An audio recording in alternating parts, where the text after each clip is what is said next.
The story begins with a military group opening fire on some creature. One of the soldiers' grenade launchers was empty, and he warned his comrades about it. The creature exploded into a powerful flame when shots from the guns hit it. The squad leader ordered everyone to cease fire and wait until the dust cleared. The creature the soldiers were shooting at was a monster that looked very much like a dinosaur. After this, the commander ordered everyone to regroup and replenish ammunition. Their spruce could appear at any moment.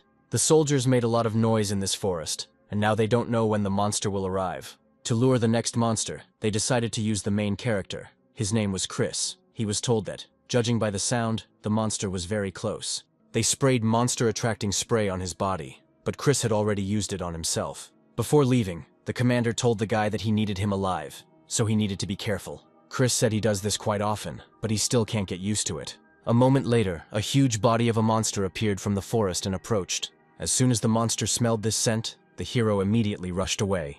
Chris ran as fast as he could through the forest, through trees and branches. The monster also continued to follow him, not lagging behind for a second. The hero has almost reached his destination. At some point, the guy tripped over an oncoming tree root and began to fall. Because he tripped over a root, he rolled along the ground, spinning around himself. A moment later, the guy was lying on the ground, not realizing anything, and noticed that the monster he was running from was rapidly approaching. At some point, the thought appeared in the guy's head that his imminent death was approaching him. Suddenly a shot was heard, which came from the depths of the forest. From this shot, the monster flew to the side and the guy found himself safe. In his thoughts, Chris began to be indignant that the shot could not have been fired earlier. It was unlikely that the monster would die from one shot. The monster had very hard skin, and not a scratch would remain on it after a shot from a monster gun. The next moment, soldiers with shields lined up around the monster and surrounded him. The bald man, whose name was Brock, thanked the guy for his work and said that they could handle the rest themselves. Blonde Brandon said the hero was lucky the bait was still alive. Brock told his subordinates that it was hard to find good bait these days. After a short conversation, the commander began the battle and activated his tank skill, which activated the shield. Suddenly, a fireball erupted from the crowd, which upon impact with its target created a firestorm that rose into the sky. This attack was created by a girl who was a mage and shot fireballs. The shells hit their target, but the monster was not defeated and headed towards the warriors. Brock held back the monster's onslaught with his shield. After the creature's attention turned to the commander, he ordered everyone except Charlie to attack him. The guy with the spear delivered his blow, made a triple lunge at him and pierced the monster's thick skin. The monster screamed from such intense pain. His next attack was a swipe of his tail, which was stopped by Brandon, who had no trouble doing so. Then, the girl continued to attack the monster's back with fire projectiles. And now, finally, it was Charlie's turn, who was preparing his sword for the finishing attack. He said that he had been waiting for this for a very long time. He soared into the sky and delivered a crushing blow that ended the monster's life forever. Chris sat and watched all this, and was surprised that the guy managed to kill the monster with one blow. The hero stood over the dead carcass and looked at it with disdain. The guy is tired of waiting for the fight to end and can finally leave there. The guy's body was in a lot of pain from that fall. Charlie thanked Brandon for his excellent defense of the boy. Chris was secretly upset that their words of gratitude were never addressed to him. They were awakened, and he was an ordinary person. Then Brandon started calling out to the guy, urging him to get ready quickly if he wanted to get paid. Charlie told him to give Chris a rest, and the girl supported his words, because it's not so easy to be bait. After some time, other workers who were involved in the transportation were already dealing with the monster's body. Brandon told Chris that he was lucky today. If it weren't for them, he would have fired the guy on the spot. When it was all over, Chris admitted once again that it wasn't easy to make money these days. The hero then went to collect the salary he earned for his last mission. Brock said Chris did a good job and he didn't need to take what Brandon said to heart. The guy replied that he didn't mind at all, so he didn't need to worry. Brock said that what Brandon allows himself to do angers him too, and that he lacks discipline. After that they said goodbye. Chris thanked the man and went home. The guy thought to himself that various disasters began to happen all over the world, that a rift suddenly appeared in space, and hordes of monsters began to emerge from it. Along with them, the Awakened appeared. Using their power to exterminate monsters, people gained abilities regardless of faith, age, and gender. As Chris approached his scooter, the guys he worked with appeared behind him and were discussing him. Brandon was a common street thug, but after waking up he made a name for himself. He said that one of his acquaintances said that people have no right to dream without means or connections. Chris started to get angry about the fact that these guys were talking about such stupid things, how these words came out of his stupid brain. He dreamed of becoming a musician, studied and wrote music, learned to play the piano, graduated from a good college, and constantly performed in amateur indie bands to build a portfolio for the audience. He ended up living like this at the age of 28, earning $1.5 million a day, working as a hired hand 4 times a month. He is constantly covered in bruises and cuts. Sometimes he breaks bones, and then it takes about a month to recover. If he dies, then maybe it will all end. He has a pretty dangerous job, but he has no other choice. Coma is one of the symptoms that has appeared in many people around the world after the formation of the rift. Complete loss of consciousness with no chance of recovery. Living off technology, with no way to wake up. Chris's mother was also struck down by illness a year ago, which is why he is doing such a dangerous job, risking his life. But he cannot give up her life for money. Suddenly, on some part of the island, a rift appeared from which a huge monster began to emerge. The monster was so huge that its height exceeded the tallest trees in the forest several times. The story then shifts to Chris, who is thinking that he will be able to pay for this month's treatment no matter what. He earns about $6 million a month, $4 million of which goes towards medical care and living expenses, leaving $2 million left over. At this rate, Chris won't succeed. This can't go on any longer. There are many people with powers in the world. They are literally everywhere, if you think about it. This place is next to a hunting zone. It is almost impossible to meet civilians here. As it turns out, there are 50,000 awakened ones in their country alone, and some parts of the monsters can bring in a lot of money. So it's not surprising that there are so many of them here. Chris hadn't written a single song for the whole year, but now he decided to switch to real things and problems. The guy decided that away with pessimistic thoughts, at least he could earn money, even though his life was on the line. This money is needed to cure his mother, so he cannot afford to hesitate. Suddenly, when the hero was about to leave, he saw that the motorcycle's fuel tank was almost empty.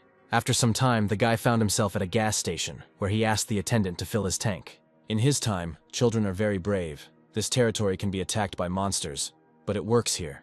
After filling up, the girl asked for money and thanked the guy, asking if he needed a receipt. He noticed that this girl was full of energy. He hadn't felt like this for a long time. He hoped that he would be able to do the same soon, but he was afraid that it wouldn't work out yet, because now his goal is to save 10 billion won, without which he won't be able to cure his mother. The mandrake monster is worth a fortune, and in addition to its valuable body parts, the flower on its head is considered a cure for all diseases. And it is also the only way to save his mother. The medicine is extremely rare, so it costs 10 billion. Suddenly, at some point, Chris saw a tank flying at him and was very surprised. He barely managed to slip out from under its fall zone. As it turned out, the tank hit a gas station and it exploded, and the explosion sent the guy's scooter flying into the air. The guy eventually died from the explosion. To his surprise, he did not die completely. When he opened his eyes, he saw in the distance a huge dragon, which seemed like a vision to him. The dragon said that he was curious about what kind of pathetic person could reach his level. Every mortal being is capable of surpassing their limits, but for an ordinary person to be able to injure them greatly surprised the creature. The fact that someone could injure such a huge dragon surprised him. This person turned out to be some kind of hero who said that they can't have fun anymore, which makes him a little disappointed. The dragon replied that, to their regret, he would like to have fun forever, but there was nothing he could do. Even if he went beyond the limits, he would not be able to resist death. The hero said that nevertheless, he still had an ace up his sleeve. This hero possessed the magic of reincarnation. With the help of it, he could be reborn as many times as he wanted, and someday he would find it again. Before the end, the dragon incinerated the hero and he died. After all this, Chris started to think that it didn't look like he was dead, and then his head started to split. Suddenly, the guy opened his eyes and realized that he was still alive. He was sure that he had wasted his life. He was reborn after all the difficulties to live it like this. Chris thinks that the great wizard killed by the ancient dragon in a brutal battle is his past incarnation. The guy feels strange, as memories from his past life and his current one are mixed up. Then he decided to check if the bones were intact, and they were. It's good that he didn't break anything, although the bleeding was quite heavy. Anyway, Chris used reincarnation magic to get a new life, but he lived it so miserably. Then he decided to check the flow of mana, and it turned out that it was passing without any problems. He was very lucky. Suddenly, a huge stream of mana began to emanate from the boy's body, which burst into the sky and illuminated the nearby area. A moment later, when he opened his eyes, a welcome letter appeared above his head, saying that he was now awakened. 10 years ago, when the first portals appeared, someone introducing himself as Director Clark began collaborating with humanity. He would pick random people and awaken them, leveling them up with the experience they gained and allowing them to use their skills. People harnessed the power given to them and used it to fight monsters. But who would have thought that the ability was also compatible with Chris? Perhaps since his soul and body were not one. In any case, someone who introduced himself as Director Clark is clearly not from Earth. When the guy activated the status windows, his mana increased because of what he did, after which he saw that there was no profession, and he had just awakened, which means he was a special case. He needs to concentrate some mana, because there is no telling what might happen. Once he concentrated the mana in his heart, it ignited, and he mastered the skill of magic. He thought to himself that nothing less was expected from the ability of a god, and she immediately analyzed his status. He received a new profession. He received the profession of a novice wizard. The system is unaware that he still has memories of his past life. Chris doesn't even know if it's a god's ability or a god-like ability. Then he decided to get out of there once he collects the mana, although it won't be difficult for him to control it while moving. The system notified him that his mana was constantly increasing, and Chris replied that he was pleased to see the results immediately. But when he looked around, he saw a terrible picture of burning buildings. Then it dawned on him that the border was destroyed, the last line of defense. The military border was created after the signing of a ceasefire agreement between North and South Korea in the past. However, after the monsters destroyed North Korea, it became known as the last line of defense. Currently, the combined forces of the Awakened and the military are defending the line from hordes of monsters advancing from the north. But the defenders are literally falling from the sky if they lose their last defense. Then a powerful enough monster appears that can break through it. Lost in his thoughts, Chris found the girl who served him and closed his eyes to her dead body. Not far from this body, the guy found a case with cores. There are very few of them. They were a good size and could fetch a decent amount of money. Chris thinks that a transport carrying cannonballs was passing nearby, but was thrown back by the explosion. In his past life, they were called magic stones. The core is a source of mana frozen in the form of a stone. They are incredibly useful for those who have almost none, just like Chris. They won't be extra. 32 cores cost about 10 million won. As soon as he finished with the cannonballs, he remembered his scooter. Chris hoped that he would survive. But after such an explosion, perhaps he was asking too much. The guy decided that spending magic on a scooter was a waste, but there was nothing he could do. He needed transportation. After a few moments he finished. It was like turning gold into lead, but Chris needed to get out of here quickly. The guy used restoration magic on his scooter, and it floated in the air at the moment of restoration. During this process, he learned a new use for the magic circle. He mastered a new skill. Chris restored his scooter and was delighted with what he had finally accomplished.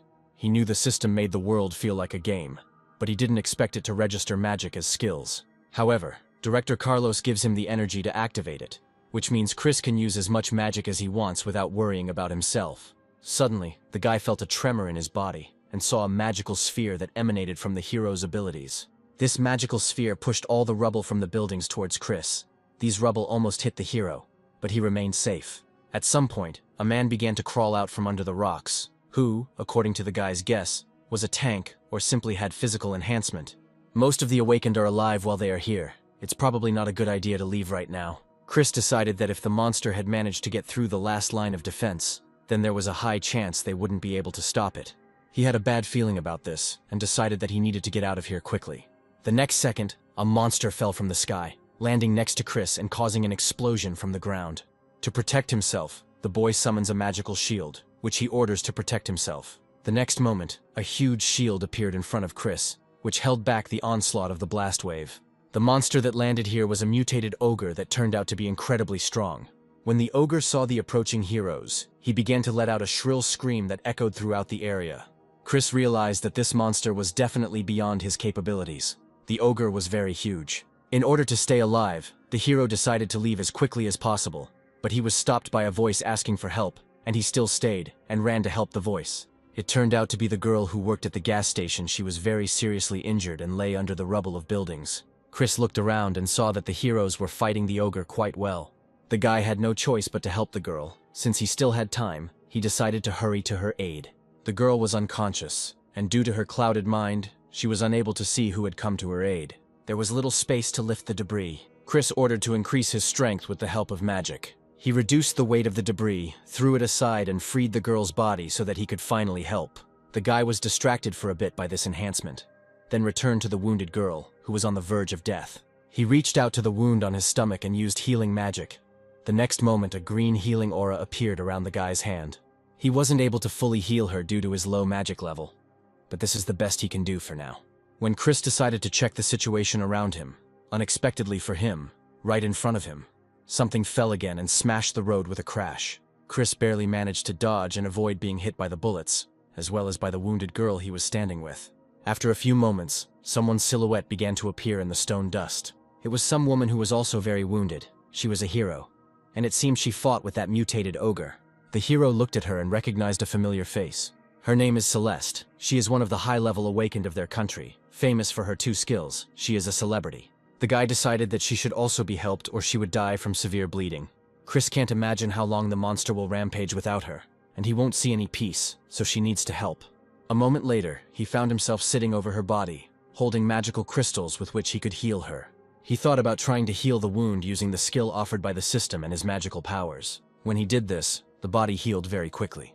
As it turned out, the wound even healed itself. It regenerated little by little. To finally finish, the guy continued to use healing. And now the girl finally opened her eyes, which meant that the treatment was over and she was fine. As soon as Celeste came to her senses, she immediately began asking Chris about the state of the battle they were currently in. The hero told her that the ogre was having fun behind them. He noticed that the girl was seriously injured and healed her. There is nothing special in his ability, but he woke up with the healing skill. Celeste said the attack got through her defenses and thanked him for his help. Because Chris said he was still low level, the girl advised him to run because the monster was strong. After that, she soared into it using her power and left the guy behind her in a cloud of dust. Her strength was on a completely different level. The monster's body was torn apart by the heroine's volleys. Chris thought to himself that there was no need to worry about his rear. They needed to make every effort to protect them until he regained his true strength. Chaos reigned on the battlefield. Everyone who could fought the monster. Sometime later, when the girl was already in the hospital and recovered, she thanked the guy for his help. Chris told her that he wanted to do the right thing, so she didn't have to worry. After these words, her parents entered the hospital room and were surprised that their daughter had finally come to her senses. Her mother said she had already told her not to work in such a dangerous place. The news said that the reason why an ogre of about level 80 appeared was still unknown. Then they showed the situation on the battlefield. The heroes could not get out of the brutal fight. Chris thought to himself that he needed to take care of himself first and foremost, and that after he healed his mother and regained his strength, he would start life anew. Sometime later, the guy was sitting in the ward with his mother, who was still in a coma. Disordered mana syndrome occurs when a person is exposed to large amounts of mana at once, causing the body to collapse and the host to become unconscious. Curing this disease is quite simple. You just need to adapt her body to mana, but the process itself is quite complex. The mandrake flower is one of the proven methods, but there are others, but its price is very high. The simplest option is to extract the excess mana located in the victim's body. But only a high-ranking mage is capable of this. Chris needs to be at least level 3. The guy said that he would help his mother wake up and do it before the weekend. She just needed to wait. When Chris returned home, he sat on his bed and improved his mana stats with mana crystals. He can extract mana from low-quality cores up to 3 times before they break, meaning each one increases his stat by 3/10. This method of pumping, although expensive, is no less useful. After this, Chris decided it was time to move on to the next step of leveling up. He sat down on the floor, laid out the fabrics and placed several mana crystals on them, and was going to do something with them. The hero enchanted the knife to make it sharper and also increase its durability. He needs to be very careful, because if he is not, he will say goodbye to his finger if he cuts himself with the enchanted blade. After a huge amount of time, Chris finally finished working with crystals. He said that such work was clearly not for him. Then the guy said that he still needed to register as an awakened person, but decided that he would not do it today. Those little crystals turned into magic cubes that began to shine. He did something else with this cube to finally complete the job. After that, the guy put the cube on the floor and began to use new skills on it. The mana cube is the primary weapon among mages, and also the most effective of all. The next day, Chris came to the registration of the awakened, where he was told that working as a decoy was an experience for him. After leaving the association, the guy was glad that he was now officially awakened. However, without equipment made from monster parts, who would accept it as such? He needs to buy at least the cheapest one if he wants to find a team. Of course, a cube of mana is enough for him to kill monsters, but without equipment, it's unlikely that anyone will take him with them on a hunt. While walking through the shopping center, Chris came across a hunting store. The guy behind the counter was met by a friendly girl who greeted him. She told him not to worry, he would find equipment to suit his budget in their store. Chris thought to himself that the sight of the toad alone was choking him. He doubted he would stay here for long. The hero asked her to show him equipment for the support class, but at a cheaper price. After walking around the store for a bit, the girl showed off some light armor for classes that don't participate in combat, its price corresponding to its quality. The guy thought to himself that, although it was very primitive, she was enchanted. The girl told him that their brand's equipment was enchanted to restore mana, which is why most support players choose it. Most of the equipment is enchanted with a similar level of magic. Chris is afraid that he is not yet capable of this. The consultant girl looked strangely at the hero, who was again lost in his thoughts. Chris then asked her to recommend something within 7 million won since it was his first hunt. Before leaving the store, it dawned on Chris that all the things the consultant offered him cost more than 7 million. This girl was scary, easily went over budget without him noticing, but now he has the necessary equipment. After some time, Chris arrived at the gathering place where people were going to go hunting. There the guy met the leader of the group, Felix. He said that if he got hurt while hunting, he didn't need to be afraid, because they had support, and pointed to a girl standing nearby. Looking at her, the hero thought to himself that this is what people call the noble class. Felix said that the hunt would be easy, because they had a healer and a support with them. The leader said that Chris is still at level 1, but his abilities are amazing. After a short period of time, the group finally began to prepare to leave the assembly point for the mission.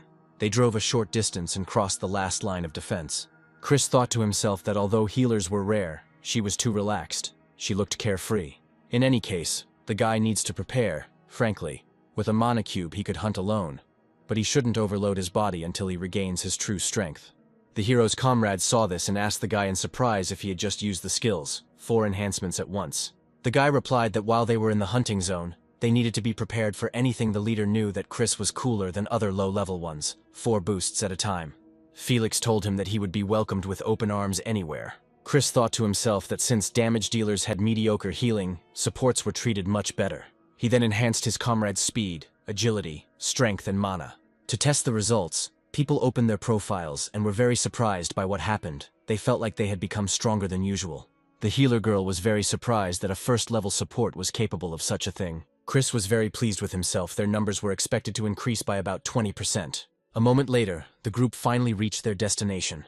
Before starting the hunt, the group leader studied the map of the area for the presence of monsters and their danger.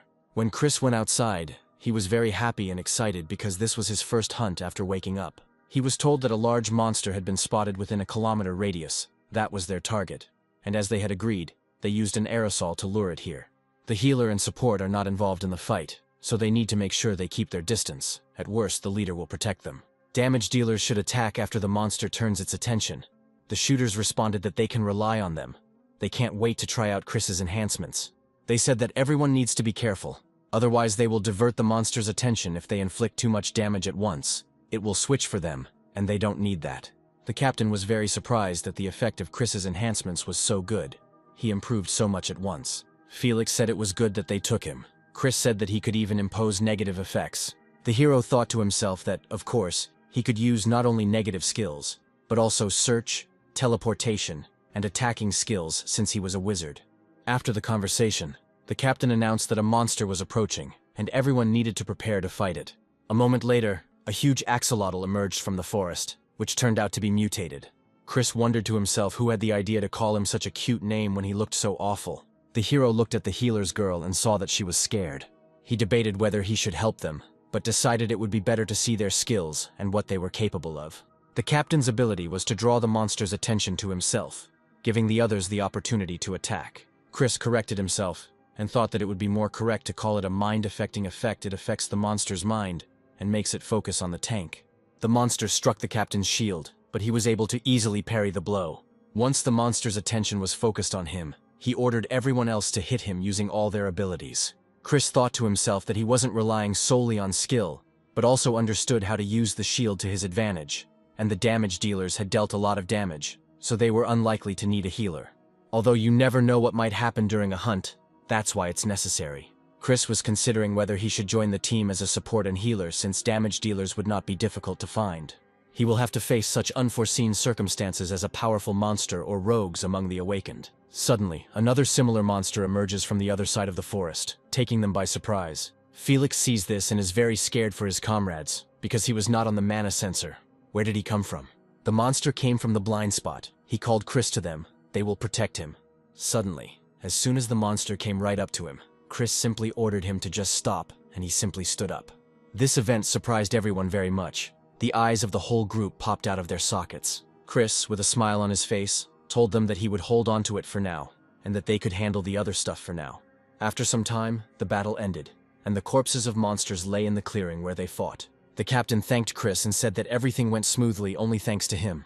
He asked how many skills he had. Supports with strong skills are highly valued.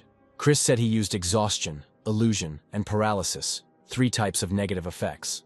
The captain couldn't believe that he was actually level 1, not counting his skill. His adaptation to the situation was on par with any expert. They got off lightly, despite the captain's mistake. He should have been prepared for such a situation, since the sensor has a short range. Chris replied that he was indeed fine, so they didn't need to worry. They would have protected them anyway. Besides, he wanted to test his skills on his first hunt. The guy's friend said that a support with a strong skill, a larger guild would definitely want to recruit him.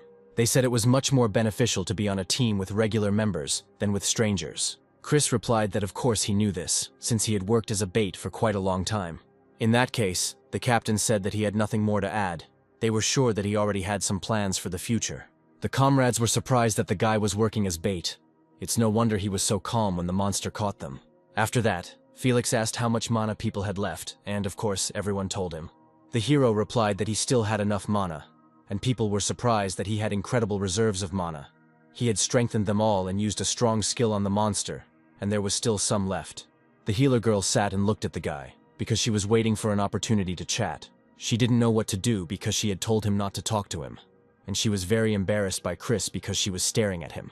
Suddenly the captain turned to the girl and asked if she had any mana left and how she was doing. When they realized that everyone still had some mana left, they decided that they would fight until all the mana ran out. That same evening, they were unloading the bodies of dead animals. The workers said they hadn't seen such clean skins for a long time. Felix said that it was quite difficult to kill them without causing too much damage, so they were expecting a higher salary. The leader was very surprised by such a large payment. The intact skin has many uses. The receiver said that they had not known each other for long, but he was ready to see each other more often if the leader had more such shipments. Chris thought to himself that if he used a mental check, he would be able to tell whether he was lying or not, but it was impossible to use at his level. It was inconvenient. One of the most important goals was to become a second-tier wizard. After some time, the leader led his group outside, where they began to divide the entire reward for all the materials. The guys said it seemed unrealistic because they were whole and the price went up a lot. At first, Felix decided to give 40% to Chloe, which is the average salary of a healer. 20% for the damage dealers. Felix would take 30, but he will only take 20. They decided to give Chris part of their reward. Thanks to him, no one was hurt. Suddenly, Chloe screamed that she would only take 10% because she had done nothing, which was well deserved for a healer. The hero thought to himself that Chloe looked like a loner since she belonged to the noble class, but it turns out she was just a shy girl. 15 days later, Chris was talking about how he had earned 500 million won in 2 weeks. Money that was hard to come by but so easy to spend, bought land, and paid for the construction contract. Electricity and mana are comparable to each other. By converting electricity into mana using magic, he can quickly increase its reserves. The electricity bill would be huge, but a self-sufficient home would solve the problem, something that was simply impossible in Chris's previous life. The guy had no idea that the mana would be split into 2 indicators, because it seemed like he had used both. It seems that the number 16 represents his own mana, and the other 25 is given by the Akasha system. Relying only on the system is wrong. It's for the best. The house will be ready in 2 months. It will take 20 days to become a 3rd-rank wizard if Chris gives it his all, and in 3 months he will be able to cure his mother. Suddenly, the guy remembered that he had an appointment. The man introduced himself as the deputy head of the combat department of some company. Looking at the business card, the hero thought about the Hunters organization. Their sphere of activity is similar to other agencies. They support the awakened and provide all the amenities. But the main difference is that the hunting organization is sponsored by the country's leading corporations. The man said that the other day they checked the boy's hunting history and abilities as much as possible. Not long ago, Chris was working as a decoy and then woke up. He then added that his mother was in the hospital with a disease caused by the rifts. Chris confirmed this and added that, as expected, such a large company had an excellent information network. If they didn't have enough eyes to spot outstanding newcomers in this field, they would have gone bankrupt already. That's the harsh truth. Management is no easier than hunting. There is one thing that everyone the guy has hunted with over the past 2 months has confirmed. The man spoke about Chris's ability to paralyze, and their company is confident that his ability is of great value when used properly. Chris said that with him you can hunt without any losses, and with a team of trained hunters you can even catch monsters alive. This was absolutely true. If you compare the price of a living and a dead monster, the former could cost 10 times more. The next moment, the man hands the hero a contract offering employment. It was said to be 1 billion won, a very large sum for a newbie, but a tiger is still a tiger. The man said it would be right to make an appropriate offer for someone with such a bright future, a healer and support with a strong skill like paralysis. But right now this deal is a little out of proportion. In response to his proposal, Chris asked for time to think. The man did not understand why. He thought that he would like their proposal. Chris said his offer was great, but so were everyone else's, and the man realized that the guy had also attracted the attention of other organizations with a pretty good reputation. Chris said to himself that he was alone, and there were many companies willing to hire him. Even though they are a state corporation, they have the advantage in negotiations, they will have to try hard. In the end, Chris signed the contract, and with part of the payment, he was able to obtain Mandrake, and went to the hospital, where he talked with the doctors. When the Mandrake was used on the hero's mother and she finally woke up, Linda said she felt like she had passed out again, and asked how much time had passed. She apologized for this stupid illness. She is already better and has come to her senses. Realizing that all his suffering was over, Chris bent down to his knees and began to cry. At this point, the doctor intervened in this touching moment, and asked the guy to leave the room for a while because the patient needed to be checked. After a short period of time, the tests were completed. The doctor said that later they would conduct more detailed examinations to identify any abnormalities. But for now, everything was fine. The nurse said that without a doubt, Mandrake works wonders. This is the first time she has seen the effect after using it. It seems the rumors were not lying. The patient's health and physical condition are the same as in his youth. As soon as Linda heard that she had been in a coma for 2 years, she was very surprised. When the mother and son were walking in the park, Chris said that the doctor was right. She was cured thanks to the Mandrake. Linda knows how expensive she is, and thought her son was up to something dirty. Chris replied that he wouldn't do that, and showed his hunting license. And since he belongs to a rare class, he receives a fantastic salary.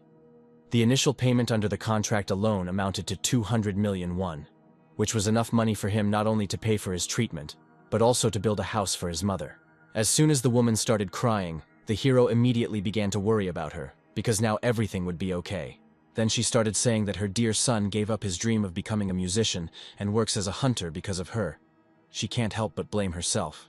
Chris replied that she didn't need to worry. He had found a job with a government company. He said that now they could live in abundance. Linda just had to trust her son. But the mother was worried that her son could be injured. He could die during the hunt. But the hero replied that he was a valuable support. Nothing would threaten him. When they finished talking, Chris said that Linda should go back. She would stay in the hospital for a more detailed examination. And Chris himself is heading off to his first day of work, and when he finishes, he'll run straight to her, so she should rest. After some time, the guy arrived at the office, where the security guard asked him about the purpose of his visit. Chris replied that he was awake and had an appointment. He came to see the deputy head of the combat department, Charlie. When the guy entered the building, Charlie met him in the main hall and greeted him. The guard told him that Chris had just arrived, and that Charlie was also a busy man, and handed him his pass. The guy was told that they wanted to send him to the front lines, but it was unlikely that he would be useful due to his low level. But Charlie replied that this was not entirely true. Their company was preparing an interesting project.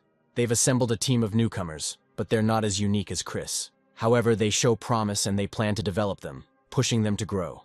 Chris asked him if they would develop them from the start. He likes it, but is it possible? For an awakened ability, this is a source of income, so management is looking for high-level or rare skills, but such people are difficult to obtain. Charlie said that perhaps it was because of desperation.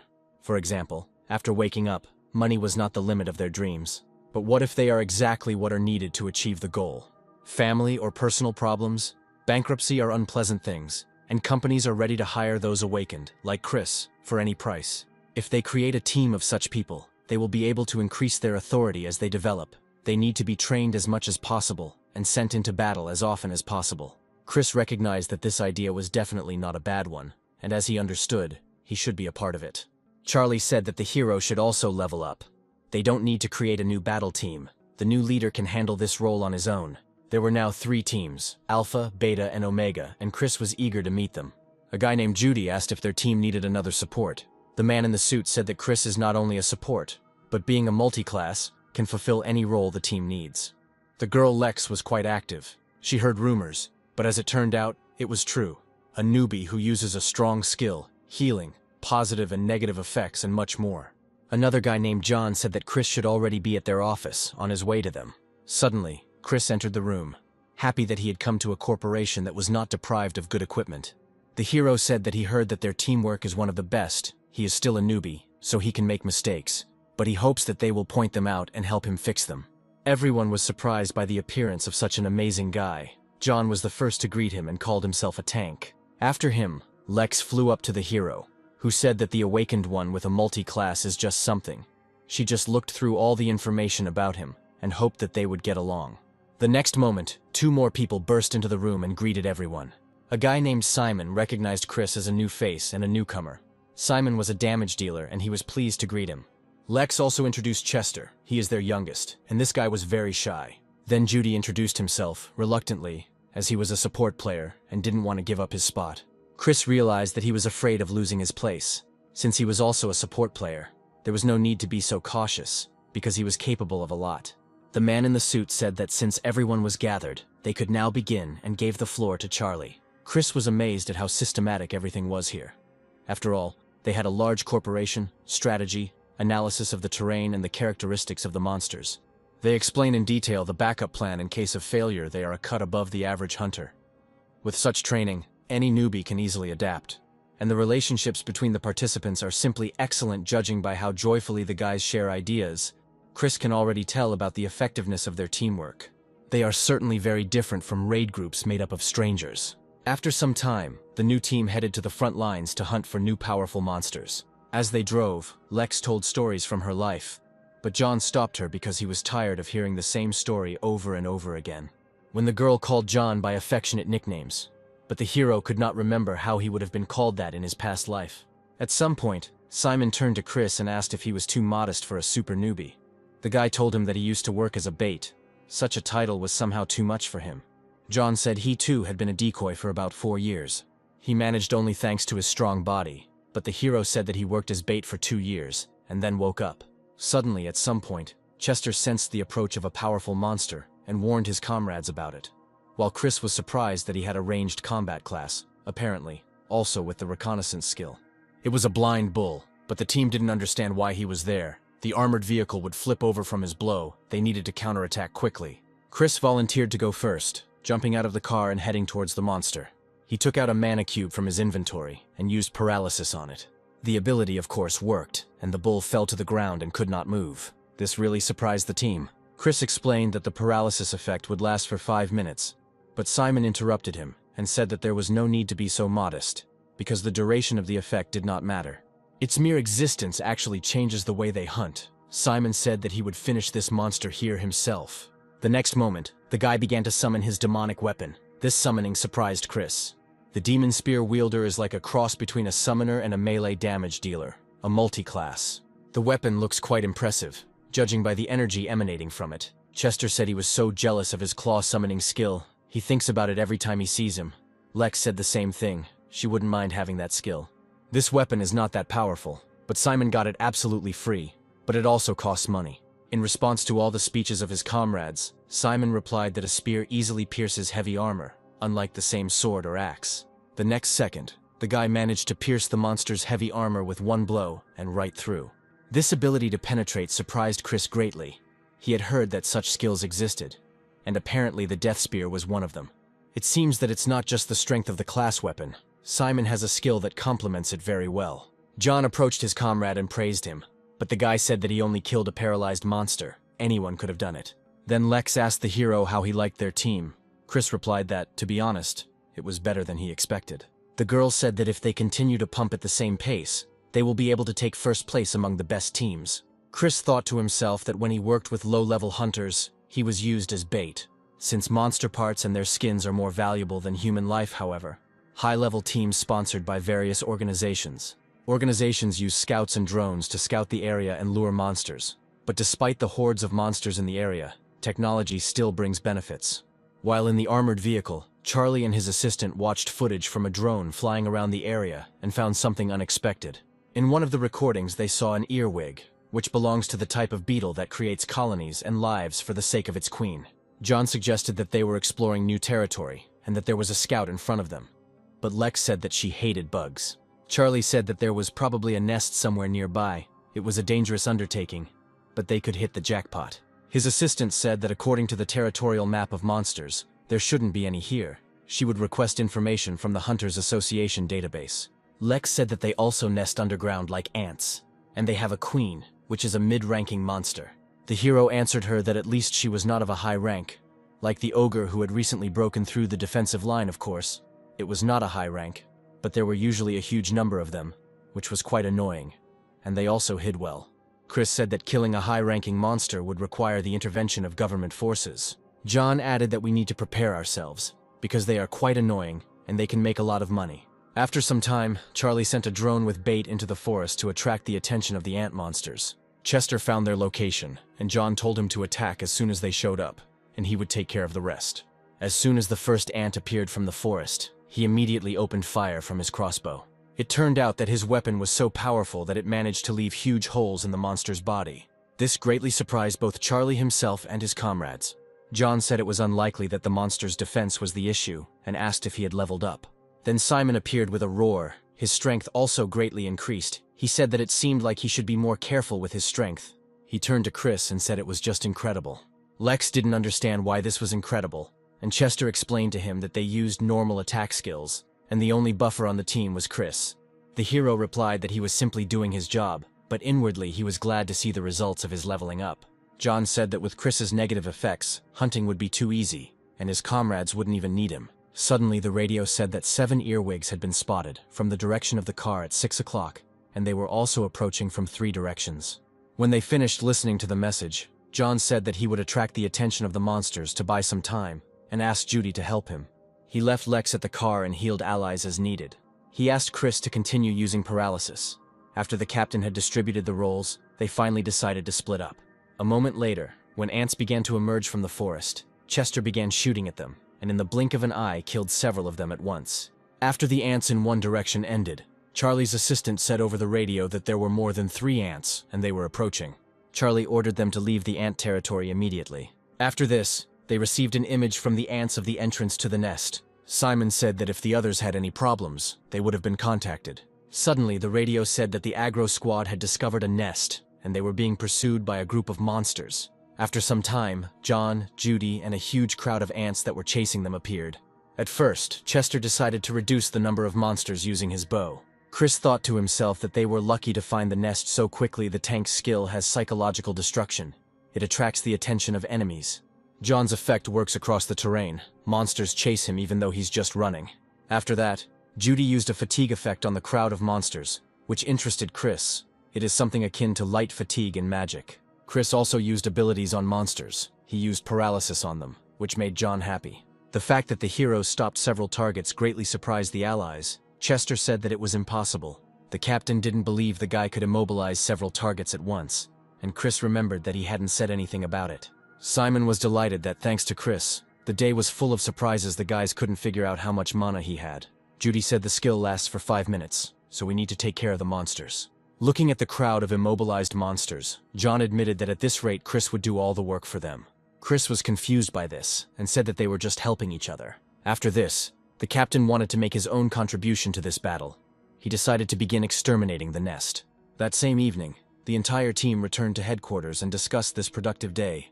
They earned 10 times more. Chris thought to himself that he had earned about 2 million won, and had reached level 7. His mana increased to 50, and he gained new skills, which is what the Akasha system hopes for, granting all this power and energy to people without any knowledge. The next moment, Chester invited Chris to go out for a drink with them and celebrate a good hunt. But the hero said that he couldn't do it today. He thought to himself that he would first pick up his mother from the hospital and find a place where they could live until the house was built. The next day, during the squad's training, Chris received a call from the deputy head of the combat department, who told him that his unit had been completed. When he arrived, the man began to tell him that, as he had requested, they had installed panoramic windows from the 1st to the 3rd floor along one of the walls. Everything was furnished inside. He just needed to look around. The maximum number of solar panels is also installed on the roof, and they released several decorative carp into the small pond in front of the house. Chris thought to himself that it was time to take on his son's responsibilities, since in his previous life, he could not afford it. The 1st floor contains a living room, kitchen, and guest area. The 2nd and 3rd floors are living space, and the basement also has 3 floors. The hero wonders if they installed the equipment he asked for. After the story and the tour, the deputy said that it was time for him to go, and if any problems arose, they could contact him for all the work. Chris thanked him. When the mother and son were alone, Linda asked him how much money he spent on the whole house. Chris replied that it was only 10 million won. Hearing such a price tag, she was very surprised that he spent so much money just because of his whim. Chris said that everything is fine, he is earning a lot now. He was paid more than 1 million won for his last hunt, so she doesn't have to worry because she will work harder. Finally, Linda was touched and started to cry. Chris did not understand why she started to cry, because today is a happy day. After some time, his mother brought her friends to her new house, and Chris decided that he needed to quickly get out and do his own thing. It's not that he hates gossip, he just has more important things to do. When the hero went down to the basement, a magic circle was made on the floor in front of him, which was made of 99% gold and without a single mistake. If he passes some mana into the electricity generated by the solar panels, a huge amount of free mana will appear. After activating the magic circle, he was able to convert electricity into mana. Now all you have to do is absorb it. After this, the hero's mana level increased again by several points. 15 days later, Chris was back in the basement, talking about how it would have been difficult for him to create such a magic circle in his past life. His mana is currently at 160. He will gain 32 points in 15 days. Therefore, knowledge is power. And now Chris decided that it was time to move on to the next stage of training. The mana that hung in the air should be enough for him. He absorbed all this mana into himself and directed it into his heart and used rotation on it. Because of this technique, Chris upgraded his rank to the 2nd. Now he has access to dual spells. He can use electricity without worrying about huge bills, which means it will take about a month to reach rank 3. He will be able to create a familiar and kill monsters alone. According to the contract, they must hunt twice a month. When Chris realized that thoughts were filling his head, a habit from the past began to take effect. He decided to live a new life in a relaxed manner. There is no need to rush. The guy decided to play games, eat something tasty, and bathe in luxury. Suddenly, he received a call from the assistant manager that the next hunt had already been planned. The hunt was scheduled for 5 days later. Chris said he would be there and said they would see each other in exactly 5 days. Exactly 5 days later, Chris, upon arriving at the office, met the first arrival, John, who acknowledged the guy's strengthening. Chris said he had done some training. The captain assumed he had been hunting, but it was his own technique. The hero didn't understand how the captain understood this, and he explained that this was one of their skills. It allows you to assess the strength of the enemy. Chris thought to himself that his Akasha system was somehow connected to the gods. There were no other creatures in the world that could borrow their power. A moment later, Lex bursts into the locker room, shouting that she arrived first, but didn't know the full picture. But as soon as the commander and the hero greeted her, it dawned on her that she was not the first after all. After some time, the rest of the group arrived at the office and began greeting everyone. The assistant manager, who was responsible for their instructions today, also joined them. When he started showing and telling about today's target, Chris said that he had already seen that monster when he worked as bait. In any case, no one except John knows about his enhancement. Chris decided that it would be quite problematic if they found out that his mana had tripled.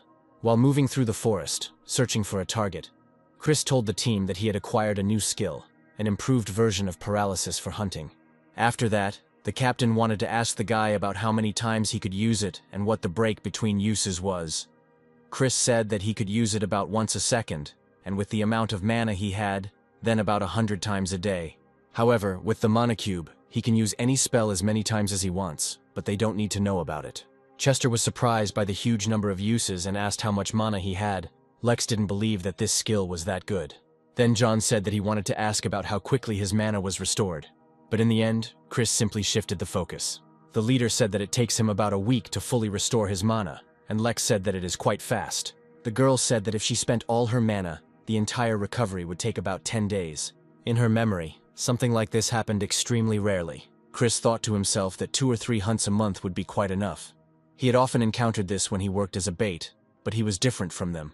3 days would be enough for his mana to recover on its own, and with the help of a magic circle in the house, it would take several hours. Chester said that if Chris uses paralysis, they won't have to use many skills. As soon as they wanted to check it out, a huge monster appeared from the forest. A few moments later, the hero used paralysis on him, and the captain said that, as he thought, they wouldn't have to strain themselves too much. To end the monster's life, Chester jumped on its back and shot it in the back of the head. After that, he fell dead to the ground, and Chester managed to jump before he fell. The guy was pleased with this. He said that at this rate he could fire more than 100 arrows, and admitted that Chris was really pulling them along. The hero answered him that the guy was flattering him after all, he was only doing his job. Chester stood his ground. He said that without a doubt, Chris was a rising star in their company. They were grateful to him. To himself, he thought that since he was a rising star, the hiring offer was not bad. Towards the end of the hunt, they decided to first deal with the monster's carcass, and then continue the hunt. Suddenly, attention shifts to some car, where a menacing man was sitting, watching everything they were doing. When they finished loading the car, John couldn't believe that they had finished everything before noon. Here, Lex suggested to the captain to continue the hunt, since everyone still had plenty of mana. They decided to join forces with the main forces and return to the city, resuming the hunt after they dealt with the skins. Chris thought to himself that money was good, but leveling up was even better, not a bad idea. Suddenly, the driver turned to John and told him that the connection between the office and them had been lost for the first time in a long time. Suddenly, unexpectedly for everyone, the heroes opened fire on command, and one of them was even wounded. Chris realized that these were shots from Black Hunters. John covered his allies with his shield and sent them to cover. The captain is a tank, so he will hold out for some time, but it is dangerous. 2 armored vehicles were on the slope and were shooting at the heroes. Chris admitted that they had a good leader, but he wouldn't let him die. To help the captain, Chris used a shield on himself using a magic cube. With such a weapon, they won't be able to penetrate a shield created from half of his mana. And since he had time, Chris decided to attack himself, calling upon magical lightning. This lightning was able to easily blow up the enemy's car, and they were left without transport. Chris announced that the enemy guns had been neutralized, and the others needed to prepare for battle, after which Chester climbed onto the car. He started firing at them with his bow. A huge number of arrows flew towards the remaining enemies. The Black Hunters were able to defend themselves from this attack with the help of a huge armored wall from one of them. The man said that he didn't even feel the attack, but Chester used the most powerful attack in his arsenal. The heroes' shooters tried to shoot them with their weapons, but the enemies were able to repel this attack as well. Chris thought to himself that their attacks hadn't even scratched them. If this continued, they wouldn't last long. At this rate, they would all be killed. Suddenly, to save his situation, Chris took out his magic cube and used a new attack that he had never used before. The next moment, the ground under the enemy's feet disappeared. They fell into this tunnel and were rendered harmless. Chris approached the group to survey the situation. As it turned out, they were alive. The leader of the group began to shout that Chris was an incredible scoundrel who used cheap tricks. Chris replied that the thick-headed wouldn't understand anyway, so he sent them to sleep and used fatigue on him. When the captain appeared behind the hero, the guy turned to him and said with a smile that, fortunately, there were no casualties. John asked him to tell him about his new abilities. Chris said that there was nothing special. It was an ordinary earthly spell that dug up part of the surface. He continued to talk about how it was an explosion that pushed the ground aside, creating a hole, which of course was only effective against people in it, blocking their view, and sometimes was a good distraction. As for fatigue, it's clear that it's similar to his paralysis. After this, Lex became curious about how many abilities Chris was hiding from his allies, but he replied that it was a secret. Chester appeared behind the girl and said that their new ally was full of secrets. Chris thought to himself that the single spell looked much better than the double lightning spell. Well, transformation and counterattack magic is always useful. Later, Chris is going to use a large area for an attack skill. Coming out of his thoughts, the hero asked Lex if she was okay, although it was hard to believe. The girl replied that she was terribly scared and thanked him for his concern. After she finished telling her story, the guy put his hand on her head and used some skill, which he ordered to look into her soul and increase her steadfastness. Lex didn't understand what happened, and Chris explained that he used a skill that would calm her down. Tanks have attention signals, but this one works the other way around. After her, Chris called the rest of the team to him. He uses soul steadfastness on all of them. Chester asked him if he had too many secrets, if there was at least something he couldn't do. Already in the city, Chris thought to himself that he could not consider himself safe anywhere people were attacking him even after he was reborn here on Earth. First, the sudden appearance of a monster, and then Black Hunters with the power of the system. No social system has ever been free of crime in his previous life. Chris did not leave his enemies alive. While the hero was driving in the car, Felix called him and said that they hadn't talked for a long time. As it turns out, he was promoted to director at the company, even though he was the one who found him. Chris thinks this shows that the organization has high hopes for him. The hero congratulated Felix on his promotion to director, and the man replied that it was all thanks to Chris, since it was he who signed the contract with him. Now he calls him about today's incident, the attack of Black Hunters. This is a rather rare occurrence. The guy said that judging by their skills, they were hardly third-rate hunters. Felix replied that they were trying to find out as thoroughly as possible. There was a suggestion that they were sent by one of their competitors. This happens sometimes. The hero thought to himself that the enemies outnumbered them in number and level. and if it weren't for his transformative magic, they would have died. The director added that they would soon solve this problem. He would like to discuss something else about the new skill used. Capable of changing the landscape, it is extremely valuable from a strategic point of view. Not to mention the skill has the most powerful effect. The guy thought to himself that it was annoying that he was still surprised by anything, because all his abilities were quite unconventional. A normal awakened has no more than 10 skills related to his class. Rare and powerful classes with the prefix unique or legendary have access to skills from other classes. At best, they combine 2 different types. Very few people have the ability to use skills from 3 different classes, and they are so rare that statistics do not take into account.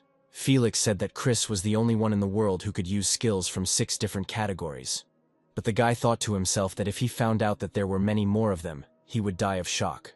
When the man asked if he was hiding something, the hero said that he himself wasn't sure yet. He would understand when he leveled up. He knew what he was getting at, but he wasn't going to cancel their contract anytime soon. Felix realized that it was so obvious that any fool would understand why he apologized for the inconvenience. He will drop by to see Chris again to discuss all the details. When the call ended, the hero realized that a funny situation was developing. Upon arriving home, Chris thought that once he regained his former strength, he would need to study modern technology and expand his field of knowledge. Semiconductor technology is amazing, but he wants to learn more about electrical engineering and nanotechnology. Then Chris remembered that the batch of stones he had ordered was supposed to be delivered to him today. He heard that the people from the company left them in his basement. Although to those not versed in magic, the magic circle would seem like a simple insignia. Although the magical stones were of low quality and unprocessed, they were so huge that the organization did an excellent job of fulfilling his request. The stones were perfectly heavy, so they could be processed. While Chris was sitting in the magic circle, after a short period of time, another one was added to his circle. It rose to the 3rd rank. Next, he will create an item from the rough stones. Using several commands one after another, he combined several stones into one more powerful one. When it was all over, it turned out that item synthesis was part of another skill. After that, he decided to try combining the mana cube he used with the brand new cube, and once again synthesized the staff with the resulting cube. The group of companies, Chris's company, has 2 leading divisions: electronics and monster industry. Electronics is known as a leader in its industry. Monster Industry is an international leader in the production, supply, and sale of monster parts, and their management company is a holding company. Felix, the director of Monster Industry, was called to a meeting at the head office. Chief Director Smith began to ask Felix if it was true that an awakened one with 6 different skills of different classes had appeared. Felix confirmed the rumors and said that they checked everything to avoid possible mistakes. The CEO then asked King for his opinion, who said that his power was on par with nuclear warheads, and there was a high chance that he would soon become one of the top 5 awakened beings in the world. Having rare skills means he will become an outstanding awakened. Hunting monsters puts a lot of strain on the human body, so many give up halfway. However, the report contains only verified information. The facts do not lie. If they continue to invest in Chris, they will hit the jackpot. Felix completely agrees with him. He didn't add some things to the report because it's just his assumption. He turned on the screen with the diagrams and started saying that there was a high probability that he had 7 skills. According to the investigation, he has an item that cannot be purchased. It's called a mana cube. They don't know what the cube is yet, so they assume that Chris is able to create objects. Then Felix discovered 2 suspicious things. The first was an unusual request for a large amount of jewelry, rare metals and magical stones, and the second was a room built in the basement of his house. Smith began to say that Chris had done a brilliant job. King agreed with him and said that the hero was a very capable employee. Then Smith turned to Felix and said that from that day on, he was the CEO, and he had to take care of Chris. He was giving the man all the powers. They couldn't let him go to another company. But then Felix said that he was afraid they wouldn't be able to hold him back using standard methods. The director asked if this was the minimum offer they should make. They believe Chris is hiding even more skills or abilities. To be honest, Felix still hasn't figured out his motive. Maybe he's trying to buy time to level up. Smith said that he didn't care what he did. If his guess was correct, they had to get him, no matter the cost. The director ordered Felix to go and make a list of what else they could use Chris for. As soon as he left, Smith asked the CEO if he agreed, and he replied that he did, adding that he looked at the big picture and, as he had already said, seemed quite capable. Smith said skilled employees should always be rewarded generously. After some time, we are transferred to Chris, who bought some kind of transport and was moving somewhere. He bought it for solo hunting. It's quite difficult to hire a driver who keeps his mouth shut. It will be troublesome if everyone finds out about his abilities. After some time, Chris finally reached the place where he could begin hunting. For him, there is nothing better than the smell of blood to attract monsters. The guy climbed onto the roof of his car and began scanning the area, simultaneously using several instant buffs on himself. After finishing the scan, he chose the blind bull as his first target, and the hero decided to use the new weapon on him for the first time. Having summoned a staff with a new club of mana, he began to use a lightning charge and directed it towards the target. A moment later, a powerful bolt of lightning hit the monster, which would certainly kill it. After that, Chris started to repeat that this was definitely a success. The lightning bolt instantly multiplied, but they wouldn't pay him for the burnt carcass. So Chris ultimately decided to use paralysis and carefully kill the monsters. Today he decided to focus on leveling up. He wouldn't let such a warm welcome go to waste. After some time, Chris finished pumping. In front of him lay a huge mountain of dead monster carcasses. He managed to gain 10 levels. That's what he calls leveling up. Chris even began to think about turning off system notifications. Chris loves hunting alone. At this rate, he can reach the cellular level in a month. Ordinary people distribute points without thinking. However, he feels uneasy because this power is not his, and in his past life he had never heard of a god like Akasha. After distributing the points, the guy's characteristics increased several times. The man who took the monsters' bodies said that all this came to 372 million won, which was not as much as Chris had hoped. He said that according to the contract, his share is 350 million. The tax is calculated separately. He can do it if Chris wants it. The guy thought to himself that this is what is most offensive. Many countries charge a hunting tax of 38% of the total income. Chris was very sorry that he couldn't hunt more. As he was running out of space in the truck, he thought as he watched the transfer to his account.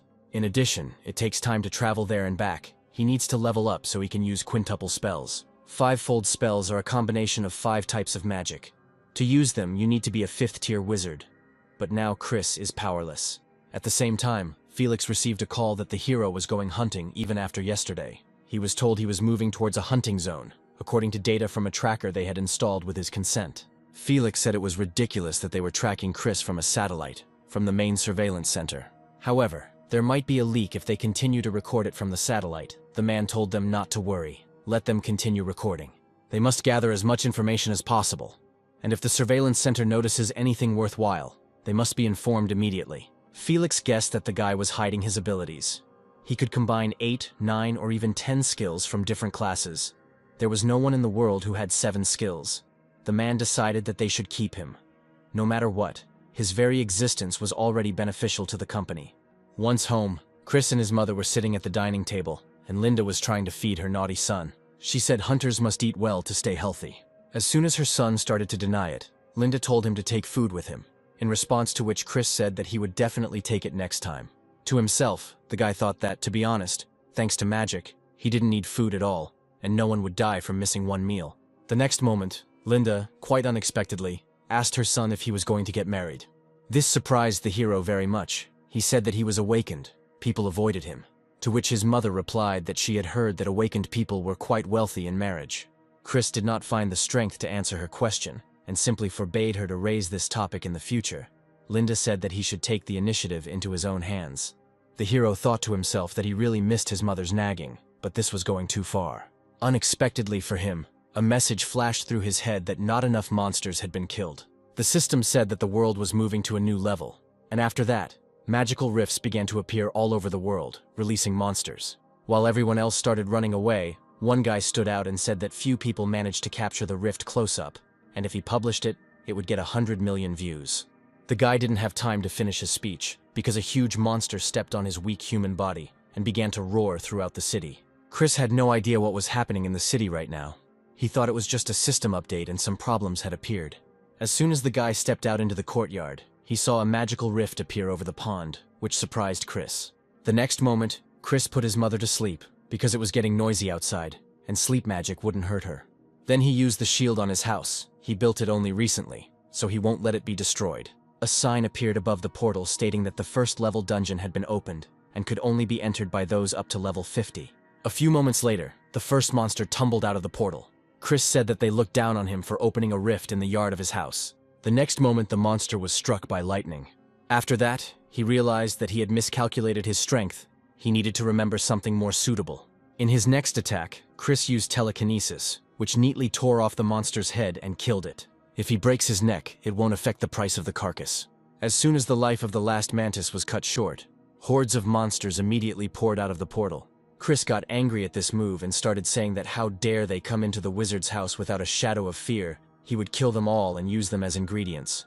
Then we are shown the situation in some city, where the local heroes dealt with all the enemy monsters and ordered to find out the total number. When the rift opened, there were many civilians in the area. One of the heroes said that if he had not been resting nearby, anything could have happened. He began to talk about how, within 20 minutes, monsters were appearing from the rift. His work is done and his vacation is hopelessly ruined. But before leaving the battlefield, the men said goodbye to the dead and told them to rest in peace. Then we are transported back to Chris, who has been fighting monsters from the portal all this time. They stopped crawling out from there only after an hour, and Chris began to think about closing the rift. But as soon as he decided that he wanted to study it better, he remembered that he lived here with his mother. He didn't have enough strength yet, so he couldn't leave a possible threat on his doorstep. While closing the gate, Chris said that the passage would be closed whether he wanted it or not. Next time he should remember to knock. And so Chris finally forcibly closed the rift and received an achievement and several gifts. After this, the hero again received a message that the system was watching him, meaning that they had not been interested in him before. The Akashic system wasn't as significant as he thought when he tried to use the spatial skill but got an error. He didn't like it and said that the subspace was only his. There was no need to worry so much. Inventory is a system ability. Unlike his spell, they shouldn't try to combine them without a good reason. Eventually, Chris accepted the reward into his inventory, and the entire yard was cleared of the dead bodies of the monsters. He felt that he had found something unusual on the side of the road, and the system's reaction was unexpected. Chris told the system he didn't know what it needed, but it could look at health.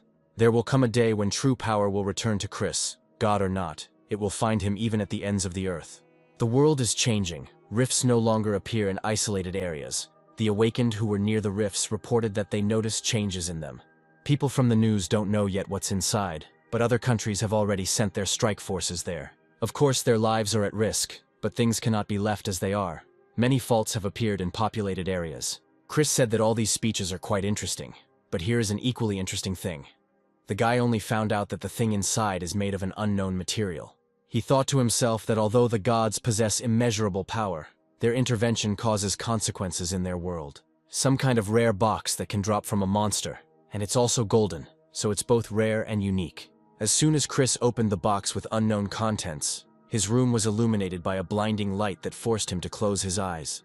When the sphere's effect ended, Chris realized that he had received a ring that almost doubled his attack, and now he wouldn't have to worry about spells of the 3rd level and below, since the mana boosts from the staff and the ring stack. In the end, Chris said that he would not refuse such a gift in any case. With the ring, he would be able to hunt more often, which meant that his income would increase again. After this, Felix called the hero. The guy said that he heard from the manager that he was promoted to CEO and congratulated the man. Felix replied that it was not important now. He was calling him on urgent matter. He said that several hours ago, cracks appeared in the city center, and there were many casualties. Chris replied that he had seen about it. One of the faults had just appeared near his house. The man should not worry about him, because Chris had taken care of the fault. Felix thought that the hero had entered the unknown dungeon alone, but Chris stopped his thoughts. Because he had not entered the dungeon, he has the ability to close rifts. The man said that the guy never ceases to amaze. He wants to ask how this is possible. Chris said that thanks to his unique skill, but he can only use it close to home. Here Felix realized that it currently depends on the level. This was another reason why they should help the guy with all their might. Chris said that wasn't he calling about something important. Then the man said that now he wanted to ask him for something. After some time, Chris reached an area that was under attack by monsters. Here the hero saw for the first time what kind of monsters had crawled out of the rift, and several hundred lizard-like creatures. And in other places there was most likely the same pogrom. Looking around, the guy saw his team, the chairman of which was waving at him.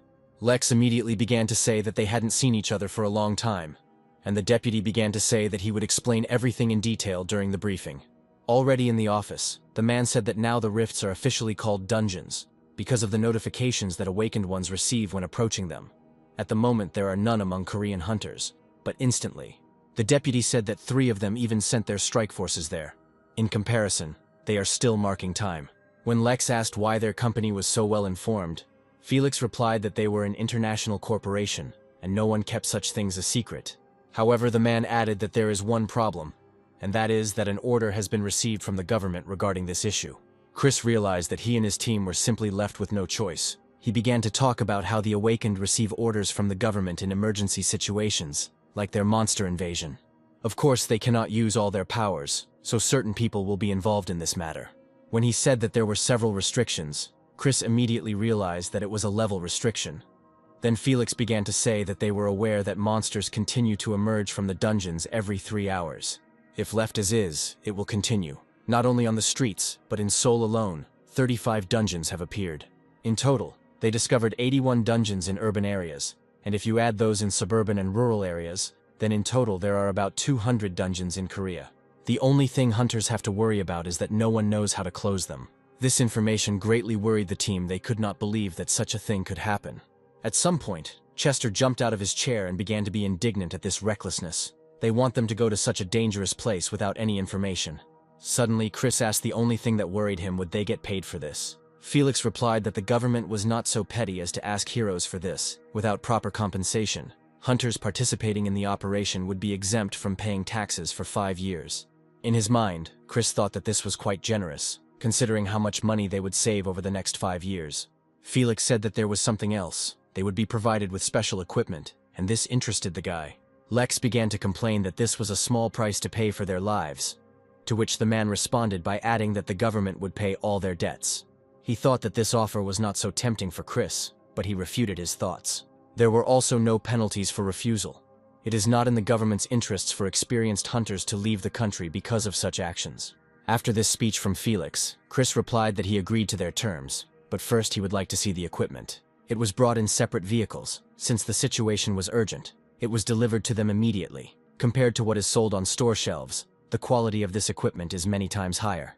Chris picked up some bracelet and talked about how items can be rare, unique, legendary, mythical, and superior. And for a legendary bracelet, it's not bad at all. After the team had disassembled all the equipment, they almost immediately went into the dungeon. Lex said this dungeon is like a jungle. Simon thought they were in another world, but Judy refuted his thought, as the system was still working. Then Chris said that he heard something, and asked if everyone knew what a dimension was. Lex replied that it often appears in games, like the curvature of space. John read about something similar in science fiction.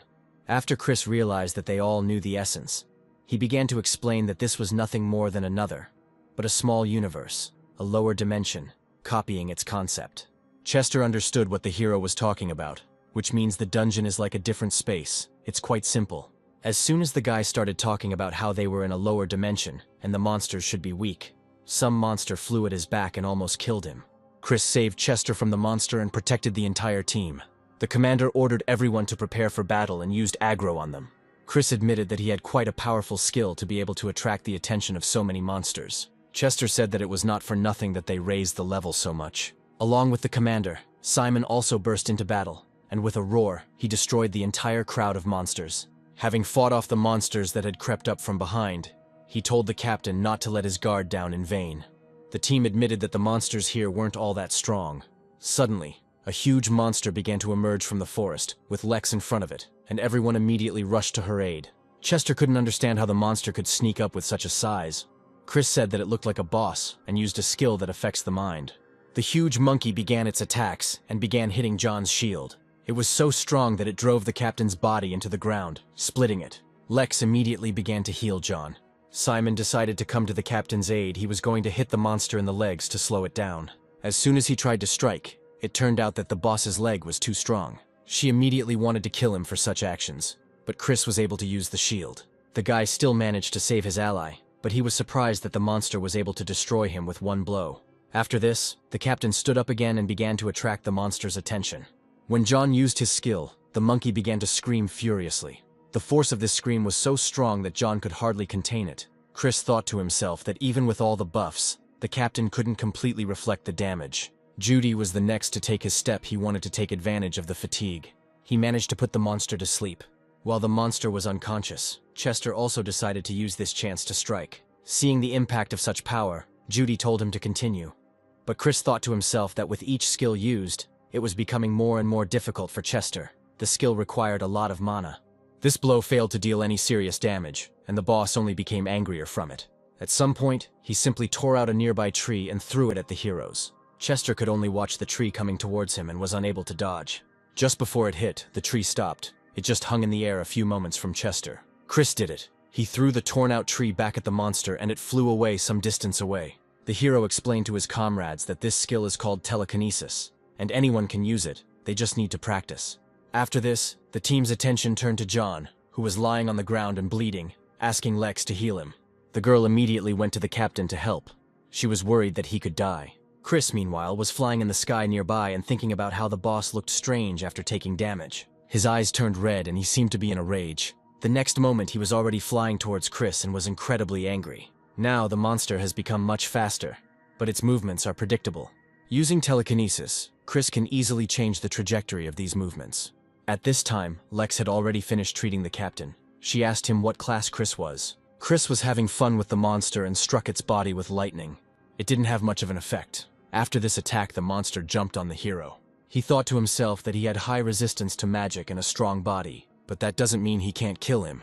When the monster tried to reach the flying Chris, he flew into the air in an instant, and the boss's body was covered in vines.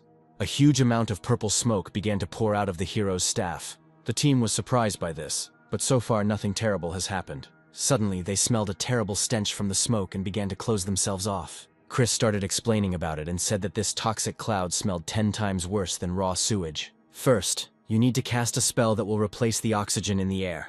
Then you need to concentrate everything in one point using telekinesis. Chris asked the monster how he was going to survive if he couldn't breathe. The monkey lay on the ground without any sign of life. People were surprised that Chris was able to kill the boss alone. The heroes watched Chris flying in the sky and breathed a sigh of relief that it was finally over. As a reward for clearing the dungeon, the guy received a copper box because it was low level. As soon as he landed, Lex immediately ran up to him, snatched the copper box and began examining it. She asked what it was, and the guy replied that it was a box with a reward. John approached the hero and said that he saved them again thanks to his new skill. He was actually interested in what class he was. Then Lex ran up to him and hit him, and said that she called him uncle because he didn't understand the general mood. He asked if she was curious herself, and the girl replied that Chris had changed the subject by talking about the box with the reward. After some time, the team had already left the dungeon, where a bunch of reporters were waiting for them.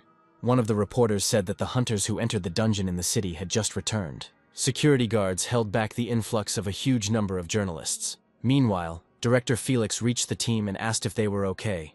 John replied that fortunately, they managed to clear the dungeon without any problems. Chris thought to himself that this was very surprising, so he decided to lie low for a while. Suddenly, one of the journalists asked the heroes about what exactly happened in this dungeon. The director immediately started telling everyone that his team was very tired after completing the dungeon, so they would simply summarize all the important information for them. John said that after entering the dungeon, you are given a quest to hunt the dungeon boss monster. He wants to answer one question, and then they will finish the interview. After this, one of the reporters asked the captain if he could describe the interior layout of the dungeon in detail. In response, he said that, to put it simply, it was a completely different world. The place they found inside was something like the Amazon rainforest. There was sun, clouds, not a dungeon, but rather a completely different world. In response to all subsequent questions, Felix said that his company would answer further questions regarding the details. In response to the question who the boss was, John replied that the boss was a yellow monkey. She was bigger. She was almost the same size as the ogre that appeared not long ago. And after that, Felix said that the rest of the answers should be agreed upon by their company. Looking at all this, Chester said that there weren't as many reporters here as he thought, but Lex didn't care. She finally wanted to rest. The director said that this is not the only place with a portal. Reporters are everywhere where portals are located. He asked his employees to take a rest. They booked a room in a nearby hotel. Luckily, they all came back alive and well. It was difficult, but Lex used up all her mana. After some time, Chris talked to his mother. She said that she was very scared for him.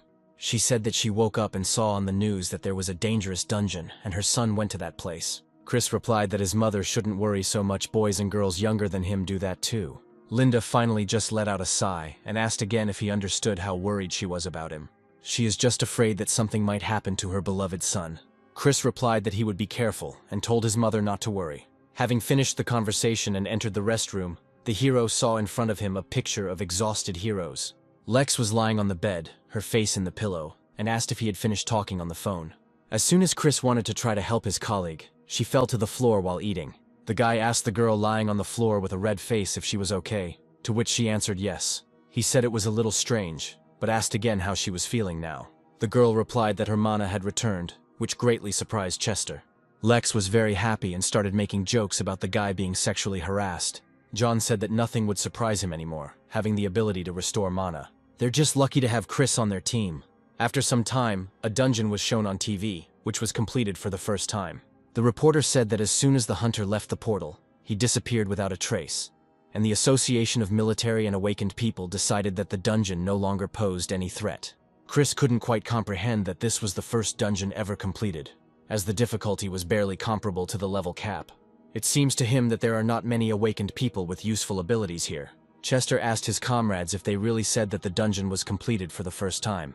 Lex replied that this meant that their team would become truly famous. John said that in the end, Chris cleared the dungeon alone. If he hadn't been there, they wouldn't be here now. Suddenly, the director entered the room and asked how the team was feeling. John replied that thanks to Chris, they had already fully recovered. Felix said he read the hunting report. After that, he asked Chris to talk to him privately. Arriving at the main office, the hero and Felix sat down in the office and were brought coffee for conversation. And so, the man finally asked how many abilities the boy had. Chris replied that if he counted them, there would be quite a lot. Magic can do many things. After sitting in his thoughts, the hero replied that he could not give an exact answer to his question. He's still developing even now, though compared to other awakened ones, he's a Deca ability user. Felix realized that his employee had 10 classes in one, and the guy was still improving. The director said that he would be absolutely honest with him. His abilities contained limitless possibilities. The first in the world, the very first in the world, even the only one. Chris said to himself that anyone with a reincarnation spell would be the same. But even without using such magic, the hero heard that there are people who are born with the memory of their previous life. Felix added that this is why they took his situation seriously. To be honest, they had never encountered anyone like him. So they would like to make some amendments to the contract. They want to extend it for 10 years. The guy thought to himself that there would never be another person like him. Even the Akasha system said that they were watching him. The director said they were offering 100 billion won, the right to buy any of the company's equipment at cost, with priority over all others. For the entire catch from the hunt, the guy gets everything he gets. The company does not get any benefit from this. How could the company make such an offer to him? Felix replied that it was the fact that they had hired one of the most powerful awakened in the entire world. Its mere existence is already beneficial for their company. Of course, such contracts have never existed before, so his contract is already the best offer in the whole world. So they will use hiring Chris as a marketing strategy to drive up the company's stock price. Otherwise, there will be no benefit. This means that they expect a lot from him in the future. But Chris said that 10 years was too long for him. The guy offered 5 years and he signed the contract. Since Felix had no choice, he agreed without hesitation. After some time, journalists interviewed John, who asked about the monsters from the dungeon. The man said that it was a huge monkey with unusually hard skin. It could not be called a low-level monster. He is good at giving interviews. Chris doesn't need to reveal his abilities now. Even if he is strong enough now, he needs to be at least at level 5 to rest without worry. As soon as Chris returned home, Linda greeted her son with a strong blow to the back, which made him jump. She couldn't believe that he dared to leave again without saying a word to her. The guy asked what would happen if he left again, and Linda replied that she would not let him go at all. From the 50th level dungeon, Chris's team finally revealed the corpse of a monster comparable in size to an orc. From the other portals that were located around the city, and the heroes arrived there to deal with the monsters.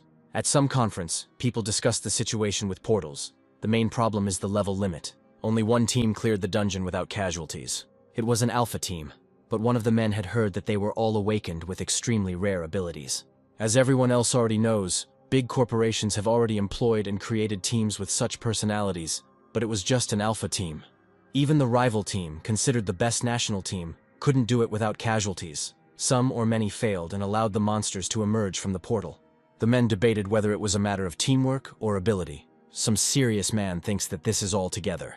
They should be grateful that the dungeons are now only 2 levels. The second level dungeon limit is now level 75. But what if the same thing happens with the 3rd or 4th level dungeons? Starting from level 4, monsters they consider to be high rank will spawn from these dungeons. And what if many monsters, not just one, were to appear at once? They would experience disasters firsthand.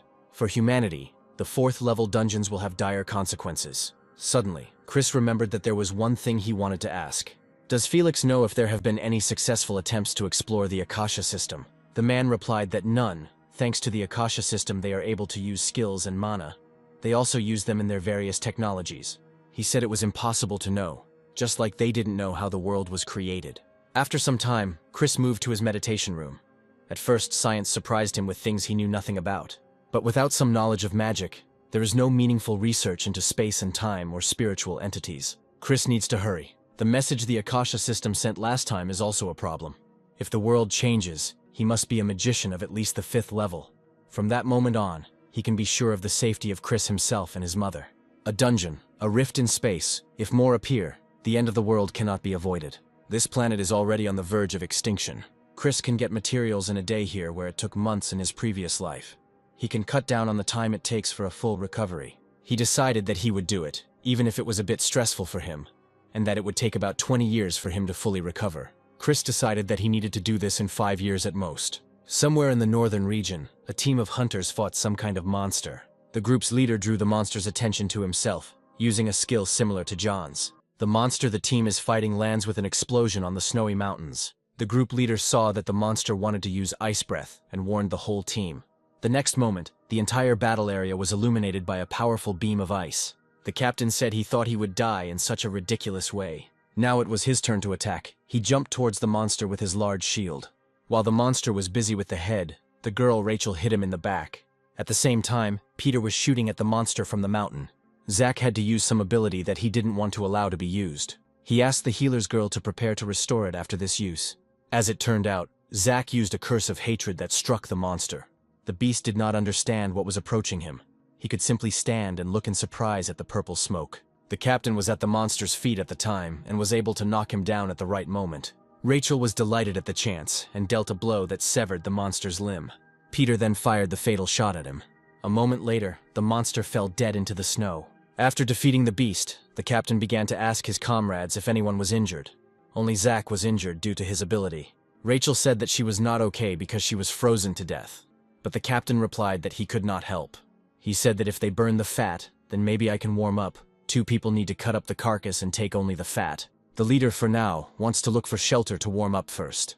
That same night, as the team sat in the igloo, warming themselves by the fire, Rachel asked the team if they would be able to get back. Jack said he shouldn't have agreed to come here, and he didn't know what to do now. It wasn't even the boss. They were in such a miserable state after killing one pathetic underling. The captain then asks the group how much mana they have, and how it turns out that their mana situation is very dire. As soon as Zach said that they had a chance to get out, the whole team immediately looked at him with interest. He explained that his spirit familiar had just told him that they needed to find the core of the monster they had just killed. While examining all the things they had received, they found a return stone that would help them return home. The next second, the entire team was able to get out of that area. Then we are transported to Chris, who is blacksmithing and forging something. Today's technology is undoubtedly the best. Everything is only getting better and better. Since he has almost unlimited resources, he can still do such things even though he is only a 3rd-rank mage. Having made some decoration, Chris became curious about how the Akashic system would evaluate it. As it turned out, the work was very good, and an accurate description was given. There is even a written-down method of production. The guy didn't have any complaints. After a detailed scan, the hero finally emerged into the sunlight, which he had not seen for a long time. This decoration was intended for Linda. Chris brought it to his mother and asked her to wear it. The mother liked the pendant so much that she asked him where he got it. Chris explained that he made it himself, using his abilities. Linda replied that she had never seen such decorations before.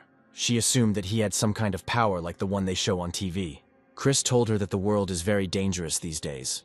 So he made this little thing for her so that she always needs to wear it. The woman was touched by such a gift and began to cry. The hero told her that she had been crying a lot lately over any nonsense. Suddenly, someone rang their doorbell, and Chris thought to himself that this call saved him from an awkward situation. To the guy's surprise, it was Felix. Linda welcomed her son's director with joy and hospitality, and told him that he could stay as long as he wanted. When the woman left, the man said that she looked healthier. Chris said that it was all thanks to the mandrake. He is still grateful for it. Felix replied that it was the deal they both wanted anyway. Still, the guy was grateful to him, and then asked what happened. A week had passed since he was in the dungeon. After that, Felix handed Chris a folder with papers. It was a task to close the first-level dungeon. The boy told the director that he would soon reach level 50. But Felix couldn't believe that the guy was much stronger than everyone else at his level. It turned out that the government wanted him to put an end to these dungeons. Without Chris, even the Alpha team would have been dead and torn apart by the same monsters. They tried many things in an attempt to close the dungeon. Many other companies and even the military are trying their best. so their company has little information. After that, Felix showed the guy the Hearthstone, which allows you to leave the dungeon without clearing it. Although it is located in a dungeon, it is difficult to find without those who use sensory-type abilities. Of course, the Akashic system seems friendly to humanity, so it won't just let people die. The existence of the Hearthstone was reported 3 days ago, so sensory ability users are always involved in clearing the dungeon. Information spreads quickly enough that the World Summit was called to an emergency meeting because of this dungeon situation. All the presidents of the countries concerned will be called to a meeting, although it will be a regular conference. In any case, the point is that leaving the dungeons open will cause significant damage, especially to those located in the center of important cities. Not only will the economy of these areas be in chaos, but it could affect the development of the entire nation. Chris realized that the puzzled government was looking for their team. The director replied that they were the only ones who cleared the dungeon without casualties, and the company would like Chris to accept this task. Chris thought to himself that this was an opportunity. After all, he would set his own terms, so he decided to organize his own team. The guy decided to ask the government for magic cores worth 500 billion won for him. Then he would clear 5 dungeons. While Felix was driving back to the office, he said that the Graph's ability was definitely a rare ability. Not long before, Chris told him that he uses different abilities. Crafting is one of them. It is an ability that helps imbue an object with mana, or enhance it to increase the user's abilities or statistics. They are rarer than the combat-oriented Awakened, and without their existence, humanity would have a hard time fully utilizing the system with science alone. Although they are not as important as the top-tier combat-focused Awakened classes. Suddenly, Felix received a call on his earpiece from Chief Director Smith, who asked him if he had managed to make a deal with the hero. The man said that he had set an additional condition: he wanted magic stones worth 500 billion won. As they expected, Chris has the ability to craft, but he needs magic stones to create items. Felix suggests that the government has no choice but to agree. Because he's the only one who can solve the first-level dungeon problem. If they can deal with all the dungeons for 500 billion won, then it's a good deal. Smith said that if there was no benefit from them, these politicians would even start selling the country. But most likely everything will go as he said, because the level limit is still the main problem. Felix replied that not only that, public opinion was getting worse every day. If they can only use 500 billion to get rid of the dungeons, even politicians will gladly accept this offer. The president replied that if that was the case, they should listen to the Chris and extract maximum benefit. He told Felix to keep going with this Awakened one. They would deal with the politicians and the government. He thanked me for the good work and suggested having lunch together sometime. When the conversation ended, Felix took off his earpiece and said that everything was going well, but it was tiring. After some time, Chris was getting ready to go somewhere and told Linda about it. She was also getting ready to go for a walk somewhere. The woman replied that she wanted to see her friend, and that she couldn't keep inviting her to their house. When the guy asked if she had called a car, she replied that she could easily go by bus. But Chris replied that it was all part of the contract. He thought to himself that she was definitely thinking of taking the bus. In the end, Chris himself called Felix and asked him to send a car for his mother. The hero himself went to the meeting on his old scooter. Chris decided he needed his own team. He made up his mind. He wrote to his teammates and suggested meeting to discuss everything. After some time, Chris arrived at the cafe, where the whole team had already gathered and was waiting for him. The guy apologized for being late, although he himself invited them to meet. Lex replied that he wasn't late. They were all just 10 minutes early, and they hadn't even ordered anything yet. John confirmed her words and suggested that they order something, after which they could discuss everything. The heroes ordered desserts for themselves, and the hero began to tell them that the reason he wanted to see them was because he wanted to propose to them all. Judy replied that he knew the guy wouldn't invite them here just to hang out. Chester also said he knew the guy who never goes out to lunch after work had suddenly called them all over. After this, Chris summoned the staff he uses and admitted that he made the staff himself. The team was very surprised to hear this. They were also surprised that the staff's characteristics were excellent, not too different from those they received from the gift boxes. John realized that the hero's proposal was somehow related to this item that he had created. Chris said that he would help his comrades gain new abilities and powerful items, but it came at a price. Chester replied that the items were great, but if they could learn new abilities, that would be incredible. The hero said that therefore he will act as a defense mechanism. He has the ability to make a contract between two people. He will make a contract with everyone for abilities. At this time, Lex returned home and thought about what to do. Suddenly, she received a message on her phone saying that her mother needed help because she wanted to open an ice cream shop. She was told that this was a trend, and this time it would be a jackpot. The girl was in a good mood, but after these messages, her mother ruined everything. Along with her thoughts, she thought about Chris's words and the offer to sign a contract. In the end, the girl agreed, but first she needed to resolve her problems with her mother. At the same time, the hero was training in his basement. He created an aura. It is a constant improvement. The energy comes from the life force itself and can expand. The explanation was very brief. They have no idea what kind of things the aura can actually do. It can be considered a reflection of the life force itself. So creating such force in the body can affect physical prowess. In Chris's past life, it was called the Dragon's Heart. By creating a mana base in his heart, he made the mana circulate through his blood vessels to create an aura.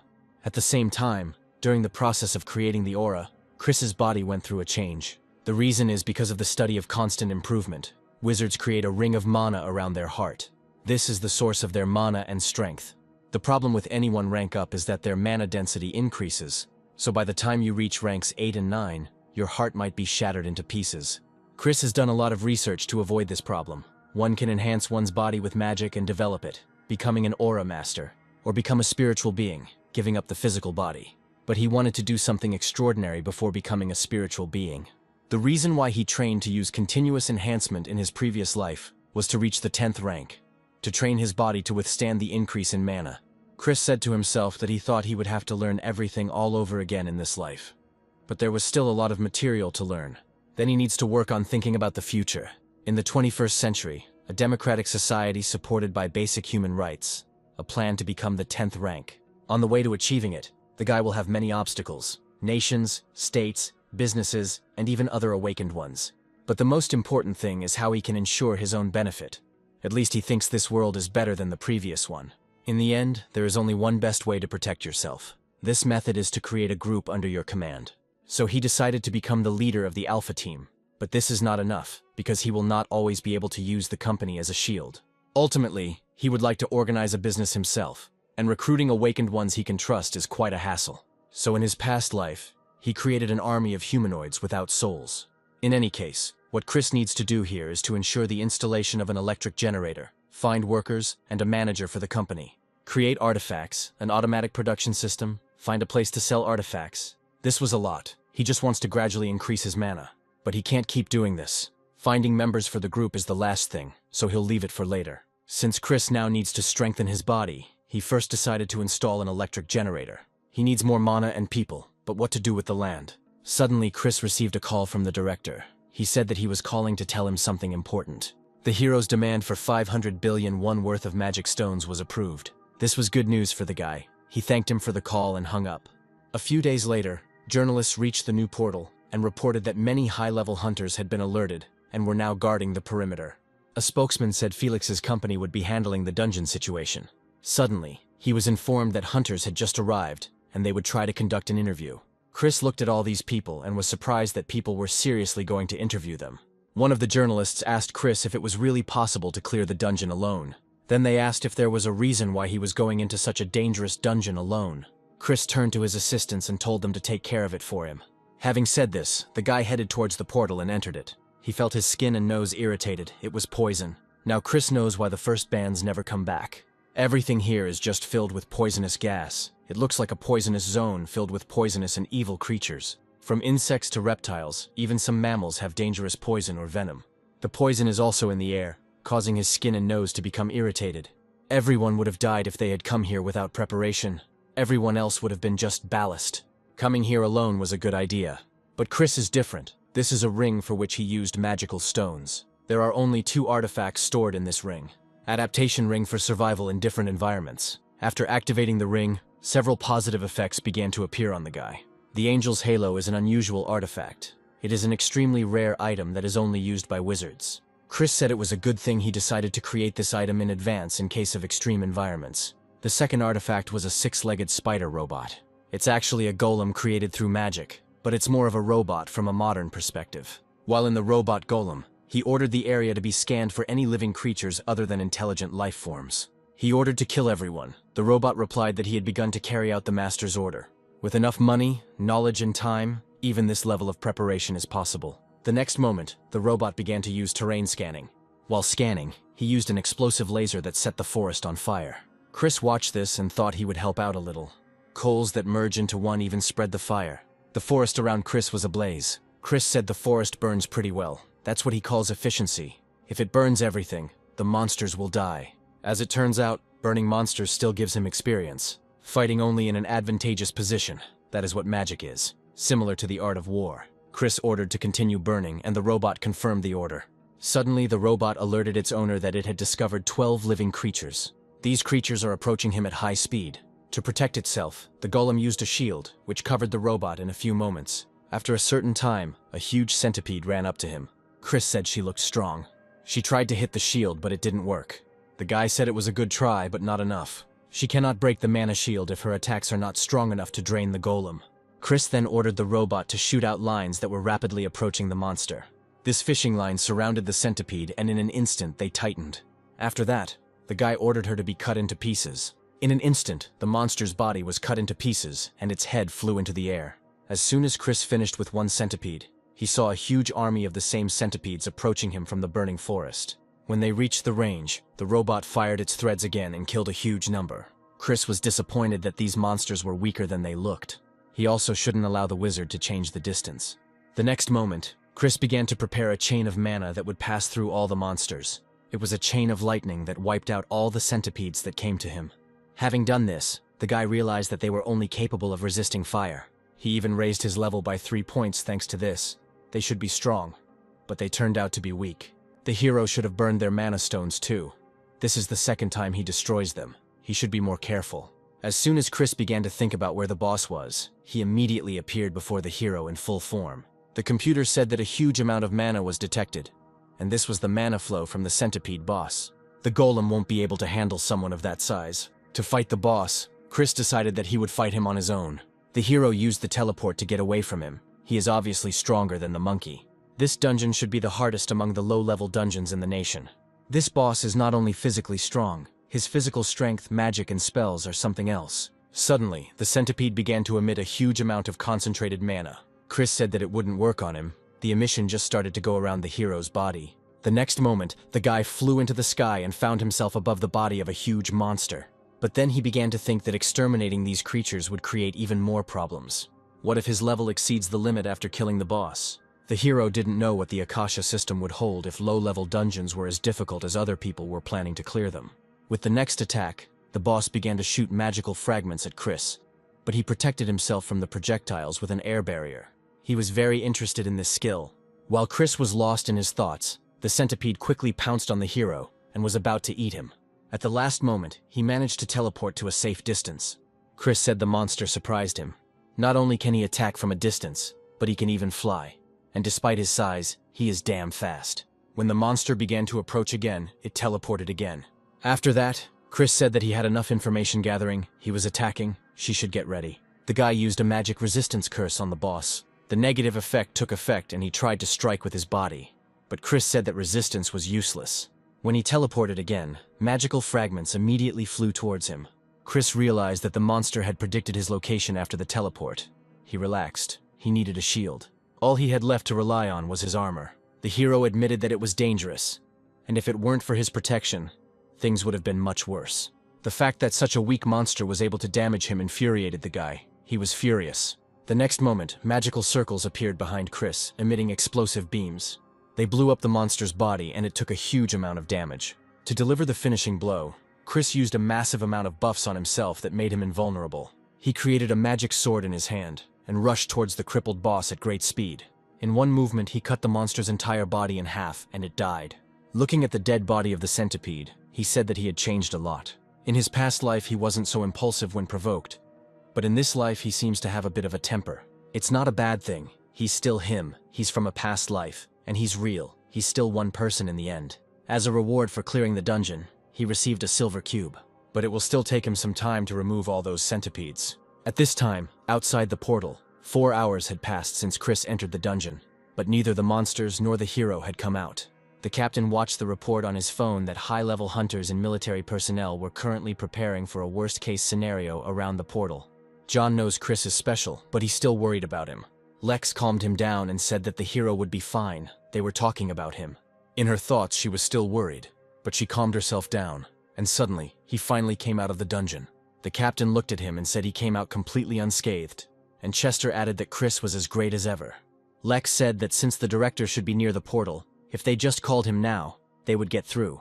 But Chester talked her out of it. and said that they were most likely busy. The girl said that since he was okay, then everything was fine. Then she thought about the fact that he had cleared the dungeon alone. John said that Chris would no longer help their team if this continued. He said that he was on a completely different level than them. If they want to stay with him, then they simply need to become stronger. But they need something else. Reporters began to rejoice and take photographs of him, and the entire portal immediately began to be illuminated by flashes. This blinded the guy, and he began to protect himself from the flashes with his hands. Chris got to Felix and said that he said he could. It was much easier to do it alone. The director began asking the guy what kind of monsters were in the dungeon, but the hero replied that he would explain that he wanted to rest first. The man nevertheless stood his ground due to the fact that this was, after all, a historical moment, and asked to answer a couple of questions. Chris thought to himself that fame would help him, and he still agreed to the director's request. Before the conference, Felix warned people that Chris was currently exhausted after the battles, so they would only accept one question per company. The first reporter asked the guy if he found any survivors in the dungeon. Chris replied that unfortunately he did not find any survivors, but he did find their remains. The director said that they would deliver these bodies to the families of the victims. The next question asked was what the dungeon was like. The guy replied that the forest and the ground were saturated with poison. He was slightly suffocated when he entered the dungeon. If the previous teams could not cope with the poison, then they were killed immediately after entering. When they wanted to ask another question, Felix interrupted them and said that they had already asked out of turn, so another reporter should ask his question. Chris still decided to answer the question of how he managed to survive. He answered that from his experience, the hardest thing in the dungeons is not killing several monsters, but the environment. The dungeon he was in was poisoned, but there is a possibility that dungeons with lava and snowy mountains exist. He recommends going underground, at least in an astronaut suit, if you don't want to die. After this, Chris said that he wanted to end the interview, but the reporters tried to stop him. Felix saw the hero off and thanked him for staying so long. It was a fantastic press conference. The guy replied that this was unnecessary flattery. Wasn't it just a formality? He just did the bare minimum, although he was serious in the last part. Chris said that he wanted the director to take care of everything. He was very tired and wanted to rest. As Chris was leaving, he thought to himself that it was tiring, but he got a lot in return, so it was okay. At the same time, the foreigners gathered and watched Chris. One of them said that if this awakened one uses the ability of the hex, then this is an opportunity. The older man replied that even they, the Americans, only have 2 people who use hex abilities. Another guy replied that there is no rule that one of these cannot appear in Korea, and there is a possibility that he is a hepta ability user. They decided that they had to find a hero to catch. Based on what they know, he must have the ability to adapt to the environment if he was able to survive in the poisonous zone. Grandfather said that this is how a newcomer with terrifying potential appeared in Korea. That wasn't the only problem. The man said Chris would soon be unfit for first-level dungeons. His level will continue to rise, and he will no longer be able to enter them. They decided to put some pressure on Korea using foreign channels with which they have connections. Which location requires urgent intervention? The man asked his assistants to make a request for a transfer to New York through the company where Chris works. Chris had an idea that the first-level dungeons would be impossible for people above level 50 to complete, no matter how many people entered. In addition, their type varies depending on the danger of the environment and the special ability of the boss monster. The wisdom and knowledge of people always find a way out of any situation. The problem is time. Even in this world, time is a valuable resource. Simply destroying the monsters that appear from portals in large areas of the city takes a significant amount of time. And with so many military personnel required to remain on guard nearby, given the massive economic decline in the area, it's no wonder Chris would be sent things like this. In New York, 3 groups of awakened entered, but none succeeded in closing the portal. The death toll so far stands at 81. According to the data, it is an extremely cold environment, and the monsters are adapted to the climate. The temperature is very low, and monsters crawl out of the portal every hour. Even now, groups still go there. It may be even more dangerous than the poison dungeon. Especially the monsters that appear every hour are the main problem. As a human, Chris should probably go there, but it's too far away, and in dangerous times, he should first take care of the safety of home. Later, the boy was brought out of his thoughts by his mother, who called him to dinner. He thought to himself that dinner with his mother was the most important part of the day, perhaps because he had no family in his previous life. He is from a past life and the present one. He is 2 completely different people. But because he has memories of both lives, the 2 opinions often clash. Chris's past self has studied pride and strength, so he thinks that the present self will be suppressed by the previous personality. Considering how he mindlessly attacked the centipede just because he was angry. Suddenly, Linda asked if the poisonous dungeon and all that wasn't too dangerous. Chris replied that everything was fine. He was awakened with a powerful ability. But even if her son said so, his mother couldn't stop worrying. At some point, the woman started talking about the girl her friend was talking about. Chris choked in surprise, and his mother handed him some water. The hero replied that he would take care of it himself. He would date first before getting married. When Linda mentioned that the guy hadn't had a girlfriend for the last 8 years, it went straight to his heart. She added that some people call people his age-old men what young girl would agree to an old man. In response, Chris said that he was still young. He wants to find a girl his own age. Linda said that at his age, most girls are already with boyfriends. But it turns out that most of them have them, but there are still a few who don't. Suddenly the doorbell rang and Chris remembered his offer to the team, but he didn't think that anyone would come so soon. It was Lex who asked if Chris lived here. Chris said it was the worst time, and Linda started to grin and blush.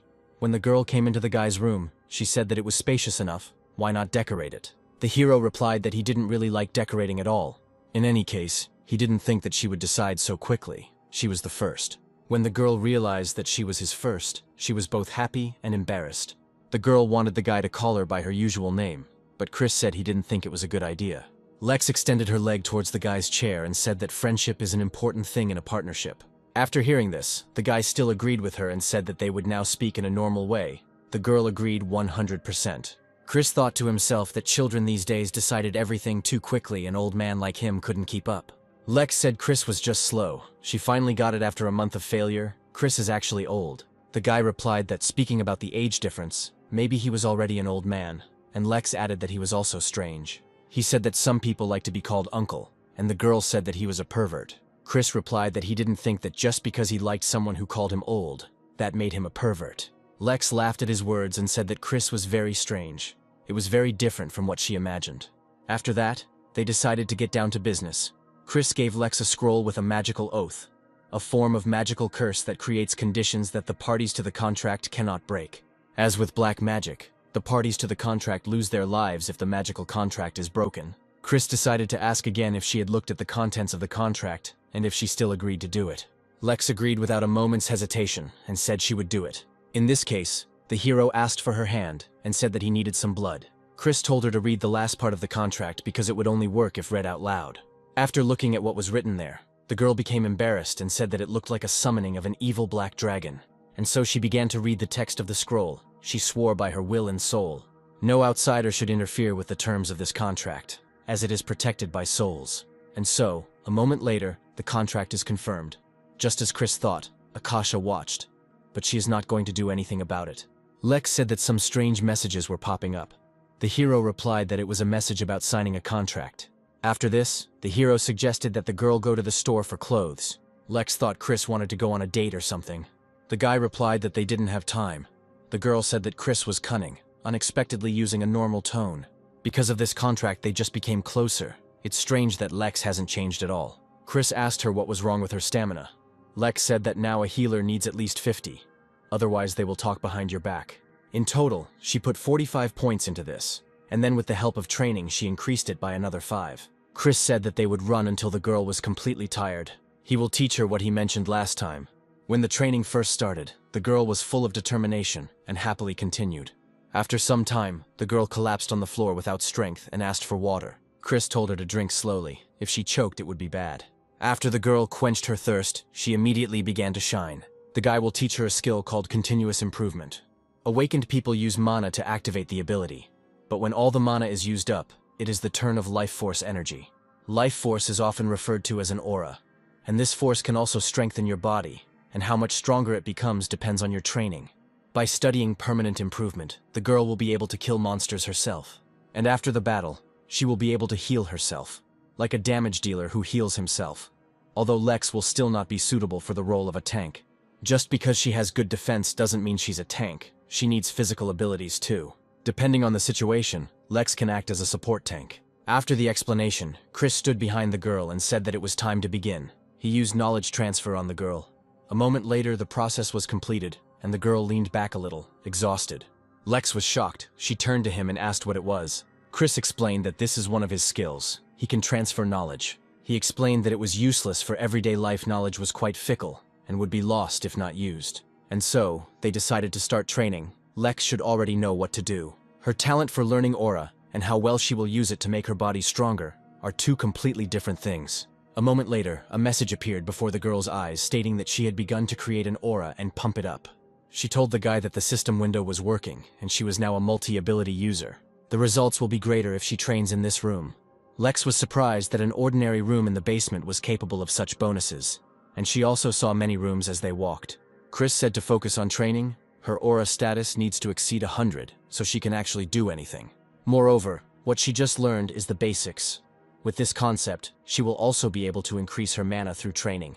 Lex promised the hero to try her best in training.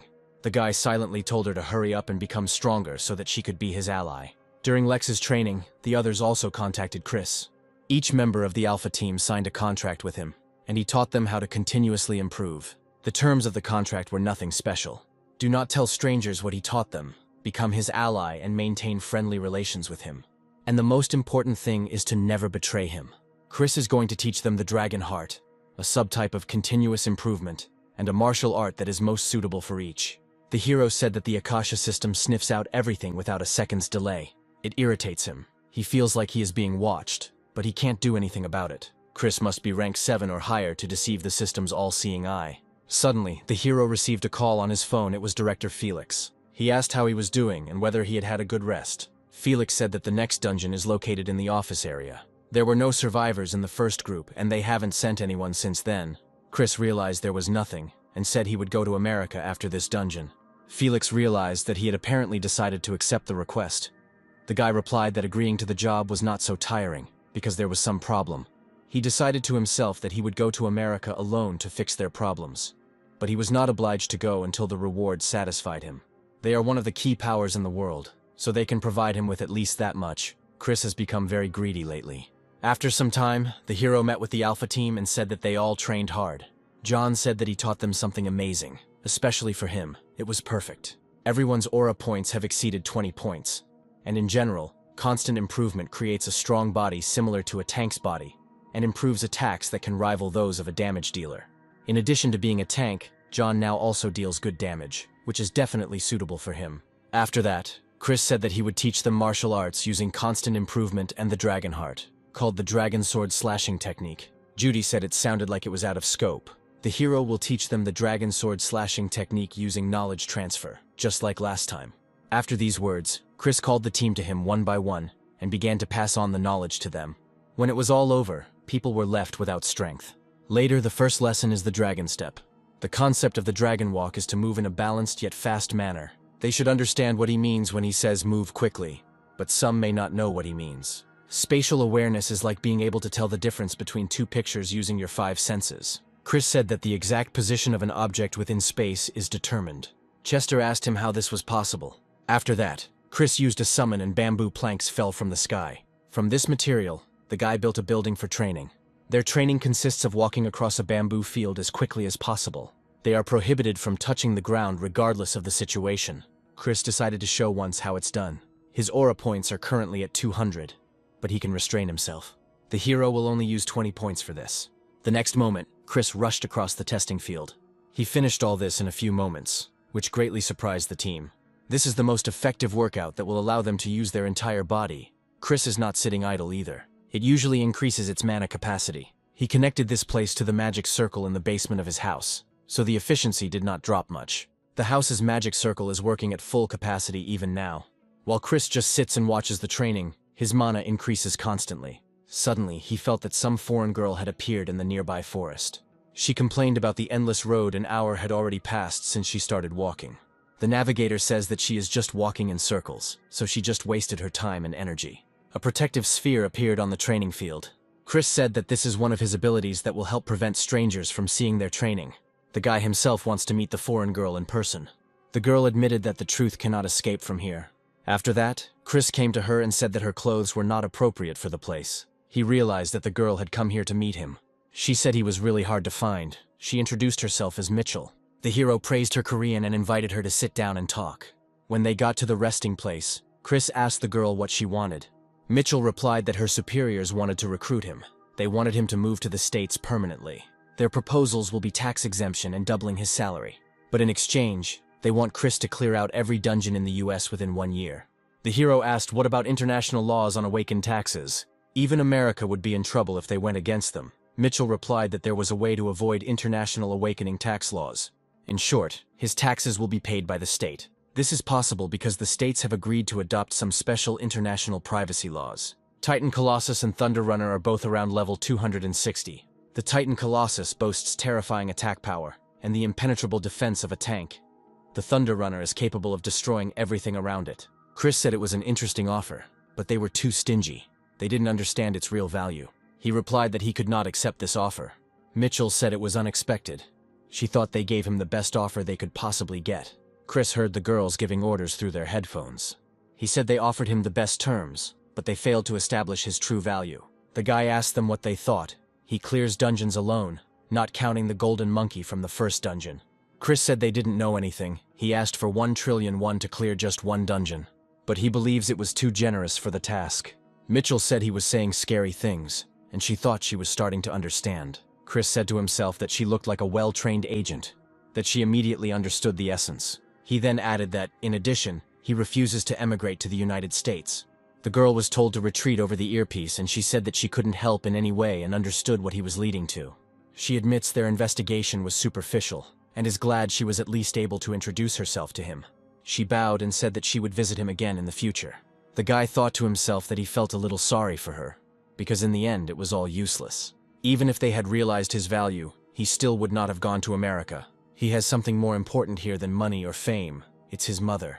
At this time, Linda was at home with her friends and they were praising her appearance. Chris tries to make his mother's life as comfortable as possible, family first, everything else later. Until his team is of use, he has to deal with it. After some time, the hero returned to the training field to check on his comrades and their training. Chris looked at them and said they must have been trying hard. Lex asked why someone was coming, and he replied that he was a little famous, so people came from here and there to lure him over. A few days later, Chris went to the newly opened dungeon. Real estate is the real reason, even if they ignore the rest of the city's residents. Society always moves to where there is the most of it. That's why Chris was called to clear out the dungeon in the center of the city. Reporters began to grill him with questions about the latest dungeon. The hero asked for silence and said that he would give them a detailed interview after clearing the dungeon. But before he enters the dungeon, he wants to say that he will clear one dungeon every day, starting from today. Including the cleared dungeon in his homeland, he will have closed 5 dungeons in total. The reporters were excited by these words and began asking him about the method for restoring mana. After that, he quickly headed towards the portal and entered it. As soon as he appeared in another world, he immediately began to fall down. He realized that if people without the ability to fly entered it, they would die. If there are water monsters here, he will have to fight and swim at the same time. Even if someone lands successfully, that's a completely different problem. At some point, Chris used flight and soared into the sky. When he landed on the water, he saw only the surface of the water. Finding the monsters would be problematic. In such an environment, the guy's new device will be ideal. This device was a new robot. In the dungeon, you always have to be on guard. Chris improved the previous model, so it works in all environments. It took a lot of money and time, but it means he doesn't have to worry about unexpected situations. The hero then ordered the robot to scan the nearest monsters and kill them. After this, the robot dived under the water and swam to scan the area. Killing the first-level dungeon boss shouldn't be a problem, although he said that there could be more serious problems. While he sat and waited for the robot, he became bored. To have fun, he decided to try a new workout, using the power of the aura in the legs to break the surface tension of the water. Suddenly, a huge wave appeared from the side. A mixture of shark, stingray, and snake emerged from the water. Following the monster, a robot appeared and pursued him. The shark failed to escape from the robot and it caught up with her. The robot used countermeasures against the large creature. The shock needle was ready. It was attached to the monster's body. Then the shark's body was struck by a powerful discharge. Chris admitted to himself that he was fighting pretty well. The battle was more effective than he expected. Everything worked out. The hero's level increased again. He was considering whether to take a few people with him to share his experience. Finally, he thought he needed to come up with something else. Chris wanted to lend the robot to someone on the team. With it, the rest would have no problems clearing the dungeons. And the tester thought about whether it was worth starting to produce these things in large quantities. The hero decided that he would think about it after he surpassed level 50. The danger of the environment and huge monsters without any specific features do not pose a threat to Chris. As for time, the guy moved on to the next level. On the other side of the portal, reporters said that everyone would now witness the dungeon disappearing. As soon as Chris stepped out of the portal, it began to slowly close. Chris walked among the reporters and journalists, incredibly proud of himself and delighted in his fame. Chris's new cleared dungeon was actively discussed online. He gained a huge number of fans. As he drove home, he thought about how problematic it would be if the government took an interest in him. Felix told him that another dungeon had appeared and it needed to be cleared. A new request came from the government, and they specifically asked for Chris. The second deputy general director said that Felix's promotion had become a problem recently, so they would like to attract members of the Alpha team. If Chris shares his experience, he will be able to clear even more dungeons. Chris said that it was possible that many other teams failed to clear the dungeon. The CEO said it was just a precaution, but the chances of successfully clearing the dungeon were less than half. Adapting to the dungeon environment is quite difficult. Many people below level 50 have disappeared into the dungeon. The government does not intend to lose any more awakened ones with great potential. Chris thought to himself that they were willing to pay him even 1,000,000,000,000 for the cleanup. The government is in a hurry, and at its level this does not pose any threat. But reaching the level of his previous life will take some time, as many obstacles arise along the way. Chris decided he had to be careful. It would be a completely different story if someone else noticed that he had inaccessible knowledge. His knowledge can change the paradigm of this world. Even the states are interested in his abilities. Chris must create an 8th level spell without the system's help. Then he can deal with the consequences. He needs to hurry like a magician. The hero said that he was a little ashamed, but he wanted his level to be a little lower. He realized that he had to stop wasting his precious time in such low-level dungeons. Now the main problem is how he can improve his abilities. Chris called up the status window and realized that his mana was increasing more slowly. He himself can pump up strength, endurance, and agility. The guy decided to invest points in luck, which he could not increase through training. Chris said that even if it is only partially the ability to control the possibilities themselves, it would not be an exaggeration to call the Akashic system divine. Including the achievement, his luck level is 192. No one will invest points in luck as he did because it is not clear when it will help in hunting monsters. Nobody thought that luck would have such characteristics. Chris watched the training and thought to himself that now everyone could complete the routine relatively quickly. While they haven't dodged everything yet, it's good that they've been able to get this far in a short period of time.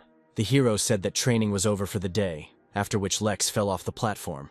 The girl was upset that Chris saw her when he made a mistake. He said that everyone had become quite successful in using the aura, and now they would go on to the real thing. John approached him and asked if he was talking about hunting. Chris said that they would go to the hunting area, and they would have to use their skills not only in training, but also in real situations. He will only intervene when there is serious danger.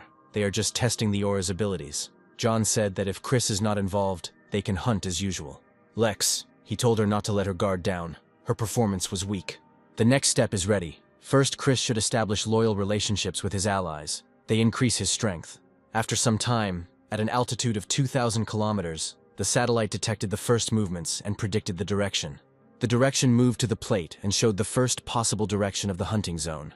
After some time, the Alpha team arrived at the hunting site. Lex said that all she could think about was that they hadn't been here for a long time. Chester added that they had been busy training, and they also had new equipment, which was excellent. Chris said that this equipment is a gift prepared for them, the team that will become the best in the world. John said it was similar in design and stats to the dungeon rewards. It's incredible that he created it. The hero added that they needed to keep this equipment a secret. They would not gain any benefit if outsiders learned of its abilities. John asked what they should tell him about how they got them. The guy replied that they needed to come up with an excuse, like he got them in the dungeon. They released the drone into the sky and began reconnaissance of the territory. Chris ordered everyone to get ready. Chris said that today's hunt would be different from usual. He would be protecting the car, so everyone would hunt separately. The girl from the car told the team that 2-tailed wolves were approaching them. The hero said it was a good time to try hunting them, a good opportunity to use their new skills. Chris ordered everyone to be ready. He will protect the car. Everyone needs to use the maximum of their abilities. Before the battle began, Chris surrounded the car with a shield. The man in the car said they could pinpoint their location now. Chester also wanted to stay with Chris. He wanted to use the new skill. Activated the aura, saw the monster, and shot straight at it. Simon saw this and was surprised that such a hard bone was pierced so easily. Then Chris wanted to see what John and Simon were capable of now. They were faster than they looked, so they needed to be careful. John was the first to rush into battle against the wolves rushing towards him. He began to swing his huge axe around himself and kill the wolves one after another. He thought to himself that 2-tailed wolves, known for their agility, die very easily. Simon also did not want to stand aside and dealt his blow to the monsters. The guy caused explosions with his spear. He didn't expect that there might be surviving wolves and they attacked him. To defend himself, He knelt down and fought off the monster's attack into the air. Along the way, Chester finished off the monster that Simon had thrown into the sky. The guy said he panicked and survived thanks to the dragon's step. Simon started to apologize, but John told him that everything was fine. Lex said that since they were so strong, John killed 6 of them single-handedly. Here the hero jumped to the ground and praised his comrades. He said that it was a good job. He said there was a small problem, but it was destined to happen since he didn't use aggro that way. Judy asked him if he and Lex were needed at all. Chris replied that everyone on the team is needed. For example, if there is an enemy that can ignore aggro, the group will be routed and destroyed. The guy said he would prepare as many backup plans as possible. Safety first. They can't forget that when hunting they put their own lives on the line. That's why Chris believed that a tank was necessary besides John. John asked him if he wanted to make an extra tank. With the advent of dungeons, new monsters have appeared here too. And it's not a fact that there isn't a monster with immunity to aggro. Chris said that this is one of the reasons why he taught them all to use aura. So he suggested that Lex and Simon become the new tanks. Not understanding the whole situation, Lex thought to herself that things must really be dire if they now had 3 tanks. John looked at her and said she didn't look worried, and asked if she could do it. And only now did it dawn on her. She realized that they wanted to make her a tank. The girl immediately began to refuse and say that she was super weak. Chris told her that for safety, he was sure that 3 tanks on a team were necessary. If Lex couldn't do it, they would need to find someone new, and she must have gotten one thing wrong. He said that she's not really used to using her body actively because she's a healer, but she has the most aura out of everyone on the team. Chris added that she was bigger than he expected and needed to be more confident. Hearing such sweet words, Lex said that if Chris said so, she would believe in herself. Chester asked what about John. He doesn't care whether he acts as a tank or not, but the more tanks, the safer. John said that 4 tanks should be too many. Spare tanks are only for emergencies. Judy stood and listened to all this, but could not understand anything. Chris said he had another plan for John. He was going to teach him something else. At this time, in the American office, the director of the association was watching some kind of monster and was told that he needed to calm down. This monster is called a lizard. It is a monster that is rapidly multiplying and increasing its numbers throughout South America. And the reason for the rapid reproduction is that it changes the environment where they can live. The director asked his assistant where some of the dungeons appear in the real world. The scientist replied that they believed it was some kind of spatial synthesis. According to long-term space observations, there is a theory that their current position, but before he could finish speaking, the director interrupted him. The scientist began to tell a shorter story. He says that the man can think of it as rewriting a computer file, since initially on Earth it was rewritten. The director answered him that not only were the monsters appearing from the dungeons a pain, but now the environment was too. The director asked Frank if there was any progress. He replied that his agent had not met with him, but could contact him through his company. The director ordered him to sign contracts with the Alpha Team members. Chris is the potential key to solving everything. Then a black assistant came up and said that they had an interesting video. The video showed John killing wolves alone. The assistant said that John's main role is a tank. They were surprised that a tank with such a level could kill wolves. Suddenly, the director asked to rewind the recording, because he found something interesting. He ordered to zoom in and turn on the lip reader. The reader was able to find out something about the aura from the lips. The scientist started shouting that this was not a skill, but a technique that he was able to learn from Chris. They realized that he had knowledge from another world. He knew about the system. After that, the director said that they should use all staff to find Chris. Frank accepted his assignment. The director told him that he would not tolerate mistakes. Here, when Frank was leaving the hall, he called his assistant and told her to start. The director said that they would let the ministry deal with it. And now he needs information about Chris. Mitchell is a psychometrist who can obtain any information. A user whose brain activity exceeds that of an ordinary person. At this time, the girl was approaching the house of one of the Alpha Team. Suddenly, a girl who was lost approached her. While the girl was trying to answer something, Mitchell had already found her mother. Before this, the girl talked to the boss and said that she was unable to read Chris's thoughts. She said that Chris is a magician who can control knowledge at will. Frank told her that they had already concluded that he had an aura. He added that they would act in accordance with her proposals and leave a report to headquarters. While the girl was riding in the elevator, she realized that they had already checked John. At this time, John was sitting at home on his day off and watching TV. He said he couldn't argue with Lex anymore when she called him old man. Suddenly, Mitchell rang his doorbell and introduced herself. The girl said that the US government is on the Alpha Team. After talking with her, the man wrote to the hero and told him everything. He added that he refused all offers. He realized that the US was more aggressive than he thought. They even knew about the aura. They most likely learned that magic can block influence on consciousness. Chris wrote to him to continue to refuse offers to hire him. Because the states can't do anything about Chris himself, they have begun to influence those around him. But they are buying him time. The guy decided it was time to move on to the next stage. Now he decided it was time to act on his own. Sometime later, Chris was walking through the city and heading to meet the agent. In the past world, there was discrimination against absolute power. Those who were born with power inevitably became nobility. The strongest of them became the royal family. Discrimination against absolute power was as familiar as breathing. In the 21st century, there is an immense amount of information available. Because of this, it is quite difficult to stay afloat. However, there is little left for him to do here if Chris can become at least rank 5. Even the highest awakened ones will be nothing to him. After some time, the hero reached a restaurant where an acquaintance was waiting for him. When he entered the room where she was waiting for him, he saw her face eating. The girl apologized for this behavior and said that she didn't think he would arrive so quickly. Chris replied that by pure chance, he had some business in Seoul. The guy sat down at the table and asked her why she wanted to meet him in person. Mitchell replied that she wanted to meet to give him the information the spies had discovered. She pulled out a sheet of paper with a dossier and said that China had begun to act. Chris asked her what she meant by that. The girl said that China has invested effort into making their martial arts into weapons. The guy thought about her words and read the piece of paper. Chris realized that it was something like they show in action movies, and the girl confirmed it. Mitchell said China had unfortunately succeeded. Chris thinks it's something like constant improvement and aura. If these martial arts are effective, it means that there are people with knowledge of the supernatural. He wondered why this knowledge had fallen into decline. Mitchell said they use arts in conjunction with abilities. Then the girl handed the hero a tablet with a video. The video shows some girl coming out of the portal. Mitchell said that Jean wanted to find him. It was a simple contact to establish a friendly relationship or even an alliance. The girl said that they highly valued Chris's abilities, so she came to talk to him in person. The agent asked the guy about moving to America. The guy turned her down. She realized that she couldn't beat him again. Mitchell said that even they don't have much information on this person. But Jean is very strong. Chris accepted the fact that he was now indebted to her. She replied that she would wait for this. Mitchell said her work here isn't finished yet, and she doesn't want to waste her time. When she was about to leave, Chris tried to stop her, saying that something interesting was about to happen. In his thoughts, the guy said that the enemy was already here.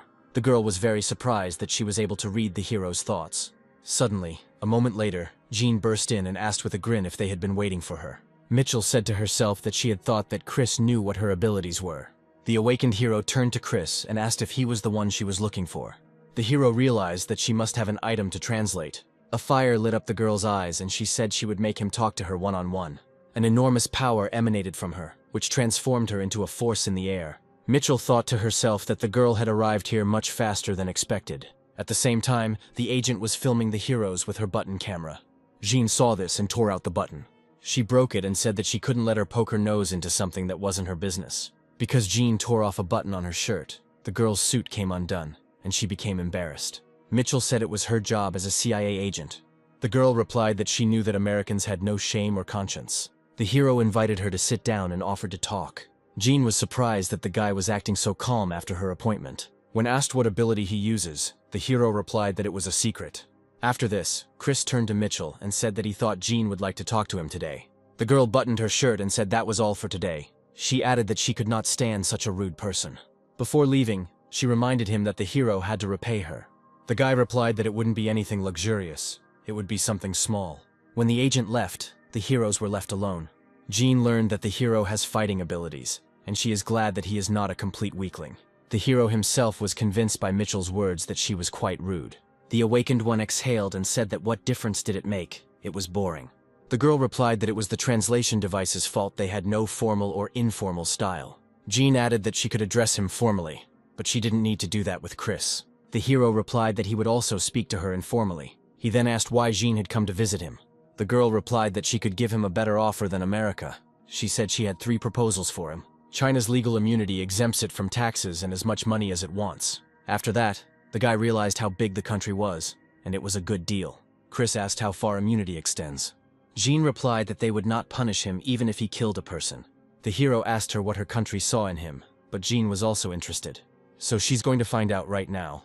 Outside the room stood Jean's assistants, worried about what might happen. Suddenly the girl tried to grab the guy, but was surprised when she didn't succeed. She didn't feel anything, but he seemed to have evaporated. Unexpectedly for her, the hero appeared behind her. The door to the room was sealed with a shield, which was strong. The assistants began to worry because it became noisy inside. In surprise, the girl rushed back to the opposite wall and realized that it was an illusion. Chris asked her how she was going to judge his abilities if she panicked just from that. After that, Jean said that if he wanted to provoke her, he succeeded. The girl was furious, and the whole building shook. Chris thought to himself that this was incredible. The heroine replied that he still had to show what trump cards he had up his sleeves. After that, she hit the guy with all her might, and the wall collapsed from such force. People from the street were frightened by this incident. The assistant girls were shocked that their hero had broken another wall and began looking for a way to fix it. Chris told her that she would get into trouble too if she continued to do this. He added that he was also interested in her. Martial arts had piqued his interest, so they should stop there. Jean realized that the guy wanted to fight somewhere else. The girl said that she would tell the time and place later. She added that she better be prepared if he was so good that he could forget about coming home safe. Chris asked her what would happen if he won, but the girl replied that it was unthinkable. Nothing will happen if he wins. Obviously, he is going to ask for something unreasonable. She sees no point in making a promise only to find herself at a disadvantage. So you just have to wait for Jin to contact him. Chris said he was cursed. Funny things happened to him wherever he went. Sometime later, Chris, on his way somewhere, told on the phone that Jin had contacted him. He said that everything would be fine with the Korean government. All this time, the hero was walking to his company's armory. It's better than nothing. Chris could do it himself, but there's no time. Now his equipment, not counting the armor, consists only of a bracelet and a ring. The space ring doesn't help him in battle at all, so there are only 3 things. But it just takes too much time. Chris walked into the store and was greeted by an older man. They prepared things that would suit him. Rings, necklaces, and bracelets, that's all Chris asked for. But he will have some financial problems after the purchases. Items are typically divided into 6 tiers of rarity, with this ring marked as unique, which is right in the middle. The price difference between the levels is horrific. Even Chris wouldn't sell the system's operational support ring. Yet he doesn't trust the system 100%, so he only uses it for simple things. One of the boxes contained a necklace that increases his mana. Also the bracelet. It will definitely be more enemies with magical attacks. Then a man in a suit approached him and asked him about the things that were being presented to him.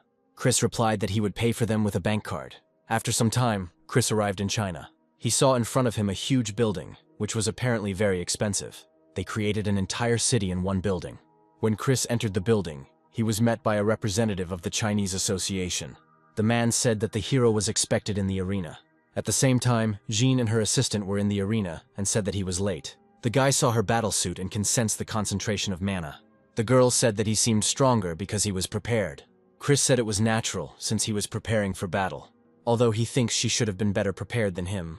Jin uses martial arts, she is always ready. He thought to himself that if he didn't want to be completely humiliated, so be it. The girl didn't like the hero's grin. She thought he was laughing at her. They will start the battle right now. There is no point in waiting. The heroine ordered her assistant to create a barrier. After this, the assistant girls began to create a barrier. Chris was surprised by such barrier art. Jean replied that there was no need to worry, as it was just a fun thing they had prepared for him. Suddenly, a different area appeared around the heroes. Chris said the feeling felt real and it intrigued him. Jean asked him how he liked their barrier mastery. Chris said China is developing the power of the system in its own style. The girl answered him that the conversation was over and they were starting. Chris said to himself that she was 100% confident in herself. Then, he decided to hit her when she relaxed. First, he used aura enhancement. She said that close-range fighting is perfect for her. At one point, Chris found himself right in front of the girl. Jean was still able to defend herself from the guy's blow. The force of his blow sent her flying a great distance. After some distance, the girl was able to stop and headed towards Chris. Magical stars, which were created from mana, appeared in her hands. Chris was also able to defend himself. The girl said that she was disappointed in the guy because he had problems even with basic attacks. She added that he could only talk with such worthless abilities. Chris used aura enhancement as an attack, but the girl grabbed him. Jean intercepted his blow and sent him flying at great speed. The hero said to himself that close combat would be difficult. Jean's assistants were worried about her and asked someone to stop her. He said to himself that as soon as the blow reached him, Chris disappeared. Chris was standing nearby at the time and told her that her power was destructive. Jin said that illusion was his specialty, and he dodged at the last moment. Chris wanted to see how constant improvement would hold up against martial arts. When he told the girl that next time he would be serious, it infuriated her. The hero scanned her body the entire battle. Jean told him not to disappoint her. The guy said she was pretty confident she would win. After this, Chris summoned the staff. He summoned the golem and told Jean about it. After turning on, the robot said that it had detected one target. This machine does not thirst for blood, just studies the target's environment. This infuriated Jean again, and she said that he was making fun of her. Chris told her that if she was careless, his toy would defeat her. The girl said she shouldn't be scared by this. Suddenly, the golem used a laser and shot at Jean, but she was able to defend herself. The reflected laser shattered the rocks behind her. In response, she struck the robot with a fiery fist and exploded the ground beneath it. The robot avoided the explosion and fired a laser in flight. Chris said she was too distracted and forgot about him. Then he said that it was time to show the magician's abilities. A moment later, the girl tried to grab the robot. But it was a trap. Seals appeared in the sky. Jean realized to herself that she was too focused on her familiar. In space, she found the golem and headed towards it. Jean didn't understand why this little thing was so strong. This was his last shot, after which his mana was depleted. When Jean finished with the robot, she headed towards Chris, but saw his clones. She said to herself that illusions were already like a thorn. He still had abilities. But she had no time to hesitate. She had to deal with this first. Using her dragon stride, she dodged the projectiles and rushed towards him. It turned out that the shells were following her, and she decided that she would reflect them. As they approached her, the shells were detonated by blows from fists. The little helpers said that their miss was having such a hard time for the first time. It seemed as if there was a war going on. But she can't lose. Chris said that Jean was much stronger than he thought. While the girl was fending off the shots, she noticed that some of them were illusions. This irritated her even more. She can't just keep punching. She stood a little further away and created a shield around herself with a whirlwind. Chris admitted that her ability was very useful. A moment later, the dust from the explosion cleared, and Jean remained alive. The hero, however, was able to continue. Thoughts of losing crept into the girl's thoughts. Even if she gets close to him, the clones won't give her a break. The golem suddenly recovered and added to her problems. Jean said she had no choice but to bet everything on winning. She admitted that she didn't know enough about him and uses the final move as an apology. After that, she took a stance and began to accumulate mana for the attack. As she took a step, the ground beneath her broke. The robot flew into the air from this. Jean instantly rushed towards Chris. She was immediately met by the guy's clones. They launched magical arrows at her, but she realized it was a simple illusion. In a moment, she flew into the sky. Arrows continued to fly at her, and she successfully jumped on them. Jean said that if she can't tell the difference between an illusion or not, she'll just beat everything back. She gradually jumped over all the equipment. Chris was surprised by this amount of energy. The assistant girls said it was dangerous. While in the sky, Jean created a blast of enormous power, which she directed at Chris. The girls began to create barriers that would protect them from harm. The entire arena was destroyed, and the spectators were in shock. They said the battle was amazing. A huge crater was created in the middle of the arena. Jean was alive, but she was sitting on the ground, gasping for breath. She was confident that after such an attack, she was the winner. Suddenly, she heard Chris's healthy voice and was shocked. Chris came down from the sky to her and spoke about the power of her final attack. Seeing him fly, Jean asked him how many abilities he had. Chris replied that the girl had never used her head or fought against opponents stronger than him. He added that there is a saying about people like her. In despair, the girl hit the ground with her fist, and she started spitting blood. She saw this and went crazy, but before she could do anything, she fainted. The assistant girls immediately ran towards their mistress to help. Her internal energy circulation was disrupted.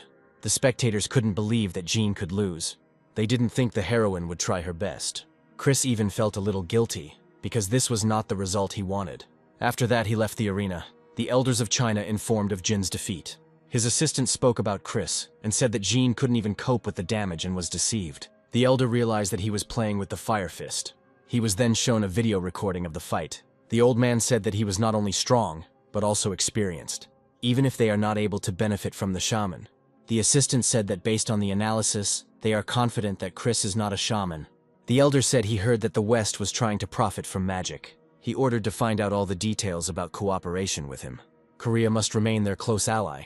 While at home, Chris processed all the information he received. But energy control is definitely worth analyzing.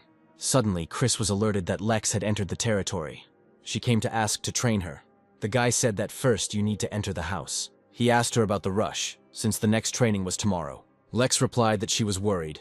She had to act as a support and a tank. She doesn't think she can be both at the same time now. Even if she has a blessing, it is just hard for her to do something new. The more a person uses power, the calmer he becomes. This is a psychological mechanism of manipulation. Lex said they should start a special training session. The hero supported her thought and said that it was time to get started. Chris said that she needs to train a lot to catch up with the others. The girl asked how he was going to train her. The hero replied that he had just finished creating equipment for her. The girl said that his old way of training was old-fashioned, but knowing Chris, he could create a virtual reality. The hero replied that Lex knew him well enough. He said that the training will indeed be in virtual reality. As they went down to the basement, Chris talked about his basements. Lex was the first to step into them. When the elevator doors opened, the girl was very surprised by her surroundings. The space in the basement was huge. After this, Chris sent the girl to change clothes. He added that he should also prepare himself. After authorization, I ordered the creation of a virtual space. The system started saying that it was creating a simulation of a newbie battle. After some time, the generator completed its work. Suddenly, Lex returned from the locker room, having questions about her clothes. Her clothes looked like a bathing suit, and Chris said that was it. Lex said that he was thinking about something indecent. Chris replied that he didn't do it on purpose. She really needed him. The size of her swimsuit fit her perfectly. Chris said that when she entered reality, she would find herself in a world with established rules. At that moment, the girl was overwhelmed by a huge amount of information. Then he asked her to raise her hands. He used telekinesis and undressed her. The girl began to cover herself with her hands in embarrassment, and Chris pushed her into the magic cocoon to begin the training. The hero wished her to train hard. While the girl was busy, he went to think about what to do for the others. Opening her eyes, Lex realized that she had entered a virtual space. She ended up in outer space. A moment later, the system began scanning her aura. As soon as the analysis was completed, an arsenal of weapons opened up before Lex. She thought that the sword must be the best option. Suddenly turning her gaze, she noticed gloves and paws. They were soft, and the system considered it a choice. Lex didn't expect this, but in the end, she accepted her choice and said that it might even be a good thing. Suddenly, a bright light hit the girl in the face. As soon as the light stopped, the girl found herself in some kind of tent. The area looked like a military forward base. The next moment, a girl burst into the tent and ordered us to leave. Lex didn't understand what was happening. When she left the tent, she saw that the weather was fine outside. If she is a private, then it looks like this girl is her instructor. After that, they headed somewhere. The instructor introduced herself and said that she was responsible for her training. She's just a child, and it's too early for her to fight monsters. It is a shame for them to call her their soldier. After that, the instructor said that they were starting training. Monsters will be summoned near her. This is perfect for her. The instructor said that she would continue until she reached a certain number of points. A moment later, a troll appeared on the field. Frightened, Lex didn't know what to do. The monster quickly approached her and was about to strike. Lex still managed to dodge his blow. She was happy and shocked at the same time. It was a power that Chris had taught them, and Lex had been using it unconsciously.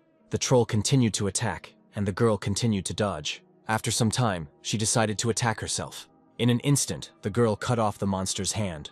Lex was very surprised by her new abilities. She used the knowledge that Chris had passed on to her. But because she was careless, the troll killed her. After death, she woke up again in a tent. The instructor entered the tent again and said the same thing. Lex thought to herself that since she could be reborn, there was no need to worry. The girl was full of determination. At this time, Chris was talking to Simon about training. He will need to stay for a couple of nights. Chris was curious to see what results his virtual training would bring. They might pass the beginner's test with ease. Here he was informed that Mitchell had entered the estate. Having led her into the house, he asked what brought her. Chris noticed that she was in a hurry and asked her to tell him again. She doesn't have much time, as he said, so she will keep it short. She wants Chris to go to America with her. Chris replied that this was unexpected, since he had heard that the US was coping with dungeons. The girl said that an anomaly occurred in the dungeon, and she added that the monsters had changed. The government described it as an evolution. After that, Mitchell asked to watch the video from the dungeon. But not only the monsters, but also the dungeon increased in level. They sent a team 10 days ago, but nothing came of it. Chris said it took an average of a week to clean up. The reason she came was to request the rescue of their heroes. The most important thing is the raid team. Mitchell said that since it was an urgent matter, they had already prepared. It takes 3 hours to get there. They need a solution very quickly. Suddenly, Chris asked her to double the magic stones. If they do this, it will reduce the time it will take them to get there. If it was an emergency, he could use his abilities. Chris thought about sitting and trading the lives of people at the front. If he gets the stones, he will increase his mana to level 4. The girl replied that she did not understand him. The deal was made, and after some time the team arrived. So he put a few into reality and left for the airport. On the phone, the hero told his mother that he had gone on a business trip. Mitchell said the pilot's suit fit him well. After that, they headed to the hangar to the plane. The pilot said that he would take him there with special care. Tom knew that Chris was nicknamed Amazing. He said that he would be able to get to the States as quickly as possible, and Chris can make his plane even faster. The hero realized that Tom was also awakened. He said the pilot would see his abilities in the sky. Tom warned him that the pressure in the sky was quite strong. After that, they began to take off. Chris is confident that they have increased the plane's power. He underestimated the creativity of this world. After some time, Tom asked the hero when it would be possible to fly faster. The guy asked him if his plane could fly very fast. Chris said it was no joke because he would strengthen the plane's skin. Tom replied that he was a pilot to the core. There is nothing in this world that he cannot do. After that, Chris used several power-ups on the plane. Tom didn't expect this and was scared at first. The people who were watching him wanted to intercept him. But this is impossible, because the country's missiles are slower than his. When the hero arrived, he was given a radar that would help him in the dungeon. The man thanked him for his cooperation. He's going to get something out of this eventually. Looking around, the guy did not see any journalists. On the contrary, there were military, police, hunters, and some from the department. There were no sponsors there either. A moment later, the hero was dressed in his gear. People admired his abilities. A second later, Chris was already in the dungeon. It was just snowy mountains. The ice trolls emerged from this dungeon. First, we need to find survivors. Summoning his staff, Chris used the search skill. There was no one within a radius of 2 kilometers. The hero decided that since magic couldn't do it, something else had to be done. One smart man said that technology has advanced to the level of magic. The hero also agreed with this. If the radar works in a dungeon, it works better than magic. Suddenly, after he turned on the radar, he received a signal. There were only 9 survivors and they were far away. The radar detected other individuals. These were the ice troll type. They grow a new horn as soon as they level up. As a result, after 9 horns, it looks like a crown. These trolls are weak but very annoying. These trolls were heading straight for Chris. They can smell their prey 3 kilometers away. Since they are right behind him, they will pursue him. Chris soared into the sky and watched the monsters coming. He said they were very noisy. Suddenly, after this, a powerful explosion occurred. The team underground felt the explosion and became alert. The team's supplies are almost depleted if they are not rescued. They will die. The girl sitting with the sick people hoped for a rescue team. Suddenly, the vibrations started again, and they realized that there was someone above them. After this, the ceiling in the cave collapsed. The girl hoped they didn't bring monsters. Chris replied that as a rescue team he couldn't do that. He's here to get them out, after which Chris introduced himself. According to the information, the girl who met him is Tank Miller, and behind her was the leader, Jessica. She was a support worker. Her name was not on the list. Including the leader, there are 5 people unconscious in the team. The girl asked if he really came alone. Chris replied that they didn't need to worry. He would be enough. Jessica knew about the guy. She heard about him from the CIA. He was the first one to clear the dungeon single-handedly. The girl has a high opinion of him, but he made a mistake in coming here. He realized that there were many dangers in this place. After this, Chris summoned the body of the dead troll. Miller was surprised by this. The rest of the team was also in shock. The hero replied that if she was afraid of trolls, then the problem was with the team. Jessica acknowledges that Chris is strong, seeing his abilities, but she's not going to tolerate her team's humiliation. Chris immediately apologized and asked to take a look at their condition. After that, he approached the healer and offered to restore mana. Jessica was surprised that the hero was capable of such a thing. She thought that it could only be restored by herself. The girl was born into a family where the world's money was in circulation. Also, as part of a great family, she received a proper education. As long as she could withstand her studies, she was an important member of the family. But after some time, she woke up. After waking up, she became even more influential. At this time, Jessica was looking at the troll's corpse. Chris had a codename first. He has several abilities and the limit of his powers is unknown. Killed the trolls without any injuries. The girl wanted to know what kind of person he was. She doesn't even know how much more he's hiding. And the trolls themselves appeared out of thin air. The weapon's size is not enough to kill the troll. Chris felt eyes on him the whole time. She doesn't even try to hide them. Although, looking at her aura, I didn't feel any hostility. After some time, the hero finished treating the team. Miller said they can have faith in his abilities. He is one of the cunning ones who hides a lot. Suddenly, Chris vaporized the troll's body with his staff. Afterwards, he held the sphere in his hand. The guy offered to cook something for them.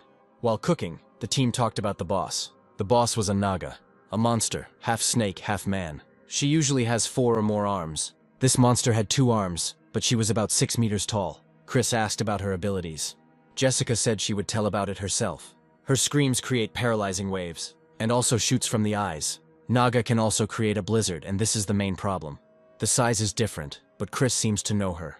He said he had enough information and left the team to rest. Jessica was surprised when he said he wanted to go alone. Chris looked at her anxiety and realized that she was not bad. Before leaving, he left food and water in the cave. After leaving, the guy closed the entrance. Suddenly, Jessica appeared behind the hero and scared him. She asked to take her with me. Her abilities are useful. Miller talked about her enhancements and guaranteed abilities. Chris realized to himself that this was amazing. The girl continued to say that she would not be a burden. Its magic originates in ancient England. It is a separate system. This interested the guy. It's like Chinese arts. After that, he thought about it and agreed. But it was necessary to follow his instructions. After some time, they were flying in Chris's golem. Jessica was surprised by this device. Chris said that this was a golem that he created. The girl said she saw another robot, but the hero said it was a reconnaissance model. Jessica couldn't understand how this robot worked. Chris said she looked like she had a lot to ask. She replied that she was sure there were several people who were interested in him. She realized that he would not answer just like that. After this, the hero asked her about English magic. It would be more correct to call it ceremonial magic. By performing a certain ceremony, she can use specific magic. This sounds like shamanism. After that, Jessica asked about his source of power. Chris realized he could tell her a little. He said that this is knowledge from another world, another dimension, a place that does not exist in this world. The girl thought it was a joke. Chris found it hard to believe. After that, he asked about the abilities of her team. He would like to know which country's abilities they received. If it's too difficult for her to answer, they might stop. Jessica said she would answer the question. After that, the girl talked about the magic of different countries. He assumed that this world was not lacking in power. This was the first thing that came to his mind. But maybe for some unknown reason there is a decrease in mana. Chris realized that in this case, it was only the strength of Jessica's family. When he wanted to ask about training, the girl answered that it was a different question. Suddenly, trolls jumped out at the flying robot. At one point, the monsters were cut by the fishing line. Jessica was surprised by this. She asked how ordinary wire could do this. Jessica's team's real weapons don't work on monsters. She realized that Chris knew how to create a weapon against them. The hero replied that the wire simply needed to be compacted as much as possible. She expected something grandiose, but this is part of his abilities. If he shared this knowledge, it would help humanity. After some time, they finally reached the boss's cave. Jessica said she didn't know where he was. The bodies of the first group of hunters were found there. The fact that the boss is still nowhere to be seen means that he didn't notice them. Before the battle began, Chris asked to tell about the abilities. In addition to buffs, she can use 3 spells. The first is the unquenchable fire. Second, a worsening wound. And the last thing is a nerve-wracking pain. She can continuously use them as long as she has mana. Chris, hearing this, realized that their magic was different. It would be useful for him to know more. Then the girl used a buff on the hero. Chris said that 1 buff is already a huge help. He was going to lure the boss out by revealing his presence. The next moment, the Naga woke up. While Jessica was using her abilities, she noticed that Chris was trying to analyze her. His magic destroyed her mana during the cast. Chris was surprised that she had such weak control. Jessica warned him not to invade her personal space. Naga emerged from the cave with a question and looked for prey. Seeing her, Jessica used her abilities on her. In an instant, the monster burst into flames. He fell into the snow and tried to put out the fire. Chris said it was much more effective than he expected. He wondered what she would do while she was burning. The next moment, the Naga found them. Chris will deal with her. As it turned out, she can fly. After that, the guy went to meet the monster. Usually, he needed to focus on the spell. In flight, he opened up subspace. He used the auxiliary circuit of the instruments. At the same time, Chris began to summon fireballs. The next moment, fiery projectiles flew towards the Naga. After being hit, she flew to the ground. All the mage fights followed the same pattern. After that, he began to collect the surrounding mana. Jessica said he has an overwhelming amount of mana. The guy summoned a huge bolt of lightning and raised it above his head. Suddenly, the Naga was about to use a sound wave. Chris defended himself against this. The next moment, the monster was struck by lightning. This explosion could be seen and heard from very far away. Jessica screamed in surprise. The whole earth was covered with mana. Surprisingly, the Naga fled underground. Chris asked the girl if she was keeping the flame going. The girl replied that mana was still being used up. Then the monster will have to come out of hiding. The damage from Chris's spell and Jessica's flame was pretty good.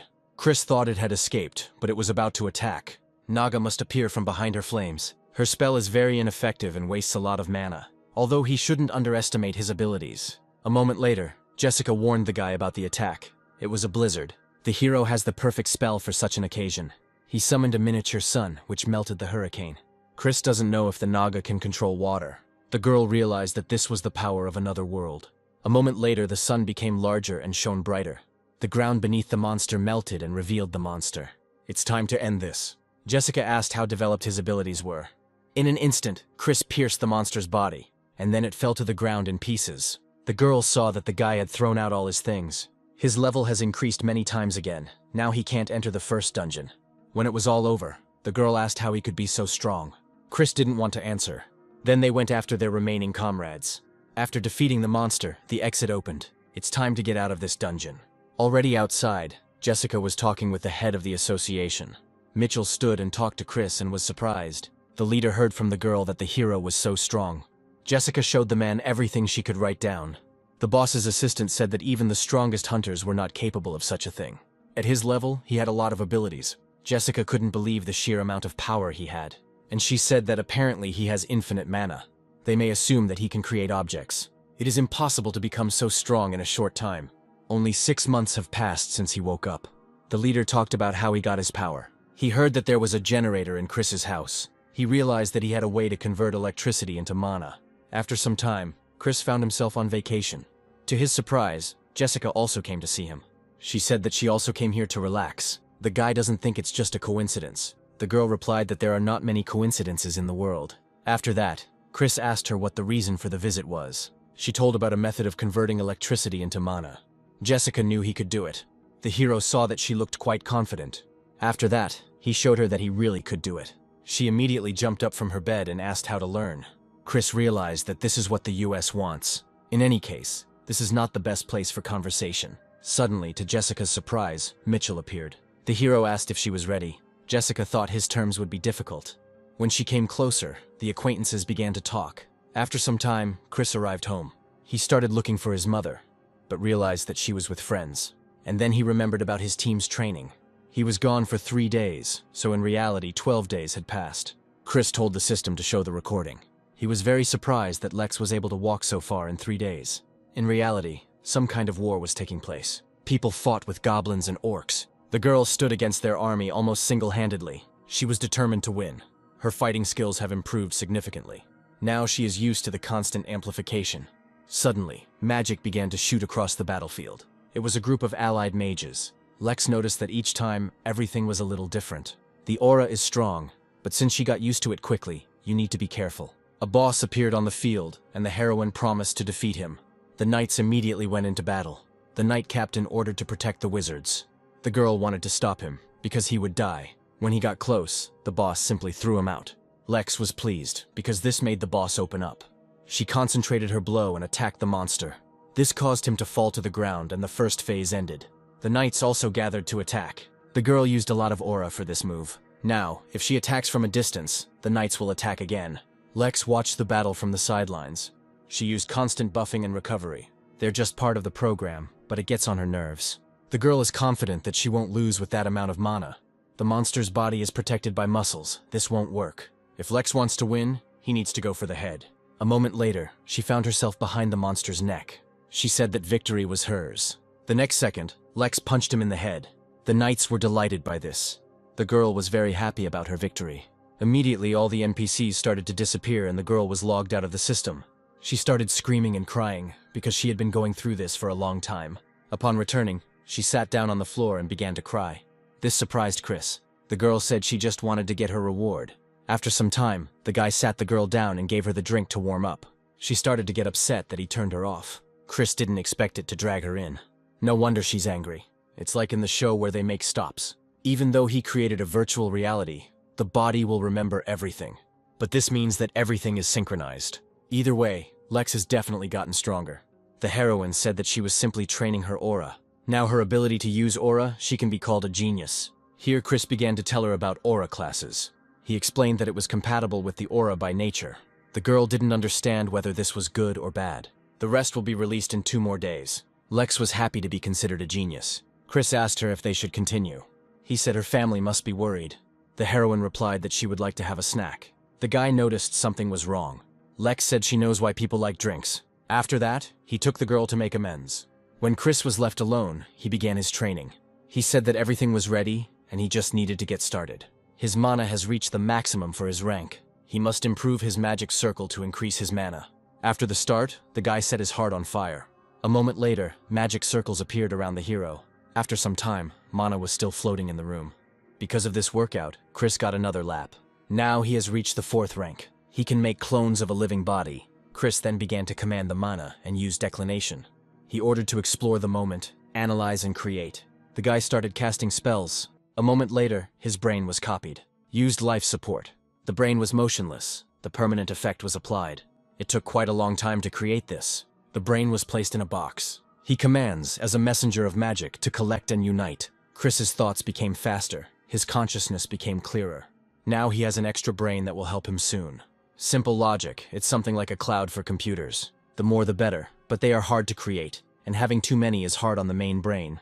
The system was still watching the guys, and he expected it. She controls billions of people. She may be the most powerful deity. It's been a long time since the heroes were at the hunter training ground. John was also curious about how long it had been since they had last been there. Lex told him that he spoke like an old man. Judy noticed that she didn't feel any excitement at all. Not worrying is an obvious result of all the training. They subconsciously feel confident because of the strength. Lex said that it would be worth using the abilities again so as not to forget. Chester wondered if they could really be on this site. This is the area where hunters around level 100 are usually found. Lex told him that he was worried about the strangest thing. The guy said he heard that this is where trolls appear. Not only trolls, even orcs appear from time to time. After this, the team was shown the monsters living in the area. Judy said that the orcs' unusually high intelligence was one of the tests for obtaining a hunter's license. Suddenly, they were notified that the monster had been successfully attracted. The target was a stone troll. It was approaching at 10 o'clock.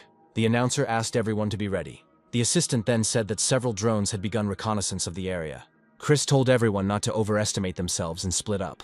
At the same time, Chester and Lex began to come up with silly names for their techniques. Judy, however, was outraged by their activities. A moment later, John warned everyone that the monster was here. Chris never saw trolls in his past life. He adapted to his surroundings after leaving the portal. Trolls are known for their ability to adapt. Stone trolls have tough skin and need to be handled with care. After receiving the information, John gave orders to the team on how to fight him. A moment later, the heroes split up to fight. The captain attacked first and the blow landed on the head. The man blamed himself, because he hit with all his strength and only caused a scratch. But defense is all he has. John will be able to harm such a monster. Then the troll reached out to the captain to grab him. Suddenly, a blow was dealt to the monster's body. It was Simon who protected the captain. The troll didn't understand what it was and stood up questioningly. Judy tried to put a debuff on him, but it failed, and the monster noticed the guy. John said he wouldn't let him harm the team. He used his abilities and lured the troll to himself. The next moment, a shot hit the monster's head, which confused him. He immediately began to spin from side to side. Chester's arrow is capable of splitting a troll's head, which is the hardest part. Chris said that everyone was doing well, since this was their first hunt for a strong monster. Chester said he definitely won't miss next time. The captain replied that he would take care of the Agra, so the guy needed to do it. The guy fired the next shot much harder than the previous one. A hole appeared through the monster's body, immobilizing it. He immediately started screaming in pain. Simon said that the monster was immobilized. It was time to kill it. At that moment, the troll's hand flew to the side. Lex immediately arrived and wanted to contribute to the victory. The impact of her blow caused the ground around her to explode. Chris said the hunt was a success. They spent just over a minute. Lex was happy because the last blow was hers. At this time, some kind of shadow monster appeared in the vicinity of the city. He talked about how God promised him a place. The others will be here soon too. He needs to hurry. After this, fire came out of his mouth and became exposed. He said it was time to go to their master. They need to kill everyone they find. Then the crowd of zombies went hunting.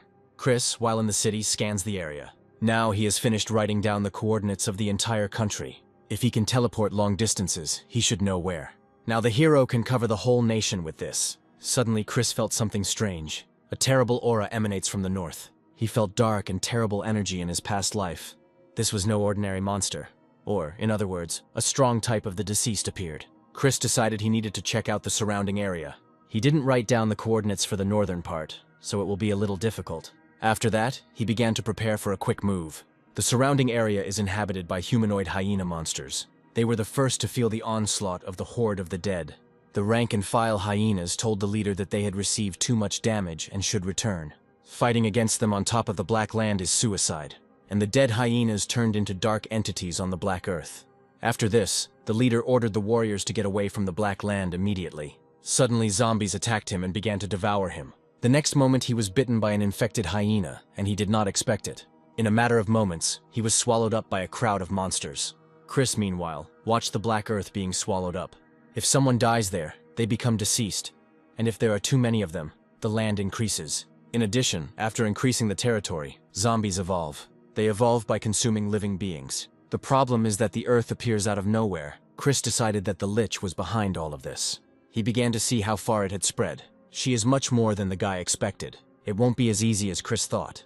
After the fall of the country, all who died will rise up in this territory. They are powerful magicians in their own right, so they will create fields. If this had happened in the guy's past life, he would have simply brought the priests. Chris hovered above the ground and filmed everything on his phone. Even though he is a reborn wizard, he can't do everything himself. The guy took this video to the association to decide what to do. Felicia said that high-level hunters confirmed this. They said that they themselves need people and cannot help. These people are always good in their indifference. The girl also said that America has information about the underground environment.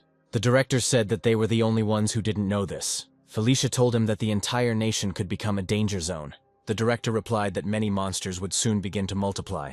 After this, he began to think about what to do. At this time, the director told Chris that he had sold his photographs. The guy started praising him for such success. He found all the rare materials he could find. After this, the guy decided that he had to become stronger. Today, he will create a strong assistant. He said he would update the basement system tonight. After turning off the system, he began what he had been preparing to do. He used everything he had accumulated up to this point. The guy ordered to split his consciousness. The head of the magic tower was created. The next moment, a huge amount of mana appeared. After this, a small object appeared and asked to choose a name for itself. Chris named her Lena. She replied that as the creator had ordered, that is what they would call her. Lena said she was glad to meet the creator. Chris was very pleased with the ego artifact he had created. This is a companion who will help him use his ego. At this time, the sphere was waiting for its owner's orders. The hero ordered her to use her memories and train. She is allowed access to the internet. He said that in her current state it was problematic for him to help. First of all, she will learn the wisdom and knowledge of the whole world. She needs to focus on the knowledge available. After receiving the order, Lena went to study. She started her search using internet access. The assistant said she would try her best. After that, the guy said that only one thing was standing in his way. At this time, Linda greeted Felix, who had arrived. His arrival surprised the hero. He is surprised that the man came in without telling him. Felix replied that he had received information that Chris would like. Linda then led her colleagues into the living room and brought coffee. The director told the boy that the association had recognized him as a hunter with origin abilities. These were very amazing abilities. After this, Felix handed him a folder with information. It talked about an Indian hero. This man becomes stronger because of his faith. It was a white-haired girl named Clerk. At this time, the team was pumping. Chester said Lex was getting more and more scary. John told the director that the mission was completed. Lex said this area isn't that bad. She replied that she was level 62, and John's is several levels higher. The team immediately began to praise each other. Suddenly, the assistant came to the captain and showed him the recording. The recording featured Walking Dead. As it turned out, the team was located near the border. They believe they came from a nearby dungeon. Headquarters wants the team to return to headquarters as soon as possible. The heroes finished quickly and can therefore rest. John said to himself that even for Chris this would be hard. The news reports on the movement of the deceased. At this time, the captain asked Lex where Chris was now. She replied that she was sure that he was preparing something grand. At this time, the hero was at home and sneezing. Lana asked him if he was sick. Chris replied that they were simply remembering him. In response, the sphere said that it did not see a logical connection. The guy said it was a guess based on experience. Chris said that there is a printer that can print anything. He even took care of things he didn't ask for. The guy created a ring with a triple spell on the printer. Just by wearing it, the hero will receive a strong boost. Now all he has to do is put it up for sale and make a lot of money. After that, Chris asked how long it would take to prepare for mass production. He asked Lan to prepare as soon as possible. She said that she was collecting data on nuclear and atomic development.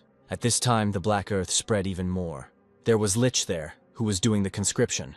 At that moment, a portal opened in the sky. He ordered the new deceased to come from the portal. The next second, a powerful beam of light hit the sky. The Lich summoned the immortal general. After this, a shadow rider appeared on the ground. They greeted each other. The general said that this was the place their master had spoken of. The Lich said that an army of thousands of the dead was prepared. The rider praised him for his preparation. The summoner replied that he should hurry. He had already sensed another god. They told him not to worry. Everything would go as their master wished. They will go north. It will be a march. This will be a live demonstration. After some time, Chris received a request from Jessica. She asked to train hunters from every country. A month later, the first batch was ready for release. Chris asked Lana to disconnect everyone and wake them up. The intellect replied that there were still those who could not achieve the goal. The hero replied that the contract was for 30 days of training. The girl finished listening and flew off to carry out the order. Flying past the capsules, she disconnected from virtual reality. A moment later, the capsules melted and people fell out of them. Many of those who awakened were still aware of themselves in reality. Chris told them that a month had passed since they entered the virtual world. The students were very surprised by this. Each person's training results are different. The hero reminded of the contractual condition. If they oppose the agreement, they can learn about the consequences. After this, all the students were scattered to their homes. Only Jessica remained. She resisted his magic. She said that she wanted to propose to him. Her family wants to make a contract with the hero. They want him to become their family's special hunter. Chris thought that he would still refuse the offer, but he would listen. As an attraction, she offered him her share. The guy asked her if the girl had such powers. Before coming here, Jessica was approved by the family elders. Chris asked her why she was making such an offer. The girl said that based on what they experienced in reality, Chris's ability is to transmit knowledge. 1 year's experience in just 1 month. A wizard who can do this must be recruited. Lana said that her creator was an amazing wizard. Jessica's expression immediately changed when she saw her. Chris asked her to leave things as they were. He thanked the girl for the offer, but declined it. In response, the guy told a suitable proverb, and he firmly believes in this saying. After this, Jessica replied that if Chris is not a friend of her family, then he is an enemy. She doesn't know what he's preparing for. But her family and other countries cannot accept such an excuse. Chris prepared in advance. The girl will not be able to overcome him by force. After this, Jessica's expression changed, and she said that the negotiations had failed. The guy asked if they would be enemies now, and he asked to convey his greetings to her elder. Jessica replied that she hoped he wouldn't take those words as a threat, because if they fight, everything Chris has will be destroyed. In response, the hero smiled slyly and said that he was waiting for this. After that, Chris carried the girl. Lana told him that the creator could not defeat them. However, if the battle is long, he will win. It's hard for the guy to argue with what she said. The completed Lana is the embodiment of the most magical tower. Lana's growth rate was very fast. Chris looked at her and asked what she was doing. The girl replied that she was hacking the government. Then he asked what kind of outfit she was wearing, and asked why she was using the keyboard. She decided that this was the best way to show how hard she worked. At the same time, they continue to produce magical items. They are ahead of schedule and are planning to start mass production. At the same time, they will launch an energy production business. Lana asked to provide this to her, and if there is any information from what she hacked, she should tell Chris. Then they show the presidential palace. The inner guard met the opening portal. They immediately began calling for backup. The captain said they think it's a portal. The next moment, Undead fell out of it. She immediately attacked the captain. When she grabbed him, his body began to die. The monster said that before he died, he would show him heaven. While the captain was dying, the privates fired at her. After that, more monsters attacked him. His body was immediately dried out. When they were done with the people, the monsters gathered to feast further. Panic immediately broke out in the palace. This incident was shown on television. The portal in the palace was rated as level 3 and opened near the governments. A group from the association has gathered in America. Frank met with Chuck. The man said that this zone does not apply to him. Then he handed his friend a tablet with the news. It shows a blue house from another country. There is a portal there. He said that such portals are appearing in other developed countries. Chuck didn't understand what was happening. Frank's assistant explained that this event allowed them to believe that the monsters had a common goal. Chuck replied that they had never met before, and immediately became acquainted. The man asked again what he meant. He said that they cannot talk about it publicly yet. Also, if they can communicate with Akashi, they can get help. Chuck asked if he needed to pray for that. If this is really God, then maybe he will answer. So there is a mysterious entity that sends monsters. He doesn't even go to church. Chuck is confident that Frank is not waiting for the Almighty to do something. If they wait, impatient countries may move in. While they are gathering information, they must defend themselves. The man replied that they were already doing this. If they can't close the portal quickly, it's unknown what events will follow. At this time, the Black Land continued to expand. The Shadow General found a human weapon. There is not a drop of mana in these technologies. The Lich replied that the use of mana was not yet developed here. But because of their knowledge, they will become much stronger soon. Then the general asked him how things were going with the army. Lich replied that the army's level was very high. This is because there are many living things in the world, but soon they will strike back. The living have poor control over their mana. At this time, Some kind of fiery object was approaching in the sky. The general said that he speaks of the devil. Moments later, a bird landed in front of them. It was the high-ranking hunter Kyle. He was surprised that the monster could talk to him. The general said that the previous ones had 0 abilities. The Lich said that he did not feel the presence of other gods. They have no time to waste, as they have already made their move. He was already about to get rid of the man. These words surprised Kyle, and he began to get indignant. He threatened to tear them apart so that they could no longer move. Moments later, the man turned into a dragon. The general knew he was a werewolf, but he turned into a mystical creature. The dragon used lightning breath, but the Lich used an extended shield against him. The attack did not reach the main targets, but the soldiers in the area were affected. In response, the general cut the dragon's body. Kyle turned out to be stronger than the leader expected. He planned to cut off the head. The man didn't believe it, because weapons couldn't penetrate his scales, and the army surrounded him abnormally quickly. He realized that a close fight on the ground was not beneficial to him. The general let his guard down. He didn't think the enemy could fly. Lich asked to leave it with him. Kyle decided that if he simply destroyed the soldiers with lightning, he could gain experience. The next moment, Lich used gravity control. After that, he fell to the ground. He also tied his body with chains. These chains were draining his mana and he couldn't transform. The general called the hero a fool who came alone. Now his physical form will join their forces. After these words, he swung his sword and killed the hunter.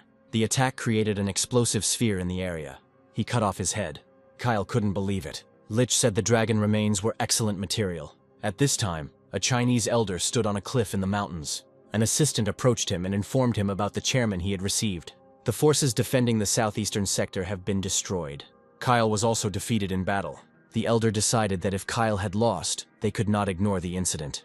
At the same time, a new magical item was presented on television. Only 3,000 copies remain. John watched it and decided he needed it. People actually sell things like this. Suddenly, someone called him. It was the director. He told us about the next hunt. The captain said that if you don't count the undead, there are a lot of dungeons left. After this, the man heard that all the items had been sold. John began to get indignant about this. After some time, the team was on the hunt. Lex fought against the spider monsters. She was afraid of them, so she fought with all her heart. The monsters' bodies were destroyed in batches. Judy said Lex has become amazing. Chester told the captain that he couldn't do it. He started to boast that he was the only tank and damage dealer on the team. But the guy told him that he was slow, and Simon added that she has more aura points. Besides, she has good perception. After this, the man said that he was in danger of losing his rank. Then Chris showed up and said that her leveling up was impressive. His appearance frightened his comrades. John said he thought Chris wouldn't come today, and then he asked when he learned to do this. Chris replied that it was not stealth, but simple teleportation. Chester and Simon were surprised that he took it so lightly. At this time, Lex had already finished with the monsters. After that, she saw Chris, and she ran to meet the hero. But at the last moment, she was stopped because she was dirty. The guy decided that he would fix her mess himself. First, he poured water all over her, then dried with artificial wind. A few moments later, she was already clean. Chris said that this is simple household magic that someone developed for the home. After this, the team packed up and left. Then in the car, Chris started talking about the 3rd level dungeon. The government wants them to take care of it. The guy replied that the government would send a request soon. The problem is the difficulty. For him it is possible, but with the team's skills, it will be difficult. With the study of aura, they became stronger, but it was not enough. The environment in the dungeons is harsh. John replied that he had heard that the dungeon was unpredictable. Lex said they should always be prepared, but then she showed a new ring on her finger. The team immediately clung to her and began to examine her.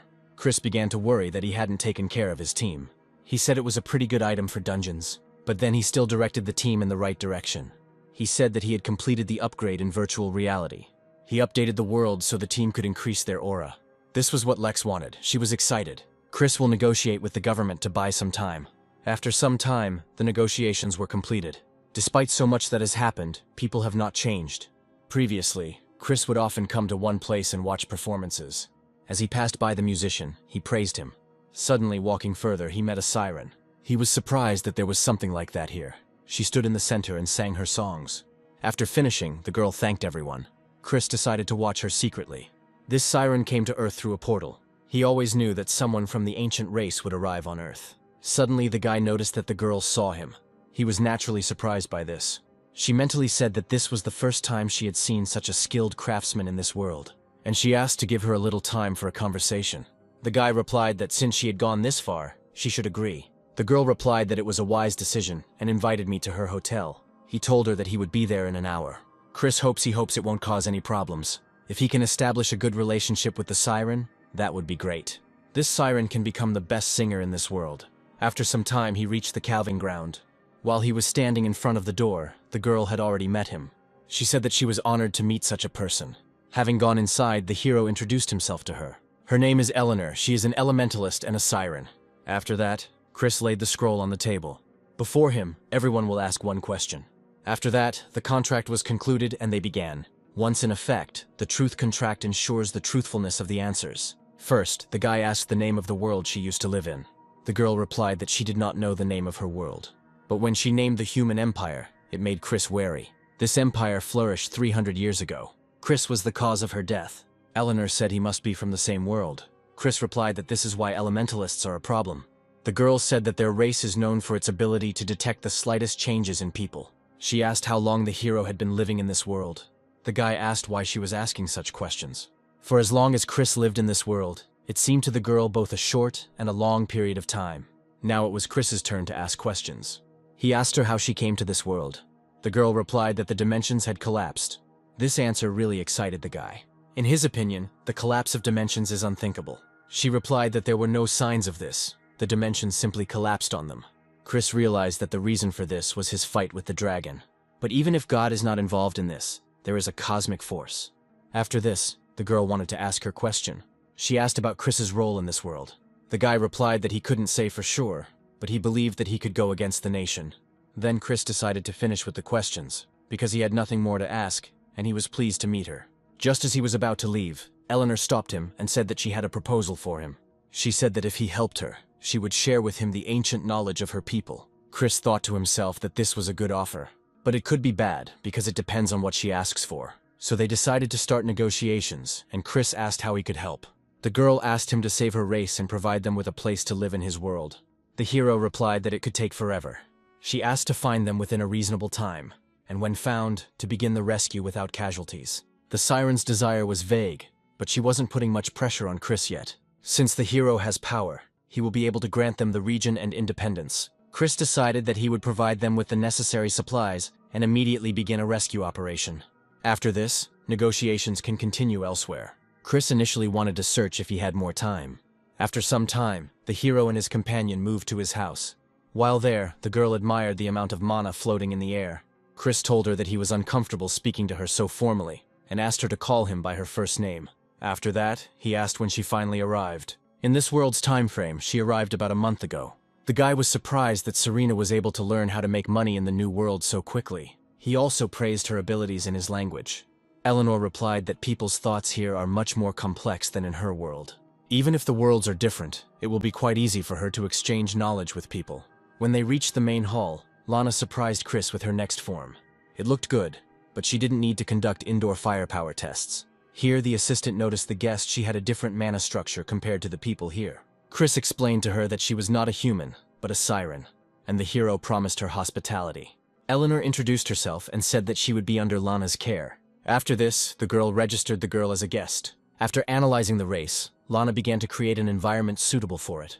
When she finished with this, she went to continue working. The girl noticed that Lana was an interesting tower spirit. Despite how she sometimes seems, she still gets the job done. After this phrase, the hero snapped his fingers and the tower began to deform. The landscape around the heroes changed and chairs appeared. Now they have started talking about their cooperation. Chris told her that he wanted to immediately gain the siren's knowledge for his own use. The girl immediately began to summon a sphere containing the knowledge of her people. The hero doesn't know how strong she is, but he feels a powerful magical force. Eleanor summoned a drop of water that contained the pure form of the siren's knowledge. If the guy drinks it, he will be able to obtain the desired knowledge. Chris used psychokinesis on her and drank a drop. The next moment, a huge amount of knowledge hit the guy's head. After a few moments, the hero finally absorbed the knowledge. The girl said he absorbed them much faster than she expected. Chris admitted that she was right. He could handle it all. Then the siren asked the hero his next plan of action.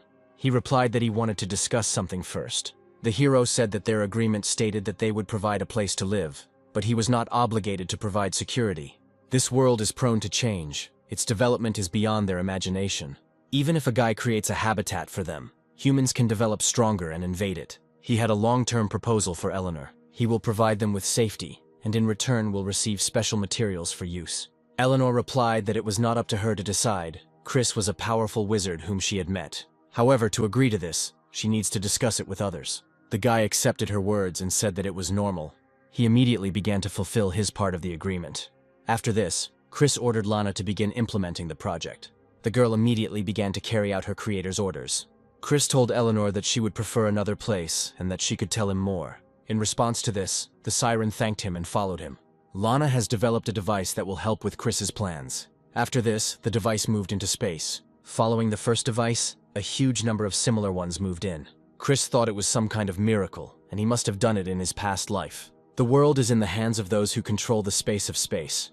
No monsters pose a threat to the Chris. The real enemies are the gods behind them. Lana said that the eye's functions are space communication, ground surveillance, and magic detection. They will begin scanning the planet, looking for sirens. Knowing the natural habitats of sirens, they hide in all corners of the Earth. At the same time, it will be able to monitor international fleet movements. A huge amount of resources are involved. Chris said he trusted Lana to buy the resources. The Akashic system must still be watching him. Suddenly, the assistant called the hero to show him something. Something was happening in China, and Chris was interested. The recording shows that most of the city is covered in dead land. Jean stood on one of the rocks and watched this picture. Suddenly, a hawk flew to her. He told her that an operational meeting would take place. The girl replied that she wanted to study their enemies. The bird replied that without proper scanning skills, it was stupid. However, she must not forget about their plan and not create problems. Jin was very irritated by the hawk. She realized that the government had decided to intervene after all. A huge army of walking dead was moving across the earth.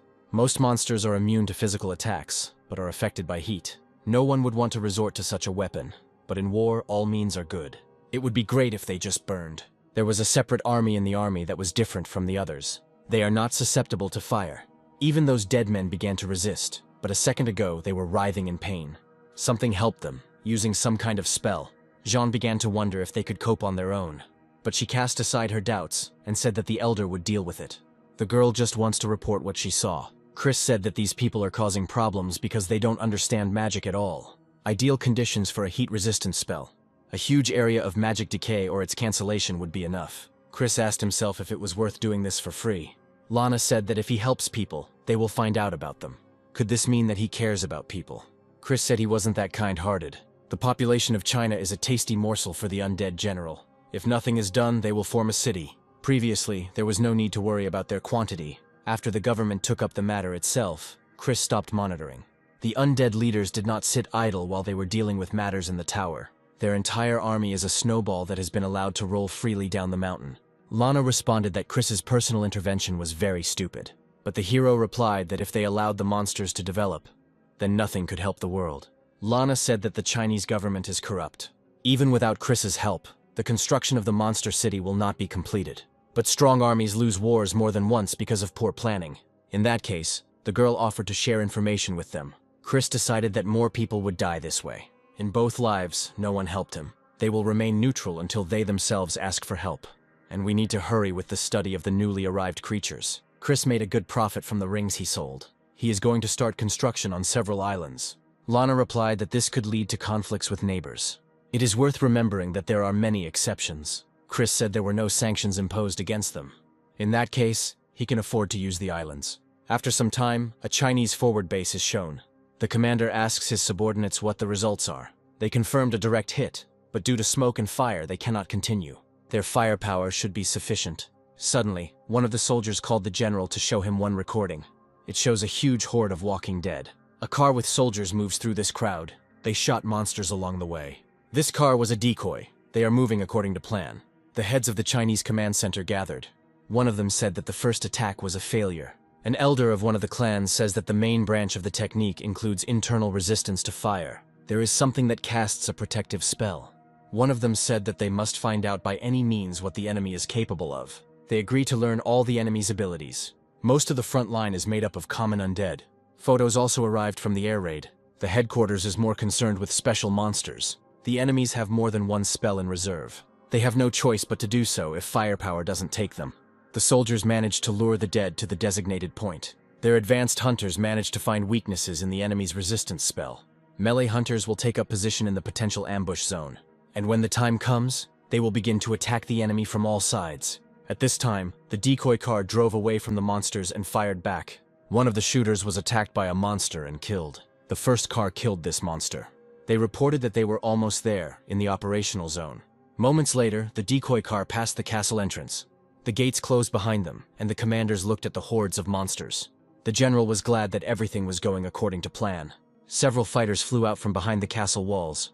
They blew up the battlefield. At this time, the Lich hovered over the battlefield. He said he was curious what people were up to. The general said that their suspicions were confirmed. The monsters were under a protective spell. Hunters appeared from behind the castle walls. They began to prepare a spell to kill the monsters. In an instant, the monsters' bodies were struck by lightning. The Lich said that there was no point in killing the dead. The zombies immediately recovered. As soon as the people saw that the monsters had recovered, they prepared counter-seals. They wanted to seal the monsters' recovery. A huge seal immediately appeared near the castle walls. The Lich replied that there was a place in this world for spiritual individuals. He used spell areas. After that, the seal cracked. The wizards immediately fell to the ground. The elder couldn't believe it. The general said they can't use this clan anymore. He ordered reinforcements to be sent there. They will send a signal and show the mass of flesh what strategy means. The elder replied that they should be careful. These dead people were different from the usual ones. At this time, the order came to the hunters. The captain of the hunters said that they had received an order to attack. Their opponents are the undead. The main thing is to disable them. After listening to the leader's speech, the hunters became inspired. The next moment, they jumped down the slope. The battle became much more epic. The heroes cut down the monsters. At this time, Chris was at the base and was happy with the team's results. He watched the rough fight of his comrades and was surprised. Lex fought the shadow dogs. John also chopped off the heads of monsters. Simon practically floated in the air, swinging his spear and killing the dogs. Chester shot at the monsters with his new skills. The team started shouting that all this was thanks to Judy and Chester. They needed to take care of their safety. Simon was worried that there were a lot of monsters. He wondered if he would have enough mana. All they can do is rely on Judy's new skill. The guy said that the spell of mass destruction is ready. Chester replied that he had been waiting for this for ages. The guy used his new skill and fired a bunch of shots into the sky. Then Lex burst into the fray and told John to do the same. The captain got angry that she called him by his nickname and hit the ground, breaking it. Chester's projectiles reached their targets and began killing the monsters. Lex looked at the field and said that Chester was the best at dealing with the little monsters. The guy replied that he wouldn't envy him, since his mana was only enough for one approach. Judy told him not to worry because he had a new skill. Monsters leave behind a floating cloud upon death. John was surprised that his health was restored, and Lex's mana reserves have been restored. The captain said they might be able to make it to the end this time. Lex replied that if the man died the same way as last time, she would personally gut him. The captain was surprised that the girl had become so rude. John replied that by focusing only on causing damage, everyone would be wrong. Suddenly, a cocoon with a boss appeared on the field. Lex began to prepare a new skill to fight him. She used mass protection with light. After analyzing their battles, the girl thinks that the first time they died because of an explosion. She had seen this demonic face so many times that it now felt like home to her. John told her that she was rude and that Chris could watch her. Judy told them to stop talking. He was going to attack first. The demon was outraged that people came to his kingdom without an invitation. The heroes have already heard his lines many times. The captain said that villainous cutscenes should follow a template. Judy used a negative effect on the enemy. The demon was surprised that the guy naively tried to put effects on him. In response, he was going to burn the team to the ground. Suddenly, a shot of mana hit the monster's neck. It was Chester. He said it was predictable. John said that he would distract the demon, and they would only have a second to attack. The monster was angry that the little people dared to attack him. Suddenly, his body began to be covered with an active curse. After this, the captain attacked him and hit him on his strong horns. John was surprised that the horns were able to block his path. The monster threw the man aside. He tried to burn John with his breath. At the last moment, he was saved by Lex, who hit the monster in the head. John ran away to the side and burned. The girl said that everything was over and she needed someone to help her. The demon tried to hit the girl, but she easily dodged. Simon attacked the monster from behind and struck it with a spear. The monster didn't expect this and hit the guy with his tail. The demon said that he had not felt pain for so many years. Weakened by the curse, his body became weak. He said that the jokes were over and a strong aura began to spread around his body. John was recovering at this time and said that the next line was coming. He won't risk approaching him at the second stage. Then Lex came up to him and hit him on the shoulder. She said that she would treat him. They were going to attack together. The captain replied that they had left late and were offending the demon. The girl said that a strong body is the captain's only advantage. The man added that he would do it or die. John rushed at the monster and hoped for his comrades. The demon told him that he would eat him and attacked. The next moment, their attacks clashed with a roar. John admitted that the boss was too strong. A moment later, the monster's body was covered in a barrage of gunfire. It was Chester, running across the field and shooting at the same time. The captain said he could stun him for a short time, which should be enough to take cover. He doesn't want to give the demon a chance and is going to kill him first. The next moment, the monster was blown up again. The monster's attention switched to the guy, and he headed towards him. Chester tried to hide from him, and simultaneously fired back. John said he shouldn't have let the demon fly. They did a lot of damage. Lex started yelling that the water attack was ready and everyone needed to hurry. The demon tried to attack Chester, but he was able to avoid the attack at the last moment. The monster said that he realized that none of the heroes could fly. He started chasing the guy through the air. John started shouting that he would slow down the demon and the others should attack. The monster began to glow with a purple aura and became indignant. Simon was about to throw his spear straight at the monster. It definitely hit and pierced his body right through. The captain ordered Lex to begin immediately. She threw John into the sky right towards the demon. He flew up to him and grabbed the monster by the leg. The next moment, the man used his ability and they flew down. A second later, they crashed to the ground with a loud bang. Lex urged her comrades to continue attacking the demon. The demon began to beat John to make him let go. He said that no matter how much he resisted, the captain was not going to let him go. Judy disabled the monster's defenses and gave his comrades the opportunity to attack. Lex was the first to attack. She prepared an explosive attack. The others did the same and caused a huge explosion. Chris was watching them all this time. He was certainly happy for his team. He underestimated the mastery of the Akasha system. They became much stronger. They might be able to get through the third-level dungeon. After some time, Lana said that the capsules were being switched off. All the capsules burst at once and the heroes fell out of them. Chris praised them and said that they did it very quickly. They spent 2 weeks there, but Lex said it felt like they were there forever.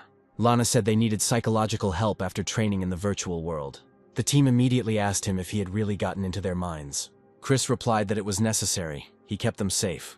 Lex believed him, but still realized that he was lying somewhere. The hero never thought that they would become so strong. He handed them towels and told them that they had work to do.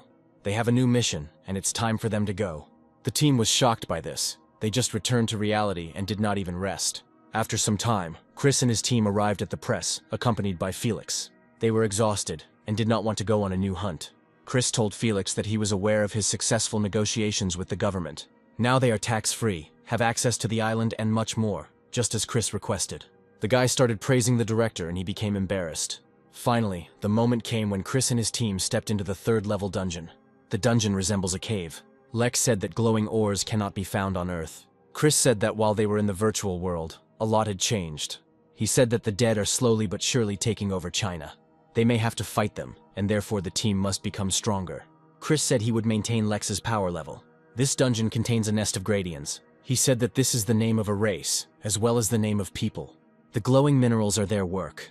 The dragons raised the gradients, among whom there are queens who are not inferior in intelligence to humans. Lex said that their opponents were far from the same monsters they had already fought. The hero replied that they needed to beware of the guards. Their mana is different from that of normal aura users.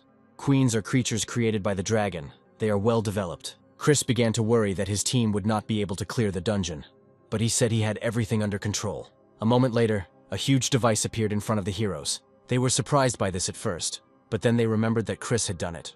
Right now, Chris only has access to Tetra spells. Strictly speaking, he is at level 4. But with this device, he can use Hepta spells. Suddenly, Chris asked the team to be silent. Judging by the size of the nest, it was clear that there were many workers among them. Lex began to worry about what the future would hold. Chris replied that they need to think about what they will improve when they level up.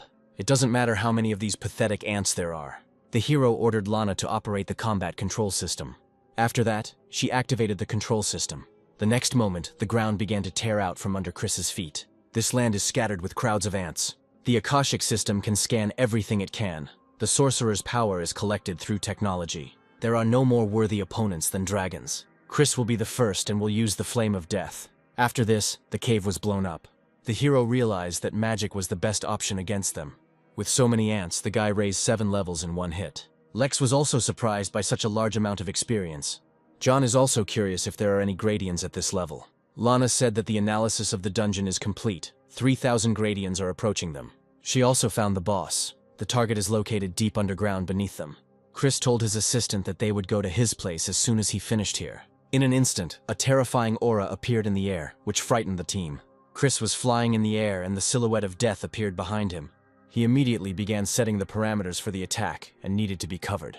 Lana located all the Gradients and activated the magical support device. A moment later, the monsters' heads were marked. Chris swung and attacked them with a huge scythe. A dissection flew towards the ants. In an instant, all the ants died on the spot. The queen felt all this and appreciated Chris's strength, because he was able to kill all her children. She was told that low-level Gradients could be resurrected when the time was right. The Gradient general told her that she could meet their opponents in person. The queen replied that they could all go and deal with the crew. Gradients with passive protection will begin to hunt him, but they must not let their guard down. While the team was looking at the dead bodies, they were very surprised by such strength. A spell that kills everyone in such a huge area is very powerful. Chris said that magic is needed to change existing laws. Lex asked him what would happen next. The guy replied that the boss was still alive, and that he would now move towards the finish line, avoiding the queen. He told the team to collect magic stones from the corpses of the Gradients. They would get more money. Chris added that the Gradient antennae might still be useful. The next moment, Chris used teleportation to inspect. After the hero's departure, John said that he regretted creating a contract with him. They felt like they were cheap labor for the guy. Chris moved to some place in the depths, squeezing everything out of teleportation. After all, the queen is an ancient sorceress, and such precautions are justified. After going a little deeper, Chris met the generals. Chris said that he didn't even notice them, and now he won't say that he's glad to meet them. The general said that their queen needed the boy's head. To himself, he assessed his opponents and their physiques. After a short period of reflection, the monsters began the battle. The hero hasn't fought with the higher Gradients for a long time. Due to their magical protection, they are considered the best mage hunters. When the ant attacked, a stream of stones burst out from underground. These stones flew towards the monster, but he defended himself and said that it was useless. As soon as that was over, Chris appeared behind him and hit him. He grabbed his head and activated his abilities. One of the monsters struck the hero's body, but it turned out to be a simple mirage that had nothing to do with it. Suddenly, when the general looked back, he saw that one of his warriors was killed. Chris said his movements are predictable because he is driven by fear and anger. The guy grabbed the monster by the head and slammed it into the ground. He was able to win easily thanks to their tendency to underestimate wizards. The general said that Chris was a monster. A human could not gain such power. The ant cannot send the boy to the queen, and before his death he thought only of her. Chris was struck by such devotion, which was stronger than even the sense of self-preservation. This is proof that the queen has great authority. Most likely, she was observing the progress of the battle using detection magic. The queen said that she sent them together to find out what skills he possessed. She was amazed at how he achieved such skill in combat with only 4 rings. After some time, Chris and Lana reached the gates to the queen's throne room. The guy knows how to win her, but it's quite difficult to arrange the conditions. First, the magician must destroy her magical barrier.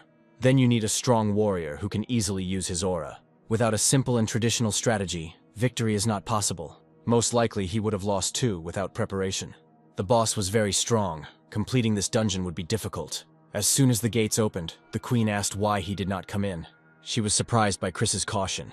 When the monster started talking about his children, the hero thought she was crazy. She said it had been a long time since she had spoken to a member of another species. Chris was surprised that she was also interested in portals. He told her that beyond these gates there was a world ruled by humans. The guy asked her what she wanted to achieve by creating the gate. The queen replied that it was a rather provocative question to start a conversation. She replied that her children should not have attacked, but simply came closer out of curiosity. She remains faithful to one goal, the prosperity of her race. Chris said that they could resolve everything peacefully and not fight. The girl replied that the will of someone more powerful was restricting their movements. Since he is a wizard, he should understand her, despite the level of intelligence, the feeling that someone is controlling her. It's not her will, but she's not one to tolerate losses. After her words, the queen transformed into battle form. Chris was upset that this was the only way to resolve the conflict. First, she wanted to ask what it was like to live outside the portal. The guy replied that the place was quite nice. The monster replied that she had great expectations for that world. The next moment, a beam of mana shot from behind the queen, which the guy dodged. He ordered Lana to start the magic dispel. Also use all your resources to destroy her magic. The next moment, the queen was above the guy and was about to strike. She struck with such force that the ground beneath them cracked and broke. During the battle, they fell into the ground below. While in the air, the queen continued to pursue Chris. She said that how come he was still alive after her blows. Getting closer, she struck again and drove the guy's body into the rock. The queen didn't understand why Chris hadn't died yet, since his protection from magic should have disappeared. Chris said it was all thanks to the protective magic on the staff and armor. She replied that he had the usual ridiculous tricks. In general, he has strange magical abilities that do not suit his level. Chris said he was just a powerful wizard, hardened by hard work. And then he asked about the dragon that created him. Chris said he did the right thing by leaving his guys. The monster replied that he did not look like a person dependent on external factors. The guy said that if necessary, he won't take it apart. After these words, the queen became truly interested. But out of generosity, she decided to attack him. Her queen's eye will prevent Chris from using illusions. The girl was again surprised that the guy blocked her attack with his body. Chris replied that such an eye was a complete scam. She can only apply force, then the guy suggested that she fight properly. The next moment, as soon as the guy activated the aura, they collided again. The queen dodged the guy's blow and found herself behind. The force of their blows created explosive waves. She began to knock him deeper into the cave. When Chris stood on the ground, he activated the shield with which he wanted to use reverse techniques. The queen launched a slash towards the hero, which Chris was able to defend against. After fending off such blows, he realized that he needed more practice in battle. In an instant, the queen appeared before the hero. She said that during the battle one cannot think about anything else. She hit the guy's body with all her strength. The further the battle went, the more cheerful the Queen of the Gradients became. Chris was able to withstand the next blow from the girl's strength. She noticed that her blows seemed to dissipate. After one of the attacks, Chris threw the girl aside. When Chris parried her attack, the Queen realized that the guy was not simple. In that case, she decided she would simply move faster. Her movements sped up many times and it became harder for Chris to restrain her. The attacks come one after another. He can't parry them all. Just as the guy decided to seize the initiative, the queen appeared behind him and struck, but he dodged. After dodging, he jumped back into the distance. He realized that he couldn't compete with her in speed. Chris decided that he would not play according to her plan. He would set his own pace of battle. After these words, a huge explosion followed, which engulfed everything. The queen didn't understand what the guy was doing. She said that he realized that he couldn't keep up with her and gave up, or that he was simply stalling for time with a smokescreen. She can't be fooled by such a cheap trick. She senses the flows of mana. While the entire area was covered in fog, the girl attacked the hero. She was already glad that Chris had been caught so easily this smoke wouldn't stop her from finding him. Suddenly the queen realized that this body was just a trap. The guy tricked her and attacked while the queen was busy with the false body. Chris launched a fireball at her, which crashed onto the ground. Meanwhile, the team continued to collect antennae from the defeated ants. Lex heard that the hero's battle was noisy and hoped that everything was okay. John replied that the girl was worrying in vain. Chris would not have entered the battle without being confident of victory. She'd better worry about herself, because they still have a long way to go. When the smoke cleared, the queen lay on the ground covered in blood. She said that she was not destined to see another world. Chris had amazing magical abilities. Chris said that after parrying, he created a golem and filled it with mana. Gradion admitted that she had actually underestimated the guy's strength, and she said it was a good fight, as with a person. When it was all over, Lex saw that Chris was finished. She shouted to John that the hero was finished, and the man was not surprised. A moment later, Chris appeared at the team. Lex immediately ran to the guy. He asked them if they enjoyed the training. After some time, the team exited the portal and it began to close. Reporters immediately surrounded the heroes and shouted. They called the Alpha Team the best of the best. They cleared the 3rd level dungeon. The Alpha Team was the first in history to clear this dungeon. They said on TV that the director had arrived to meet the team. At this time, the team was in the hotel and resting. The team members were in different rest areas in the room. Chris was talking to his mother on the phone. He talked about people's safety and his work. Despite his strength, his mother will always worry. As it turned out, Mitchell was waiting for the hero to finish talking to his mother. She replied that their parents always worry about them, no matter where they are. The girl replied that she had no choice, and that her boss was forcing her to work day and night. He asked her to sit down and tell him why she came. The guy then offered Mitchell a drink. The girl thought that the hero was trying to hit on her in this way. Chris immediately started making excuses, and if she didn't want to, then she didn't have to drink. Mitchell said she was just joking because she likes men with a sense of humor. The guy replied that playing with feelings was more expensive. When the girl started drinking, the guy was impressed. Mitchell replied that she had a difficult job because of some people, so that's why. She came with a proposal to clear out a similar dungeon right next to the White House. If the underground undergoes the same kind of replacement as in China, the world will be in trouble. Mitchell said they found the reason for all this. After the dungeon appears, it replaces the dimension in their world. Some countries are unaware, but many have refused to defend themselves. Chris said it was understandable why no one was trying. But if Chris refuses them, then they themselves are ready to fight. The hero can tell them something, but will it help? If it is not the same dungeon, his information is useless. Mitchell understands this. They want to roughly estimate the whole complexity. Chris told her that he needed 10,000 people. All of them must be above level 150. That's if they want to start a fight right in front of the White House without any precautions.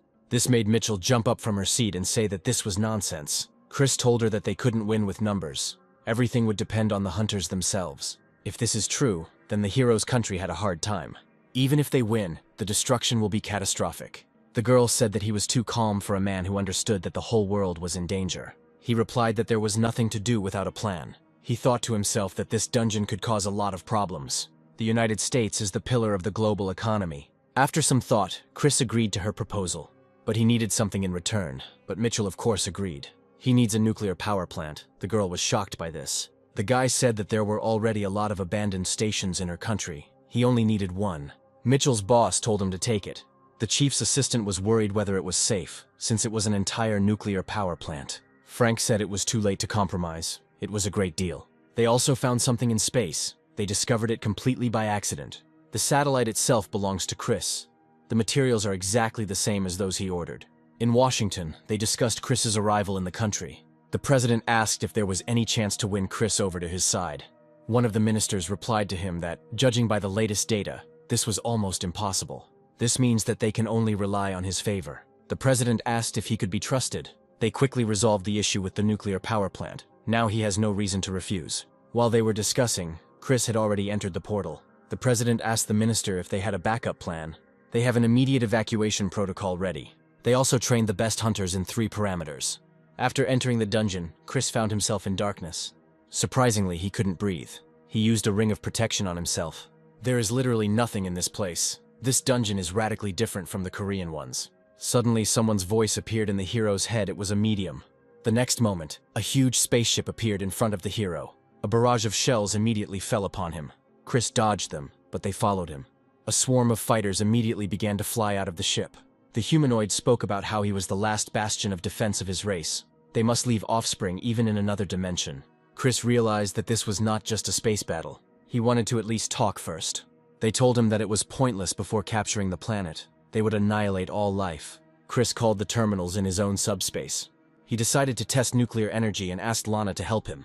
The guy suggested first destroying the annoying flying bugs. In response to this, the ship fired its main guns. Chris was able to defend himself from the attack using his shield.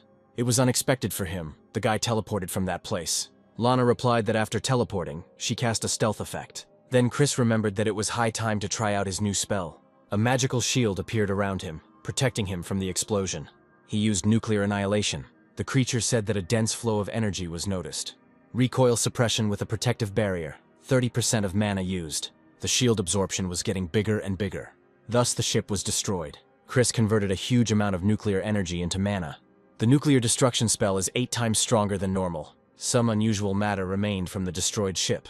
The guy decided that he would take it. The wizard cannot miss out on new knowledge. Chris only leveled up 1 level and the guy was surprised. The system said that Chris had crushed an enemy superior in strength for the first time. It's strange that only one, apparently dungeon boss, gave so little experience. Chris realized that the system itself was preventing him from becoming stronger. At this time, Isaac asked Lich how things were going with the city. He replied that we had to wait until the solar cycles passed. The creatures in this world know nothing about mana and gods. People have knowledge of martial arts and the abilities of awakened beings. They then discussed China's colossal losses. With so many souls, the Lich has no problem connecting their world to this one. People would have no chance if they conquered territories. Then Eileen showed up and said Isaac lacked restraint. The general replied that they had not seen each other for a long time. The girl said that the general still hadn't been taught discipline, but her title meant nothing here. When Lich approached her, she admitted that it was more pleasant to communicate with him. Lich said they needed her help. The general replied that this world was similar to their old enemy. It had its own machine god. Eileen said she remembers those battles. The absolute chaos on the battlefields. Now he and Isaac are focused on building the city. The girl decided to play with this world a little. She was interested in the strongest nation. She decided that she would visit there. After the queen left, Lich asked the general what he would do next. He will distract them, because battlefield control is his specialty. Isaac told Lich to focus on his mission. In his thoughts, the dead man rejoiced that the world would soon end. At one of the testing grounds, Chris was practicing his new nuclear skill. While he defended himself with his shield, he hoped that he would not become the first mage to die from his own spell. He said the power had increased, but he didn't expect it to be difficult to control. Lana said that their main goal is to increase firepower. The assistant said that it was very difficult with the hero. Inside the dungeon, she only uses 12% of her abilities. Chris said that now he is strong enough to get the singularity. Lana realized he was talking about the event horizon. The hero explained that for magicians like him, this only means reaching a certain level. Chris recently started selling life rings. If you wear such a ring, then people will no longer need food. Thanks to the mana from nuclear energy, Chris can automatically create items. Due to his creation, he can easily pass through dungeons of the 3rd level and below. At his current level, he can control the amount of energy he receives. After his thoughts, the hero began to look for a way out of the dungeon. They were talking on TV about Chris clearing out the dungeon. Eleanor watched this report. Another siren ran up to her and said that they had found 2 more sirens. The queen smiled and said that it was wonderful. Then the girl saw Chris on TV. She admitted that the hero was truly incredible. Eleanor replied that the guy really wasn't as simple as he seemed. The girl was curious about how he felt about her queen. He scared her a little. The woman replied that the entire future and fate of the sirens rested on it. After some time, Chris allowed Lana to settle matters with other countries. The Korean government tried to play on the fact that they have a say in the negotiations. The hero's influence is already an order of magnitude greater than that of his country's government. He cleared dungeons in countries with which Lana had made agreements. All these dungeons were cleared very quickly. After some time, Chris arrived at the Magic Tower to sort out the affairs with the dungeons. Lana told him that the developments showed that 3 countries in the world would fall. Chris cleared dungeons, but not at a fast enough pace. He managed to cover a number of countries thanks to the USA. The hero asked the girl how many nuclear reactors were ready for use. The girl replied that 28 units were ready. They were only using 2, but soon they would all be ready. Chris said he could rely on that because he couldn't fall behind. Lana said that many people are interested in the guy's abilities. Don't underestimate their opponents. Chris said he would put them in their place if they came, but the assistant said she still advised him to be careful. After that, the hero asked Lana how she liked her new body. The girl liked it more than she expected. She will meet many people. Finally, Chris can feel free. Then the girl said that she had some kind of proposal for the guy. She proposed building an interstellar complex. Chris understood everything correctly, and she will show everything now. After this, Lana showed a huge space base with its weapons. This base is 3 times larger than the one Chris destroyed. Lana has already completed the layout and drawing in accordance with the fragments examined.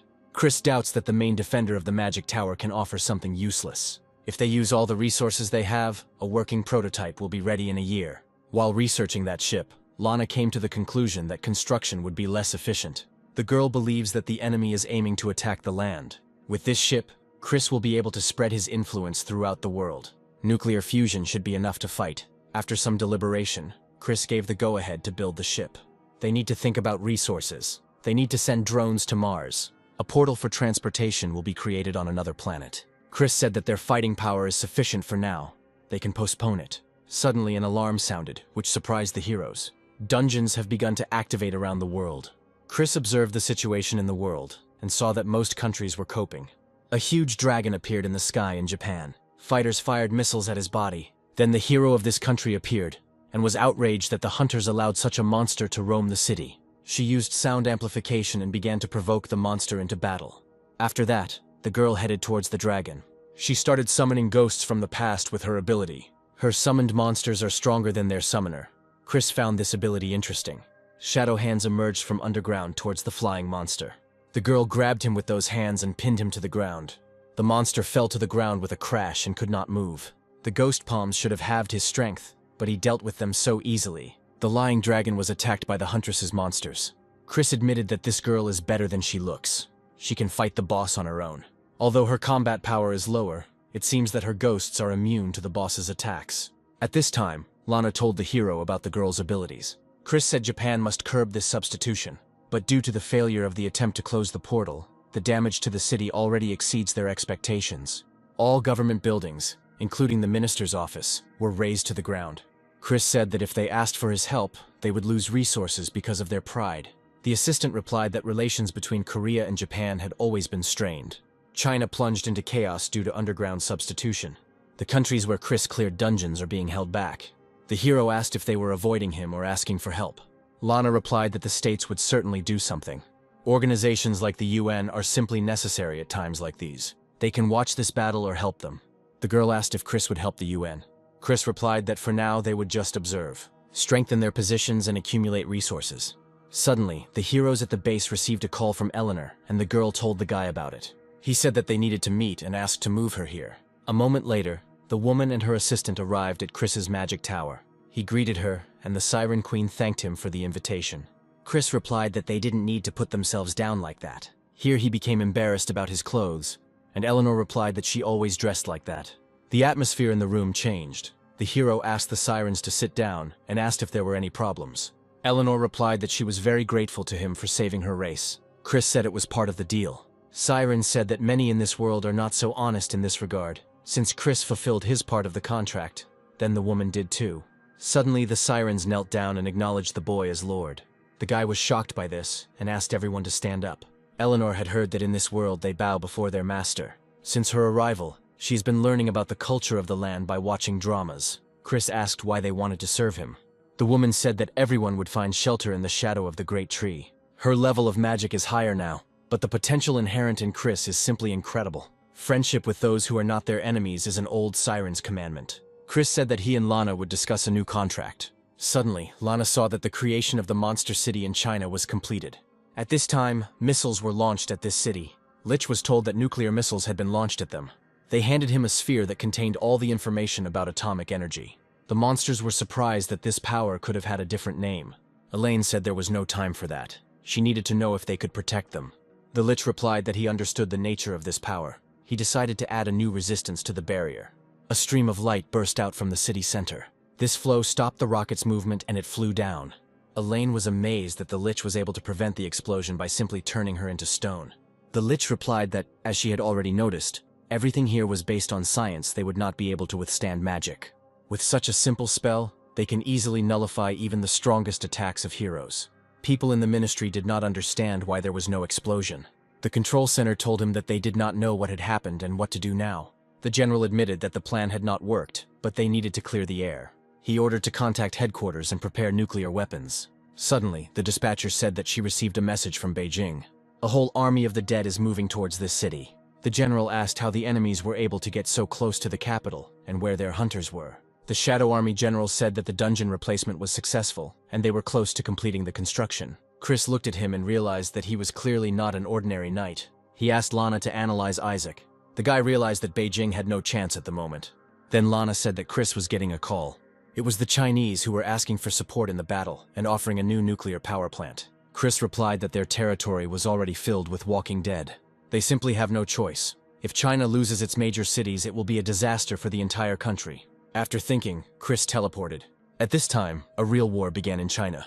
One of the heroes said that every warrior in the monster army is like a boss. Isaac was surprised that the heroes actually called themselves Awakened. They were doing well, but this is the end. Then a second hunter appeared, who realized that the monster general was the main one among them. He's going to burn himself to the ground, but he'll turn Isaac to dust. The hero activated an indestructible body on himself and was about to attack. Isaac replied that his request would be fulfilled. The man immediately rushed towards the monster. Isaac struck out with his sword towards the running hunter. He was surprised that he was able to withstand the aura of his sword, even after strengthening his body.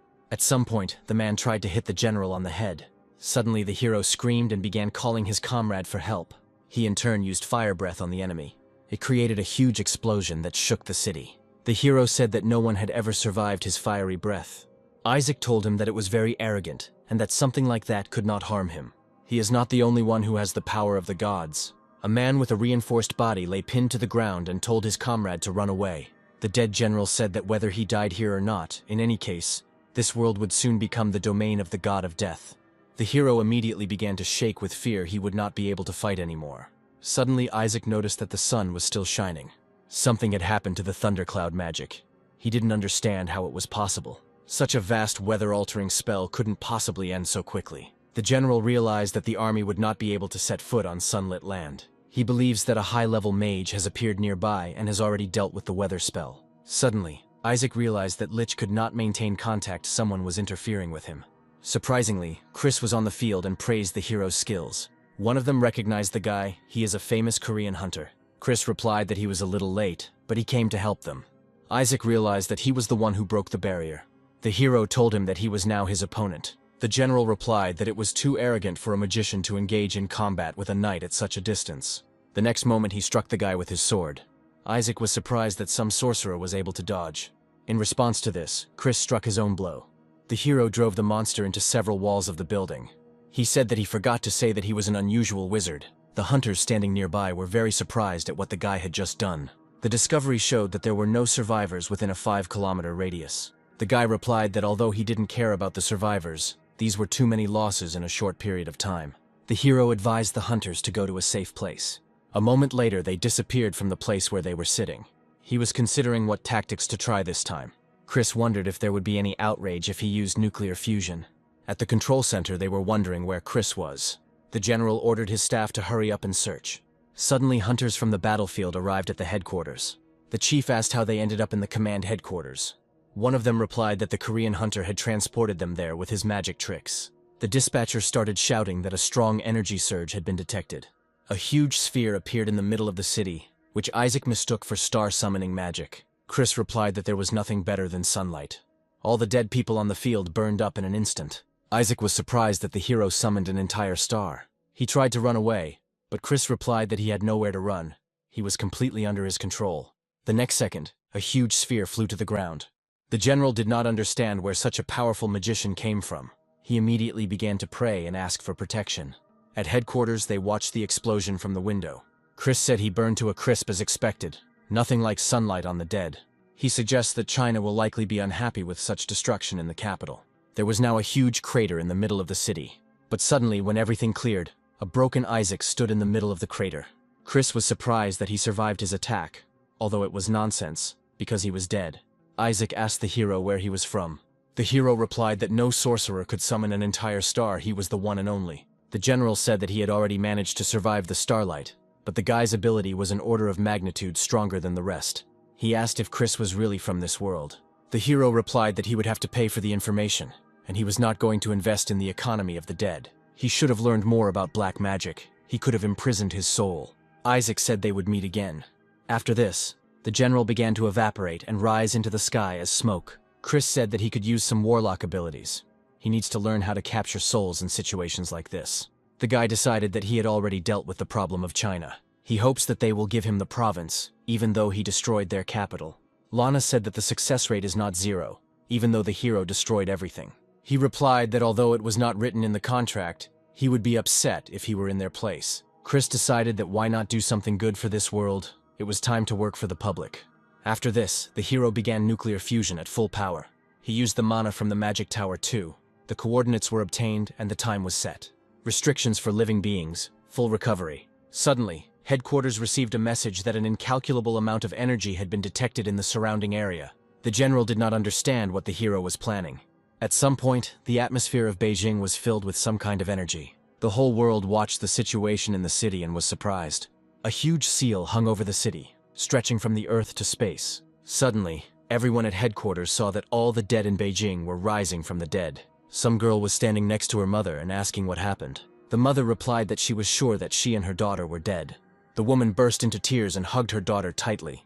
Then she looked up and saw Chris flying. Frank was very surprised that Chris brought them all back to life. Not one, not two, but several thousand at once. Frank's assistant learned that this is what the hero's magic is capable of. Their agents report that China has made a deal with the guy. They have given up the province, but it seems that the country's affairs are in really bad shape. Frank said a team of analysts is reporting the possibility of an independent state being established. If the video gets online, his reputation will skyrocket. Some may extol him as a deity, but America needs such an ally.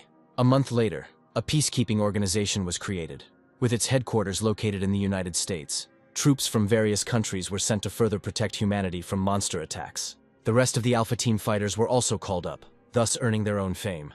Their aura training is the key to becoming true masters. At the moment, Lex is the strongest candidate, although it's not just persistence and luck that matter here. At this time, Chris was in the basement training and thus pumped up his 5th circle. He was very happy that he finally got it. He had accumulated enough power to be called a wizard, but he had already cleared 43rd level dungeons. Chris is worried about things he can't control, so he's going to spend all his points on luck. Suddenly, Lana appeared and said that China had requested a meeting with the hero. She said it was about the province he requested. On the site of that province, a city of the dead was built. Lana said China doesn't know when the next attack will come. But after they ceded this strategic point, Chris replied that it was his territory, so it was his problem. They decided to see what kind of ambassador they had sent this time. After some time, Chris met with the Chinese generals. The reason they called him is because they need to deal with the dead. Scouts report that monsters have begun to build some kind of building. Chris said they had already tried to stop them and failed. The general was surprised that Chris even knew about the atomic bomb they launched at the monsters. He didn't understand how he found out. It was suspicious to him. Now they are trying to hush up the nuclear weapons issue. The general replied that it was their strongest weapon at the time. They could not allow the zombies to take over the citizens and the land. Chris realized that the government was deciding that the city was more important than their people.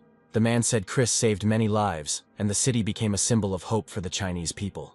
He said that they would help him in eliminating the dead in the province.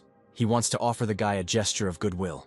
The guy realized that he just wanted to take the provinces back right from under his nose. The general wants the world to see that China is on his side, or that he can gain the support of the people in the province. Chris said he was turning down the offer. The general immediately jumped up and began asking why this was so. The hero replied that the province was now his, which meant that the problems on this land were within his jurisdiction. The man asked if he could solve the problem himself. The guy told him not to worry, he was well prepared. China just needs to watch its borders. There is a chance that some might escape to their territory. The general asked when he planned to start. The guy replied that he shouldn't worry about it. Suddenly, some objects appeared in space and entered the atmosphere. The commander-in-chief was informed about this, and it is flying over the province. Chris said he had to take his leave. He needed to deal with eliminating those dead people. After this, the hero teleported. After some time, Chris went to the battlefield and used his drones to help. They began to attack the monsters and explode their bodies. The Lich was disappointed that their army was outnumbered, and the enemy had steamrolled their barrier. This is not simple brute force. The Lich assumes that this is the army of the wizard who defeated Isaac.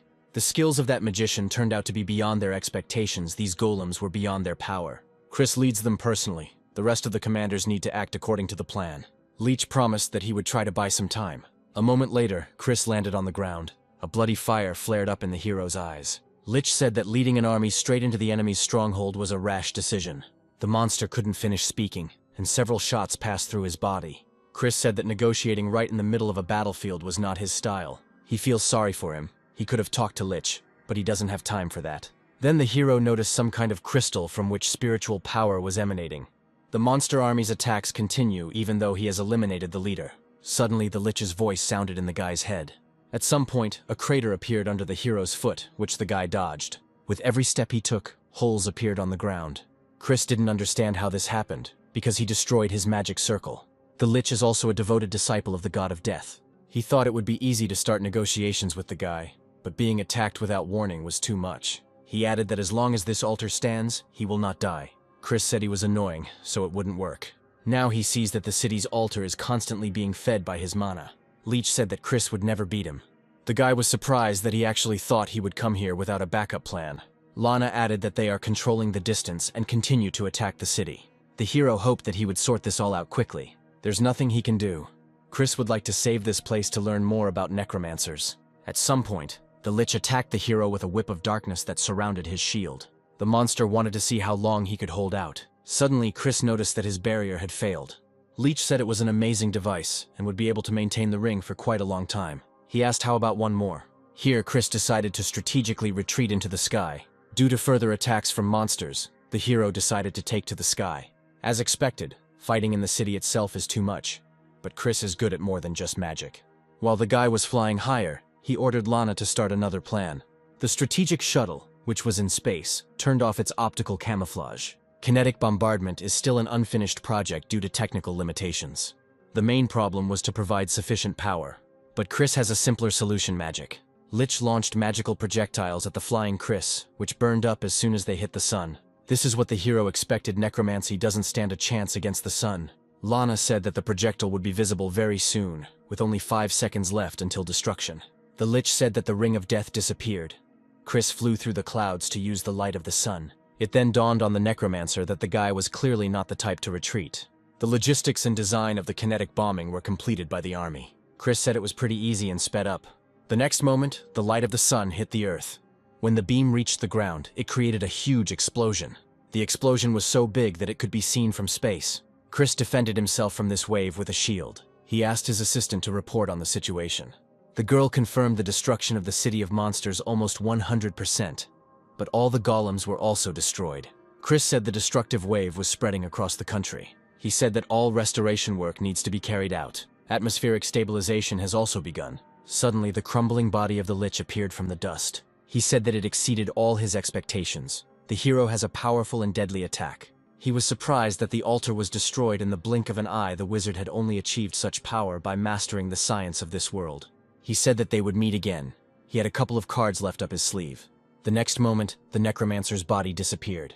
Lana confirmed atmospheric stabilization, surface cooling complete. Then the assistant asked the creator why he let him go. He replied that this scoundrel was a disciple of the god of death himself, and if he killed him, the god would bring down his wrath on him. The hero needs to work on his mistakes after this fight. First of all, we need to think about what to do with the province. A week later, Lana managed to close a profitable deal. They officially recognized their right to own the province, and they also agreed to support the declaration of the formation of the nation. They would like to mass-produce golems. Here, the hero became interested in whether they had talked about their orbital weapons at the meeting. They decide to take their time, or wait for others to make the first move. Suddenly, Chris's sprout grew and he was very happy about it. Lana said that the seed Chris had developed had finally sprouted. He said that he gives the go-ahead to invest money in the mass production of golems. A tree created by man using genetic technology. It is simply a copy, recreated to imitate real structures. The necromancy that has defiled this land can only be cleansed by this. The fruits of this plant will be filled with mana, and even deserts can be improved with its help. Then one of the monsters came and said that he was surprised by the copy of the world tree. Chris asked him what he was doing there. It was Caleb, the commander of the Liberation Regiment, who had arrived to negotiate with the hero. Chris was surprised by this. If it weren't for him, they would have enough firepower to take over the entire world. The monster said that their armies were endless. Chris replied that there were countless numbers of them, and many wizards and magicians did not bow down to anyone. Caleb said he didn't come to philosophize about religion. The hero said that in order to negotiate, he would not allow them to break into this world again or build their altars here. At the moment, the monsters don't want anything. They just want freedom of religion. Caleb said he would be brief, and added that he wanted to preach their religion. The hero certainly didn't expect this. He didn't know what to do.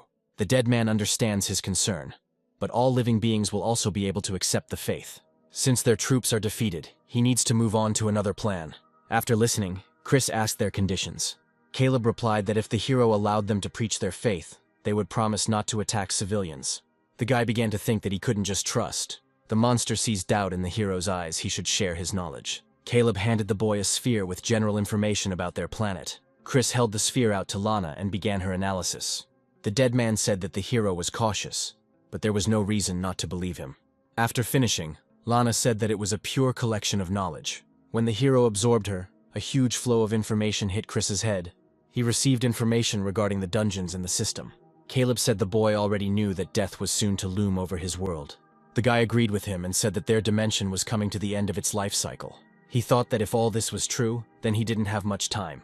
Chris replied that he would allow them to do missionary work as long as everything was peaceful. Caleb was glad that the agreement could not be broken. Suddenly, the fireman pulled out a fire sphere from under his clothes. As compensation for their irrevocable deal, he thinks this will be enough. At first glance, this core would be enough to power 3 nuclear reactors at once. They usually have their own limits regarding mana reserves. Caleb said that after all the negotiations were over, Chris was not allowed to interfere in their matter. After these words, the monster disappeared. Chris then said that they still had a lot to do, and Lana supported him for that. According to Caleb's information, this dimension doesn't have much time left. Akashi is constantly trying to stabilize the dimensional rifts. He uses fragments of long-extinct dimensions to patch up the holes in them. Dungeons that are not cleared in time will consume the world. The problem is in the process itself. The balance will be further disturbed, and soon the size of their dimension will begin to increase. The dungeons at later levels are much more difficult. Even Chris can't resist them. He needs to find another approach to solve this problem. At this time, the hero met with Eleanor and said that he would leave it to her. He then turned to Lana and asked how things were going with the design of infrastructure on Mars. The girl said that everything was going well and said that maybe it was worth paying attention to the new generation of hunters. Chris agreed with her and asked her to make a list of hunters. After some time, Lana met Lex, who was training. The girl said that she heard that Chris only takes on those who have reached his level. At this time, the news is talking about creatures in the province of Chris. Lex watched this and admired her master. She was worried whether she would reach the same level as him. Lana reassured her and said that she could do it. With her talents and perseverance, this is possible. The girl just needs a little push. Lex jumped up and screamed at such inspiring speeches. She thanked Lana for her support and said that she would continue to study. The girl will do everything possible to be on par with Chris. She tried to reach the TV, but her fingerprint remained on the screen. Lana was happy. She said that enlightenment comes when she least expects it. At this time, Chris, who was above, felt Lex's power. The girl showed the hero her new abilities. Her blows were similar to an ordinary wave, but there was something to it. Chris acknowledged that Lex had excelled at conceptualization. The girl immediately began to become arrogant and call herself a genius. The hero added that it looked like a ranged attack, but there was something else going on. Lex was very excited. Now that she had become stronger, she could fight alongside Chris. Lana said that according to her calculations, Lex attacks the target, ignoring the distance. The concept depends on the personality traits. After this, Chris decided that he needed to do a little testing. A moment later, some kind of sphere appeared, surrounded by a shield. Chris told her to attack again. The barrier has anti-teleportation properties. As soon as Lex hit the punching bag under the shield, she was able to pierce through the punching bag and the shield. She hit the target, completely ignoring his defensive abilities. To achieve her desired goal, she did not take into account the necessary techniques. The girl turned to the hero and asked if he liked it. The guy replied that it was simply incredible that, with the help of inexhaustible willpower, the hunter controls an aura that is outside the laws.